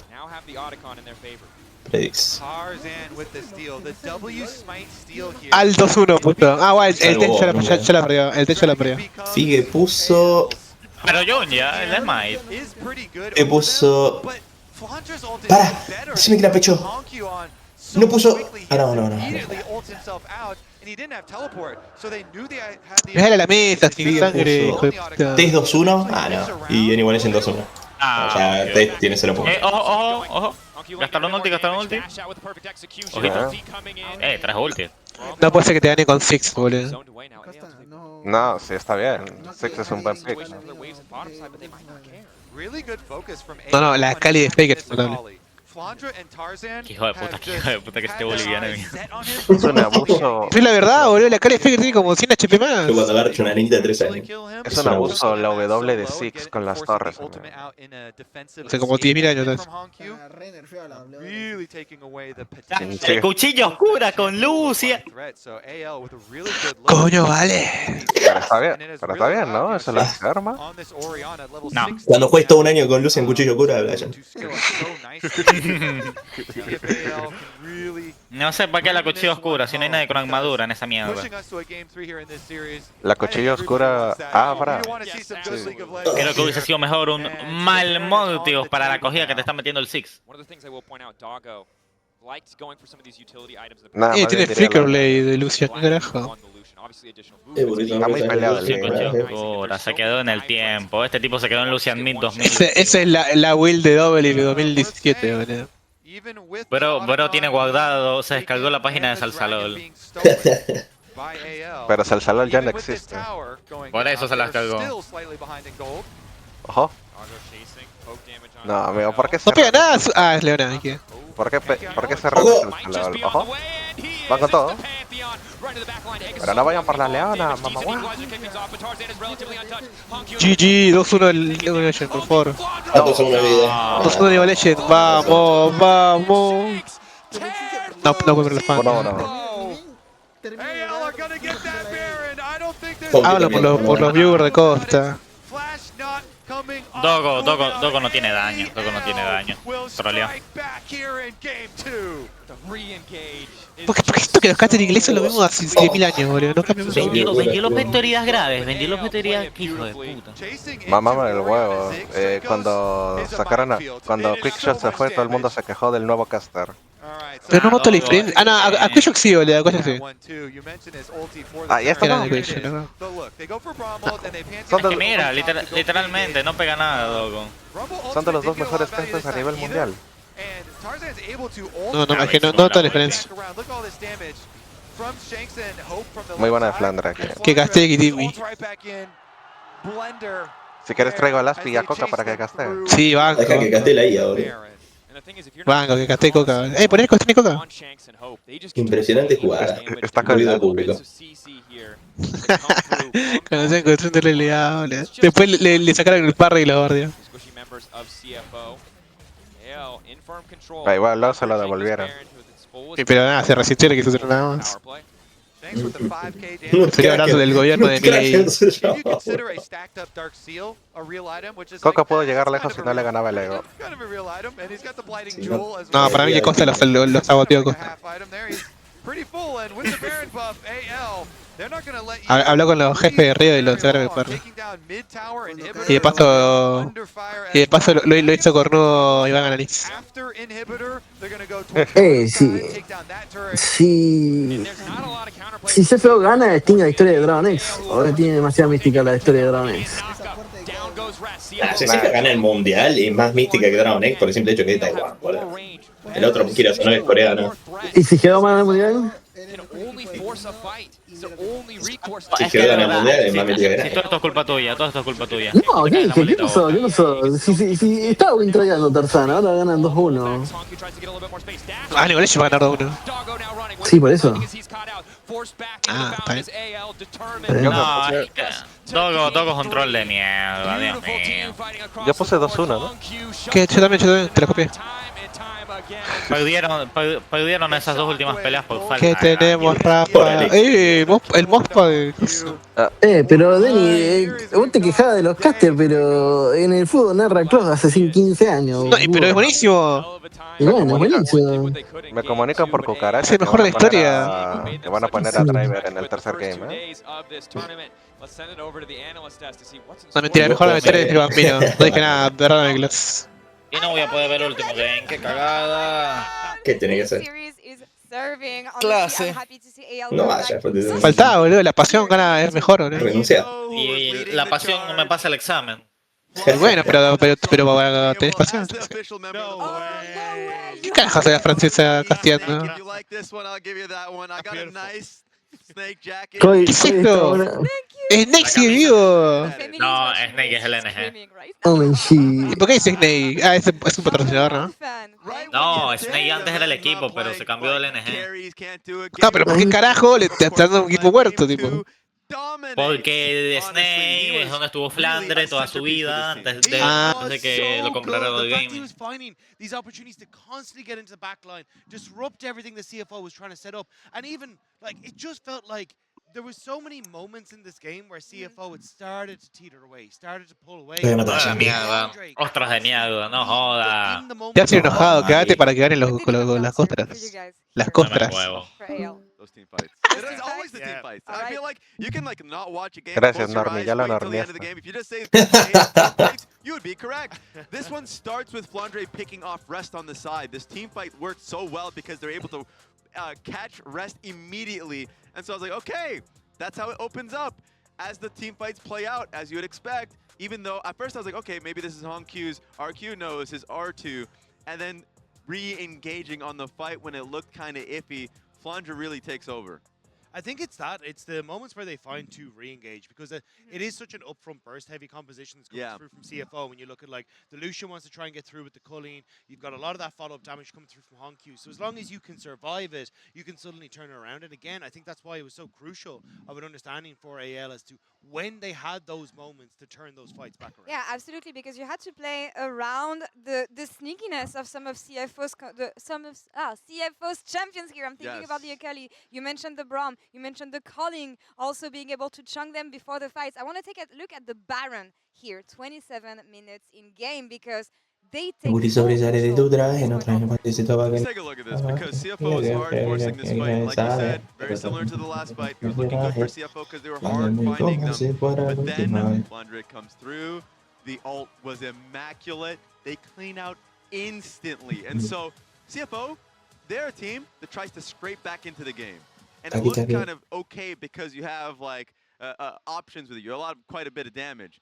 But no, they just got stamped out. But I mean, they just made that play on the bottom side of the map, just beside the Dragon, right? Where they actually got the pick, and suddenly they started to bring that game back in their favor. I mean, you can look at that goal graph on this graph there. That like you saw how ridiculous it was, this back and forth constantly trying to vie for this attention, and it was just that at the end AL were able to pick it. You look at the goal graph, I'm looking at the damage graph here on the side of AL, because the discussions we were having, who do we want to highlight? Do we want to highlight Shanks? Do we want to highlight Tarzan? Do we want to highlight Flandre? In the end, they all did such an amazing job, but it's the clutch moments that Flandre was able to find that made the difference in those fights. 100%. And even if you take a step back, I looked at the Otacon and I felt like CFO, when they were trying to find ways back in, I thought the control from Anyone's Legend was really good.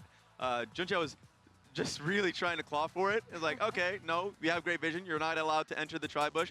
Also, the pick-off that Flandre had on Junja, when it felt like it was just a clean Otacon initially for CFO, he didn't allow it.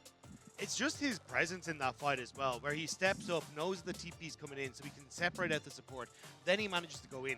Like, and again, I think this is what has been such a rock for Anyone's Legend throughout their summer split. That Flandre can perform in these more tank-oriented picks. Careful when you come from away.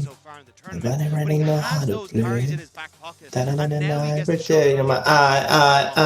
And it's just funny, because while we were watching that game, Dun, dun. and I saw Get it well you done. know, his Q max and everything, he was like, I was like, okay, this should be an easy Drake pickup. Like, you have Q on Pantheon, you have Smite, this should be easy. No, Tarzan still is able to take the Smite. So I was like, do I ever doubt Tarzan in a Smite fight at this point? Absolutely not. He has been stellar so far, and so have both teams, honestly. Here going into game 3, which is what I wanted to see. Enséñame ese pasito What que no have we sé. learned so far from CFO and from ALN? What's the expectation moving CFO forward? are scary as Necesito all. bien suavecito, bebé. Is insane. Like the fact that like anyone's legend is so good at controlling and dictating the pace of the game from start to finish, thanks to players like Tarzan having great team fights.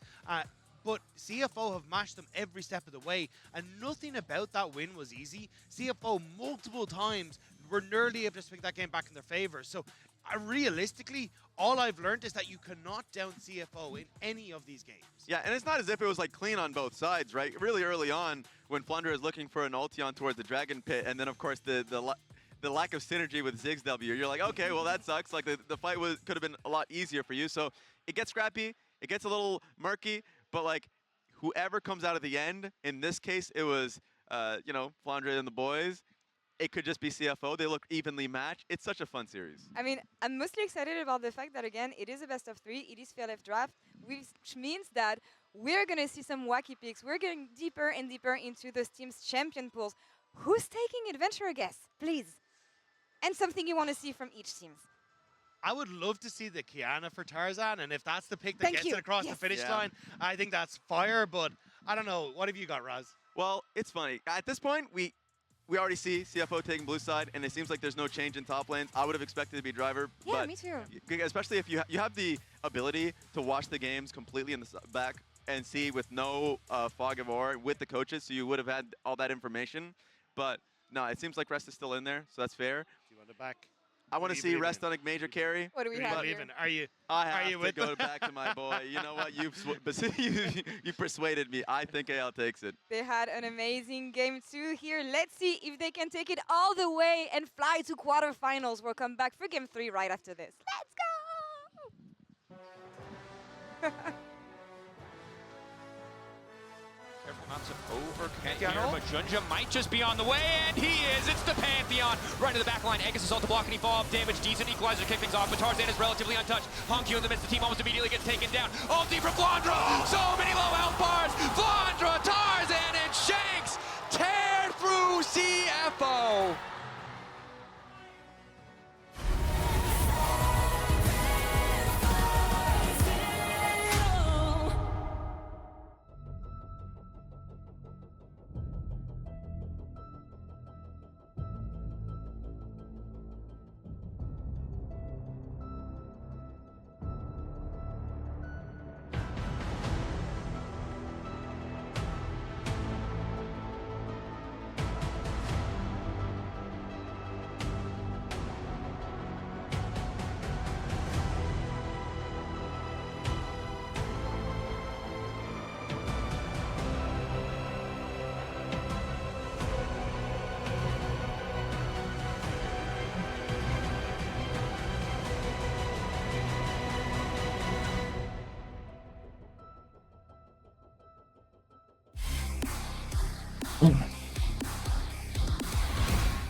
just rise again.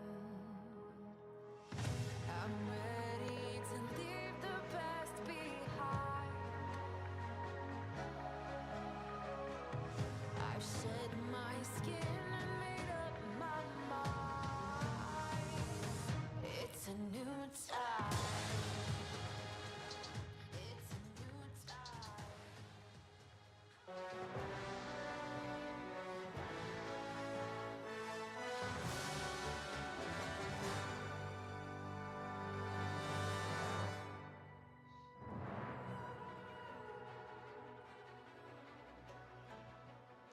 Welcome back to Worlds 2025 after AL strike back in Game 2, bringing us to this fated Game 3 winner. Moving on to the quarterfinals at 3-0 in the Swiss stage. And Kobe, this is like the last chance we're gonna get, I think, for the rest of this particular day before this game starts to take a breath. Because the team fights have absolutely delivered in these last 2 games, and I doubt Game 3 is gonna be any different. Action-packed, just the way I like it. And Game 3 here, this one should be a treat. CFO versus AL. CFO are keeping rest in for all 3 games. Remember, this is the 2-0 bracket. So you do move on to quarterfinals. If you win, you are not eliminated if you lose. And let's get into that draft to update it. Poppy immediately taken out, as is the Azir, feeling like pretty tournament standard bans, although Kyle obviously did have a very incredible performance on it. Going to be the next ban. Rare to see it this early, to be honest, but we are getting further in, right? This is the first day of best of 3s we had, the first time we've kind of returned to Fearless after those 2 days of best of 1. And it is a good ban versus Kyle, so some respect shown there. Meanwhile, the Kiana ban, also a good one versus Junja, so respect on both sides. A lot of like a handshake, a little tip of the hat from both teams. What's the last one going to be? And I feel a lot of tension in these picks. Even though, as you highlighted, the loser's absolutely not out. Still plenty of opportunities to qualify to the quarterfinals. These games have been so close. Kai'Sa will be the final one, banned every single game by CFO. Something Hope is, of course, exceptionally good at and plays very well into how AL like to fight. All right, what's the last one? Are we leaving up the Taliyah? Because after Orianna and Ryze, Taliyah is kind of the all-arounder mid-lane champ. I really do like building Taliyah comps as well. There are so many things that can set up the seismic shoves well. Gives you that mobile ultimate, looking for global plays. Stuffs a lot of the like dash champions in the current meta as well. I don't know if it's necessarily first pick worthy, but we'll see for CFO here. Meanwhile, the jungle pool does get whittled down a little bit. Vi and Jarvan are kind of the 2 main premier ones still up. Trundle so as we'll well. See. There she is. All right, Taliyah, of course, as you highlighted, super flexible champion. Semi-global pressure, fills that role of a control mage, has decent setup, decent follow-up, and denies so many of the dash-focused meta champions, which is most meta champions in most metas, right? Mobility kind of king here. Is the Alistar now going to get picked up, banned from away from Kaiwing in previous games. Now would be Kyle getting his hands on the pick. And the Trundler. Tarzan Trundle locked in. Watch out. Could possibly go for some early invades. Let's see. Is going to pose a problem as far as picking a tank for the top side too. And that's kind of annoying when you're on blue side. You're generally going to have more of a tendency to pick tanks or like Renekton or something blind. Okay. Yeah. Something blind. Yeah. So if you see Trundle and you're like, well, can't blind. Gotta blind something. Tanks anymore. Well, I mean, you can still if there's a Trundle, but it just makes it way worse. So. No, yeah, I see what you're saying. Yeah. And I think that the struggle here too is you already have one of burn it up like it keep turning. Turn it up, and it got me burning. Interrupted by the the minefield, but it's gonna be a little bit tough for Honku if he does fall behind, or if AL are first on the play in this one to really get the same impact that he had in that first game on Aurora, right? A flawless game from him. Game 2 also tough. They shut down the Akali so well. So need to see what the Taliyah can do even in the face of a pick like this. Trundle, lock in here in the first rotation, is going to be the Vi. So stock standard, really impactful level 6. Maybe see some Q flash plays early on. Yeah, this is our classic combo. Vi ultimate into seismic shoves, just guarantees that one. Or as you say, you can gank before level 6 and do your Q flashes. By the way, we did have a Q flash come up. Okay, yeah, LeBlanc lock in has been gaining a lot of popularity after the distortion buffs. I think rightfully so. The one thing that is annoying for LeBlanc is point and click CC though. True. Because LeBlanc likes to play mid game and stuff later as this annoying like semi poke champ herself, going in for distortion combos. And if you have point and click CC, then you can actually put a stop to that. And so if you have Vi, for instance, or, well, Vi is actually weird because it's delayed. And so the LeBlanc can like pull you back into danger. So it can be dangerous. But the Ruthless Predator on the Renekton, if you dive in. You can flash Renekton W stun her, yeah. Then those are some options. You have to be a little bit careful on your choices when you're playing LeBlanc and the enemies do have point and click. And obviously, I guess the Vi has to be careful too, because if you distortion and bring the Vi ultimate back into a bad spot, then you gotta be a little careful. It goes both ways. It is no doubt an important consideration. And I will say we've seen this Taliyah LeBlanc matchup once already. We saw it yesterday. Jojo Pune on the Taliyah, Caps on the LeBlanc. Early on, Caps really got shut down, right? It can be really tough against the Unraveled Earth of the Taliyah to play the lane phase. But as you go later, if you're forced to play side lane against LeBlanc, it's a champion who has so much damage and who has such an easy time dodging the vast majority of what Taliyah does when she doesn't have someone else to help her set that up. All right. Okay, so no Draven for Doggo this whole series. Dang. Some people were definitely kind of looking forward to another one of those. Some people wonder who they could be. But not going to be an option for that or for any of those swaps to get him some 1v1 time. Fue al colegio. Meanwhile, they're trying to take out these carries for Hope. At least, okay, just that one. And take away the protection ban here. Jace can be really annoying for for Renekton. Yep. Heavily whittled down the 80 carry pool, hence a lot of the more creative hovers we're seeing from Hope. I do like this. Long range follow-up and poke damage to complement your LeBlanc pick. Jhin and LeBlanc is a really, really fun combination for your two carries. It's not a lot of DPS, but because they early picked the Trundle, they don't have to worry about pure tanks, and they don't have to worry about tank stats anyway, because they have a Trundle ultimate. So even though you have LeBlanc and Jhin that aren't great at killing tanks, you have got a Trundle, which is. Yeah, and it's kind of like the opposite idea of the Kai'Sa, right? Rather than a Kai'Sa who follows up on the dive by diving in as well, Jin's the guy who gets to set up the dive by staying in the back, gets to open often with a curtain call and play cleanup in these fights. It's a nice angle to be. Now, I was curious if we were going to see wanting some early priority here. MF notorious bully early on, builds the Bloodthirster. Seraphine is also notorious lane priority. Yeah. And works well. You make it rain with Misfortune, and you can actually like throw out the double cast from Seraphine, and since Make It Rain is so quick, then you can make it rain as that is going out. Yeah.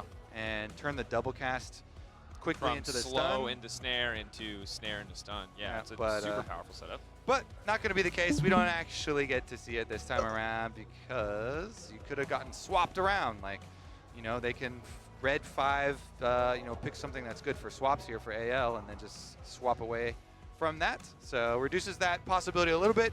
And CFO just go with the more standard Nautilus to get the engage. Flandra Rek'Sai. Rek'Sai is a pick that, I mean, we've seen Flandra on it before, right? Even if you fall behind, this champion Hey can boy, still be so I'm a good chat. I'm a really good boy, and I'm a chat. Hey boy, ¿qué pasa? Doggo as well in the context of the series. And Hey. what I would describe as, Pará. honestly, like one of this year's most standout Hey, drafts. It's good for a reason, right? These are all hey. picks that have been good at different points in the minute. They're all very safe picks, whereas AL are cooking a little bit more. You know, you have the LeBlanc Jhin combo, you have this Trundle Rek'Sai topside. I gotta be honest, I do like the cook. I do like the LeBlanc Jhin I am combo. also liking the cook, yeah. Because with how bloody these have been, and it's definitely, AL can definitely force tempos, can definitely force aggressive early game, can definitely, force these scattered fights where LeBlanc and Jhin can just thrive. LeBlanc goes in, annoying distortion burst combinations, Jhin W's follows up, and you have Tarzan here on his Trundle who can move in aggressively off of any of those plays and kind of be the point man here going into enemy jungle. So I gotta be honest, I do like this cook from AL, even though the CFO side is like you're saying, definitely something we're used to seeing, is a really standard team comp as they go.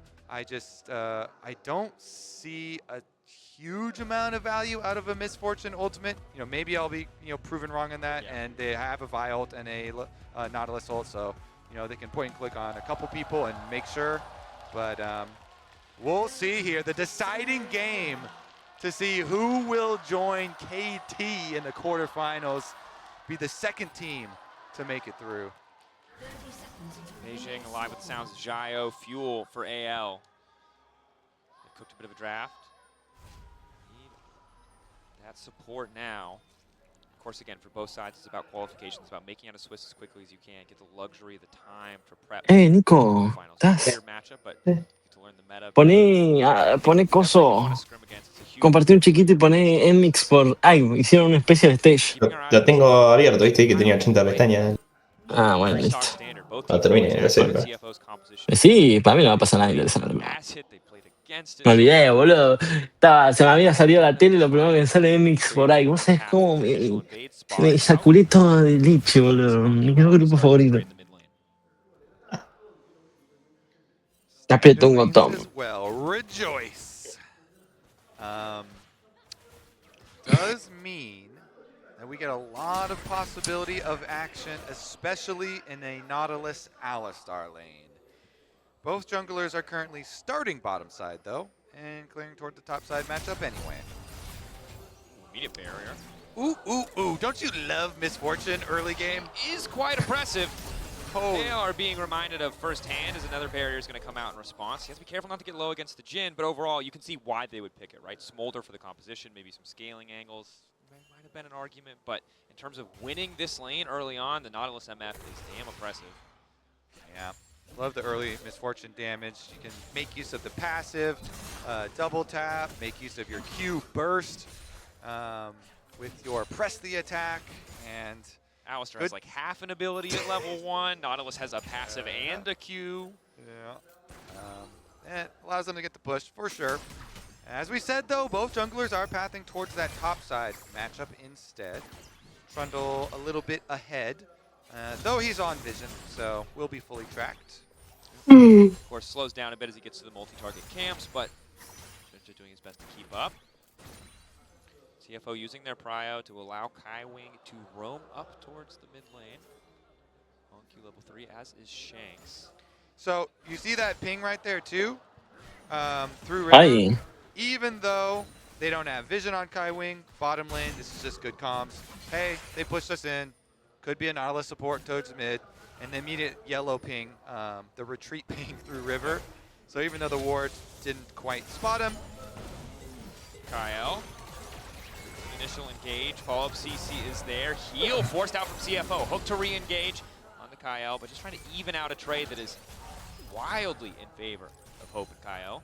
Yeah, nice job by AL duo lane. Volvemos. Kyling's making his way back to the lane. And the Alistar sustain coming in quite nice for them as well. You can see in the top lane though, Rest trying his best to bully Flandre out, not like give him any chances to trade autos and heal up with that Rek'Sai passive when he's underground. Nice flick from Honq.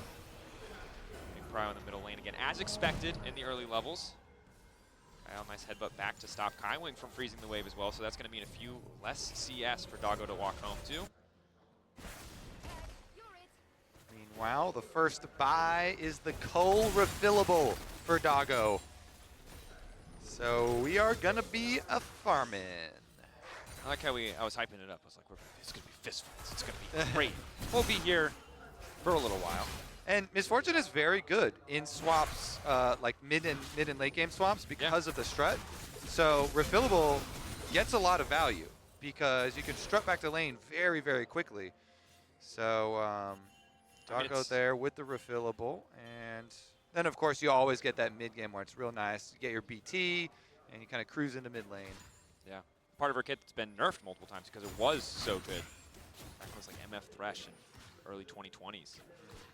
Still incredibly powerful to have that strut, that additional movement speed, and Doggo pretty comfortable, right? Cole Doran's a lot of baseline sustained in this 2v2 matchup, keeping up pressure thus far as Kaiwing starts to come in. and Tarzan pretty close in terms of overall clear. A few more CS. And it's calm, it's quiet. Level 6, I expect to be the big break point. See Junja with ulti be able to be more active on the map. A similar story for Doggo, Highwing as well. So also, rushing into Executioners versus Rek'Sai, everyone's always complaining about Rek'Sai's sustain. Does Executioners make a meaningful dent in that lane? Or is it still like, oh, the sustain is still annoying? I think it's still annoying, but presumably 40% less annoying. But like then Rek'Sai like backs off, and you can go underground later and like get your sustain later. You want to check? You're in the game. I mean, we'll check find the number later. We'll find the number later. As they get more time to use it. I feel like it's just kind of like you're. The question is it worth delaying? You're throwing like a single bucket of water on a raging fire, brush fire or something. But you can say you're helping. Yeah. But we'll see. As of now, they're both just farming contently. So. Yeah. Is it performative anti-healing or is it meaningful anti-healing? Exactly. Again, it's still going to be like, oh, there's a Trundle in the game. You can get some value there. There's an Alistar in the game. You know, there'll be some value there. Rest clearly very focused on the lane, right? Because it is 800 gold delaying your Spur Spike. You're not building a Chempunk Chainsword, so keep an eye on it as we go further.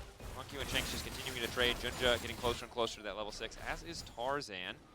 It's Junja who feels comfortable to start this Drake on Vision, admittedly, but bot lane, unsurprisingly, has prio. Again, this is why you see this Nautilus MF. There are concerns as to how it's going to function in the overall composition, but the early lane phase is incredibly dominant, something that Hope and Kyle are respecting. I mean, you're not going to get away with this. Ocean Dragon slows as well, so it can be annoying to disengage from. Teleport comes down to fully commit, though, for CFO, and that's going to scare off the rest of AL. So, good job fully committing.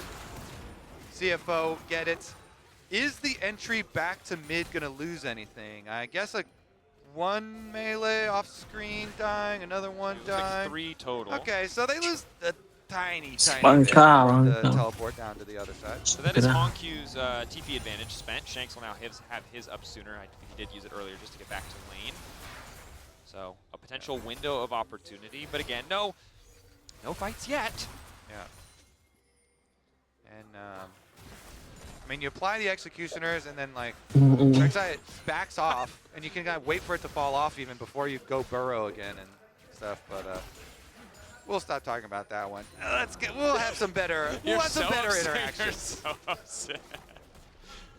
Not upset. You're not convinced. It's not upset. I'm just questioning. I think the Zeka not building tier fundamentally shook your faith in professional players. That's my theory. Are we going to get a mid-scrap, though, on support room timers? Because the grubs will be the prize either way. It's true. AL first to start it. Tarzan feeling quite comfortable. It's not really a great position for CFO to contest. They have level 6, they have MF ult, but way better vision setup. They might be able to get one. That seems the most likely trade. AL immediately going to back away. I think that makes sense. No reason to commit to the fight once CFO are able to arrive. Just be happy with 2 that you basically got for free. Okay, content with that. So 1 objective feat point for each side with the 2 grubs for AL. Honestly, seems like it's still going to be the calm reset there. We do have the LeBlanc rotated to bottom, though. So this is going to make it a little bit more interesting. And they're still sending Misfortune Nautilus back down here. So CFO are not answering the AD carry swap to mid. Nope. And it's just going to be the Jhin versus Taliyah in mid. So control wards are fine for the Jhin down there on the bottom side, keeping the bottom side a pretty easy save. But pings for a top side play, everybody else is going to join. So Taliyah ulti is ready. Flandra backing up. Burrowed under the ground using tower a bit early. TP coming out. CFO just immediately back up. I like that discipline. Didn't want to risk giving anything away to Shanks. LeBlanc getting those early kills, just not worth the trade. Doggo instantly ults wave, knowing Shanks is no longer there. The opportunity for a clean reset, but in the meantime, still managed to get a little bit more on this one. Partida más aburrida. Locking him down.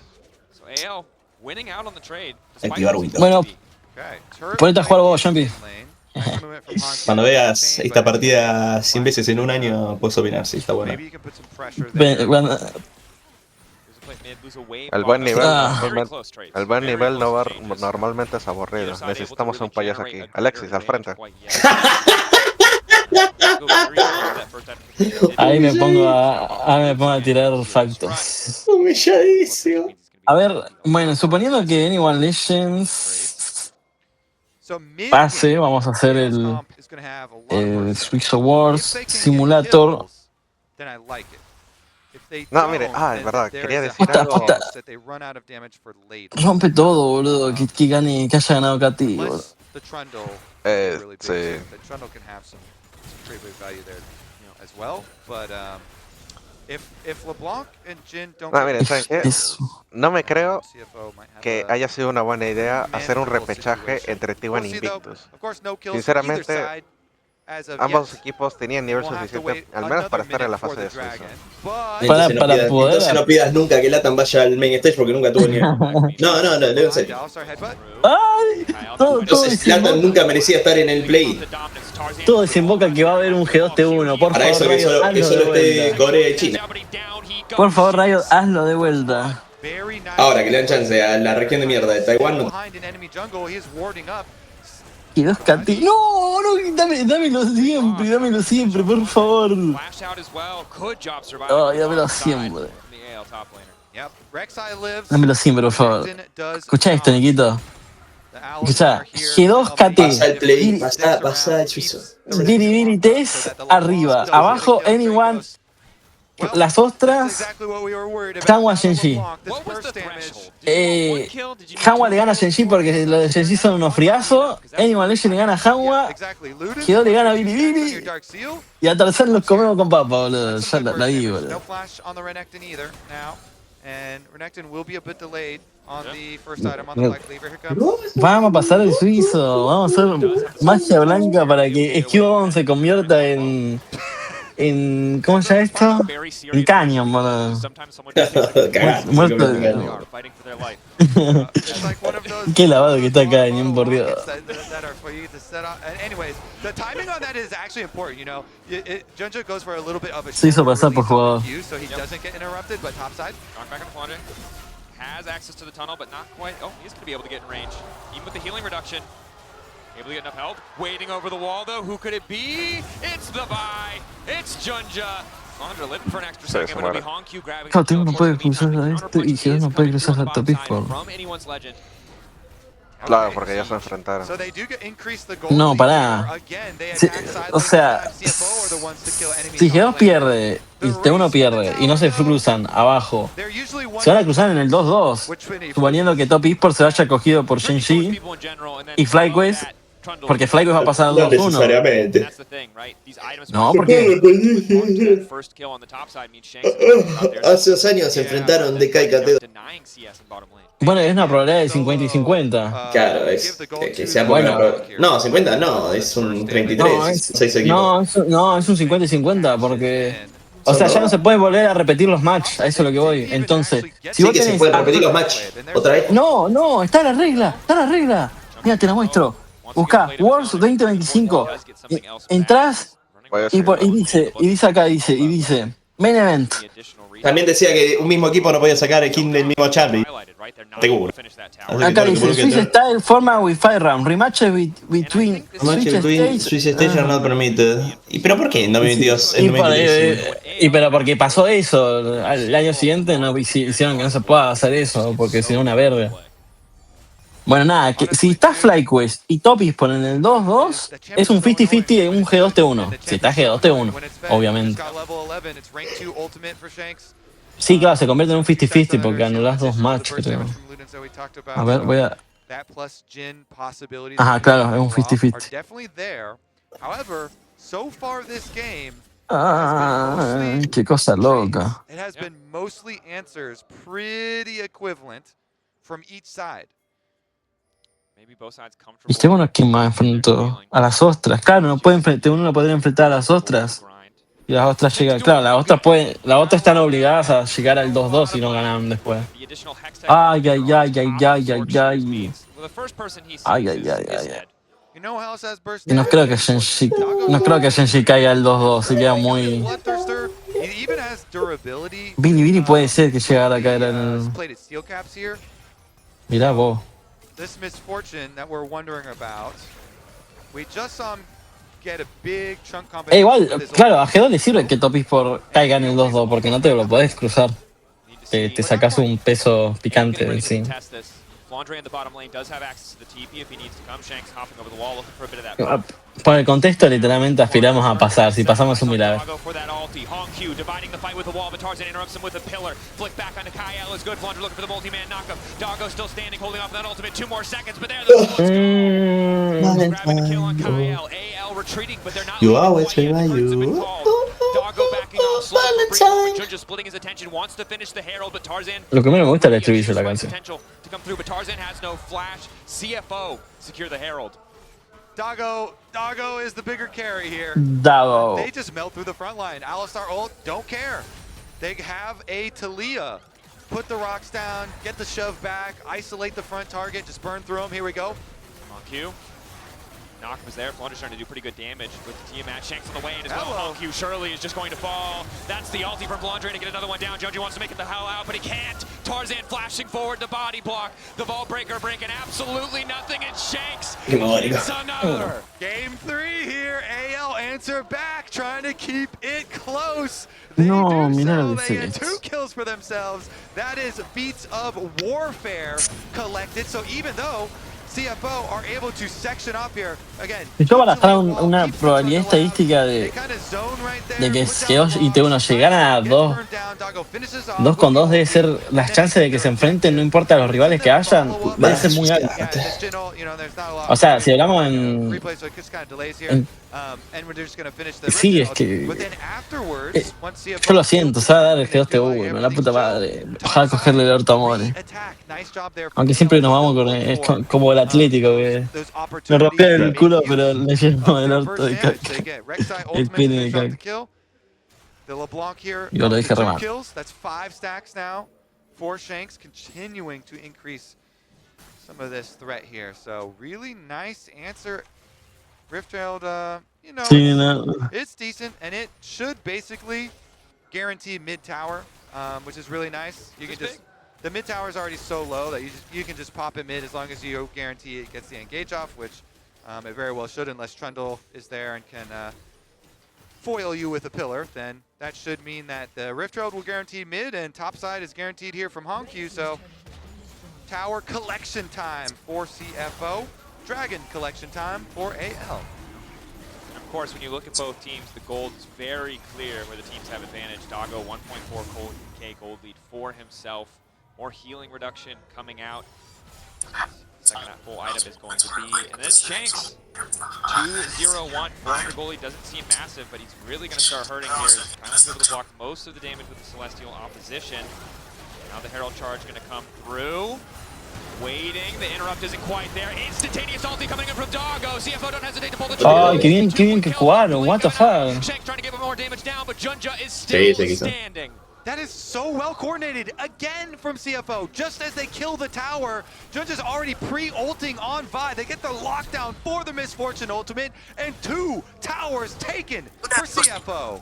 And this is so incredibly important to break open mid like this, to decrease the amount of passive map control AL have, because we know how important it is, how have the vision advantage. When CFO take control of the map like this, Shanks doesn't get to look for those creative angles. Ah, man, just CFO have been really good in preparing these plays, these set plays they set up. Okay, so initially, I was talking about the Trundle pillar. That's why it looks weird. And just like weaving them around there is because he knows, and that's what they're playing around. But then they burst the tower down without that, then they ult right in. Under the Misfortune ult, Tarzan just gets completely one-shot. Really good stuff. Yeah, I mean, really good. You need to be instant on that. Bueno, Now armor penetration buena cuqueada están haciendo estos locos. the Tarzan does steal will be a little bit less effective. Second item also on the way for Junja. And Shanks is going from the strongest member to very quickly to the last hope here in terms of overall gold advantage. It's not, you know, huge differences across multiple lanes, but 3K lead for CFO. If they can keep setting up Doggo for success, I think the path to victory is pretty damn clear. CFO. Time and time again, really impressing with their plans, and then of course the execution as well. So let's see about the Otacon. This one obviously has been a game changer, and AL still definitely within striking distance. But I have to say, they really do need to get, you know, into a poke position or into some fog of war here to make one of these snap plays and take advantage of having a 2-item LeBlanc. You've got a 2-item with upgraded boots now, so extra magic pen here as well for Shanks. Like, this is the time where you really have to make use of that piece of your puzzle. And if they could do that preemptively before an Otacon fight, then that would be huge. But currently, everybody on CFO has their summoner spells. So you kind of have to do 2 layers of work of like, well, you know, we got to force somebody's flash and then really, to really open up a kill angle here. Yeah. Shanks is doing the trailing split push play. But this is risky, right? If he shows, they'll immediately start Otacon. They already have. Important to note, Kyling also has exhaust.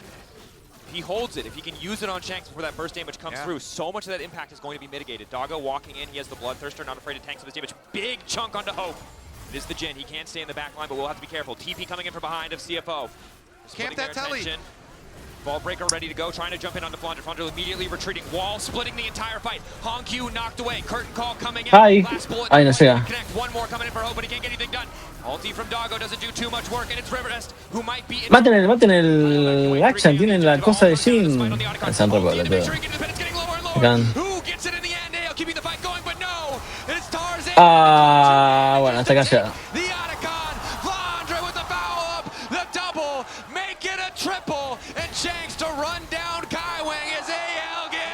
Bueno. AL, they put their flag in the dirt at Otacon. They clean up the fight. They clean up the objective. Let's take a look at it again. I mean, they did such a good job pushing Rest out, forcing him back, and then the Jhin W hits, and they're able to get the kill onto the front line and secure the Otacon. Okay, so Tulio Wall goes down, but okay, so Kyle got stunned over the rocks as he headbutted, so he couldn't get his combo off, so that's why Hongq got to live initially. Tarzan flashes away out of the Misfortune hold this time, and they burst down Rest, then kiting back. The Otacon is getting so low, so Junja goes in, he ults onto Tarzan to try and get it, and it's just a fair smite fight there. Tarzan coming up big, landing it. Wow, the rest of AL were able to finish off the kill the front line, and follow through with the fight. And now, this is what makes AL's composition so terrifying. Once they're in the driver's seat, there's just no safe place on the map. You highlighted it beautifully, right? The ulti from Junja to make sure that he could get into the pit. Didn't need to use it for a kill, but in the 50-50, in a battle of pure skill, it's Tarzan who comes out on top in the smite fight, and AL who dominate the exchange. It was CFO with almost 4,000 gold in their advantage. Doggo almost 2K individually. Now starting to even up here as AL. Boludo, estoy quemadísimo. Mantuve la barra espaciadora para adelantar.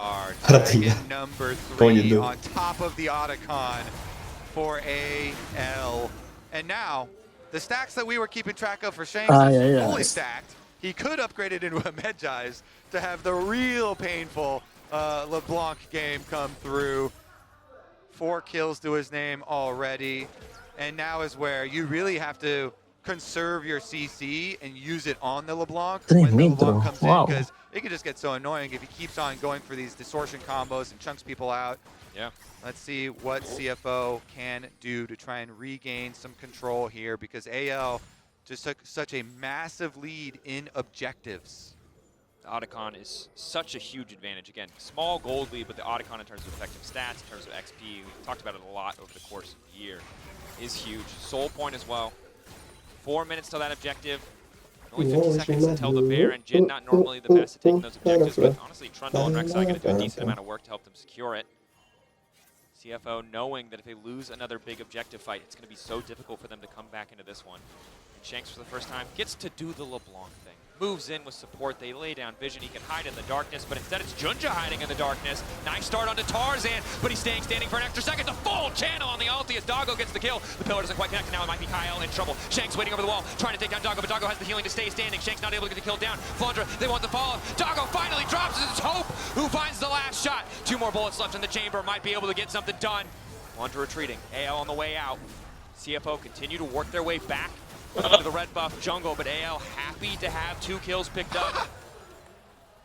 Me preparo, me puse niñas, amiga, ya nada. Yeah, you do. Okay, so he hits another W, but really, Shanks over the back of the Krugs wall is what kind of pulls that back and saves it for AL, even with AL losing the first member due to the pick inside jungle. Because they have Shanks on the bottom side, this Jhin and LeBlanc burst damage we talked about, the re-engage, really good for AL, and they just poke and prod. That's so annoying to try and trap him, so annoying to try and keep him down. Hongq tried his best to follow and get the kill, but he couldn't track down Shanks. LeBlanc escaped out the bottom side with a little bit of HP left after just assassinating 2 targets there, taking down Jinja, taking down Doggo.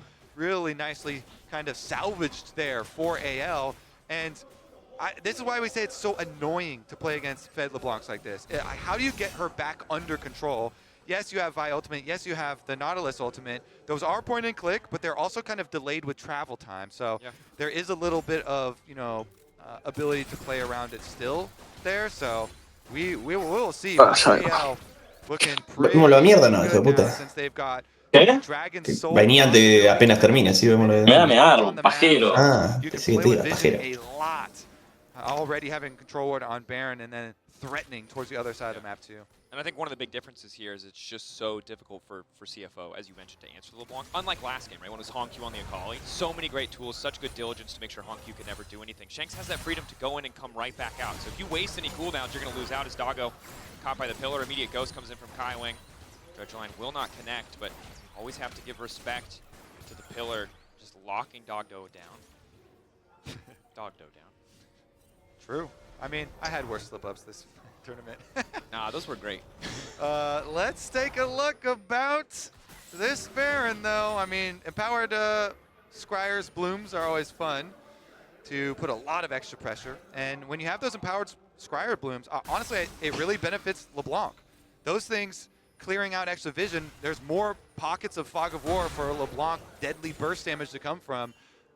And I have to, you're going to have to be like, all right, we're just going to on-site Vi ult and Nautilus ult this LeBlanc. You know, we gotta actually get a kill on her, but then she's got an arm guard. So there is an answer for those delayed timings on those point-and-click CCs. And she got a book.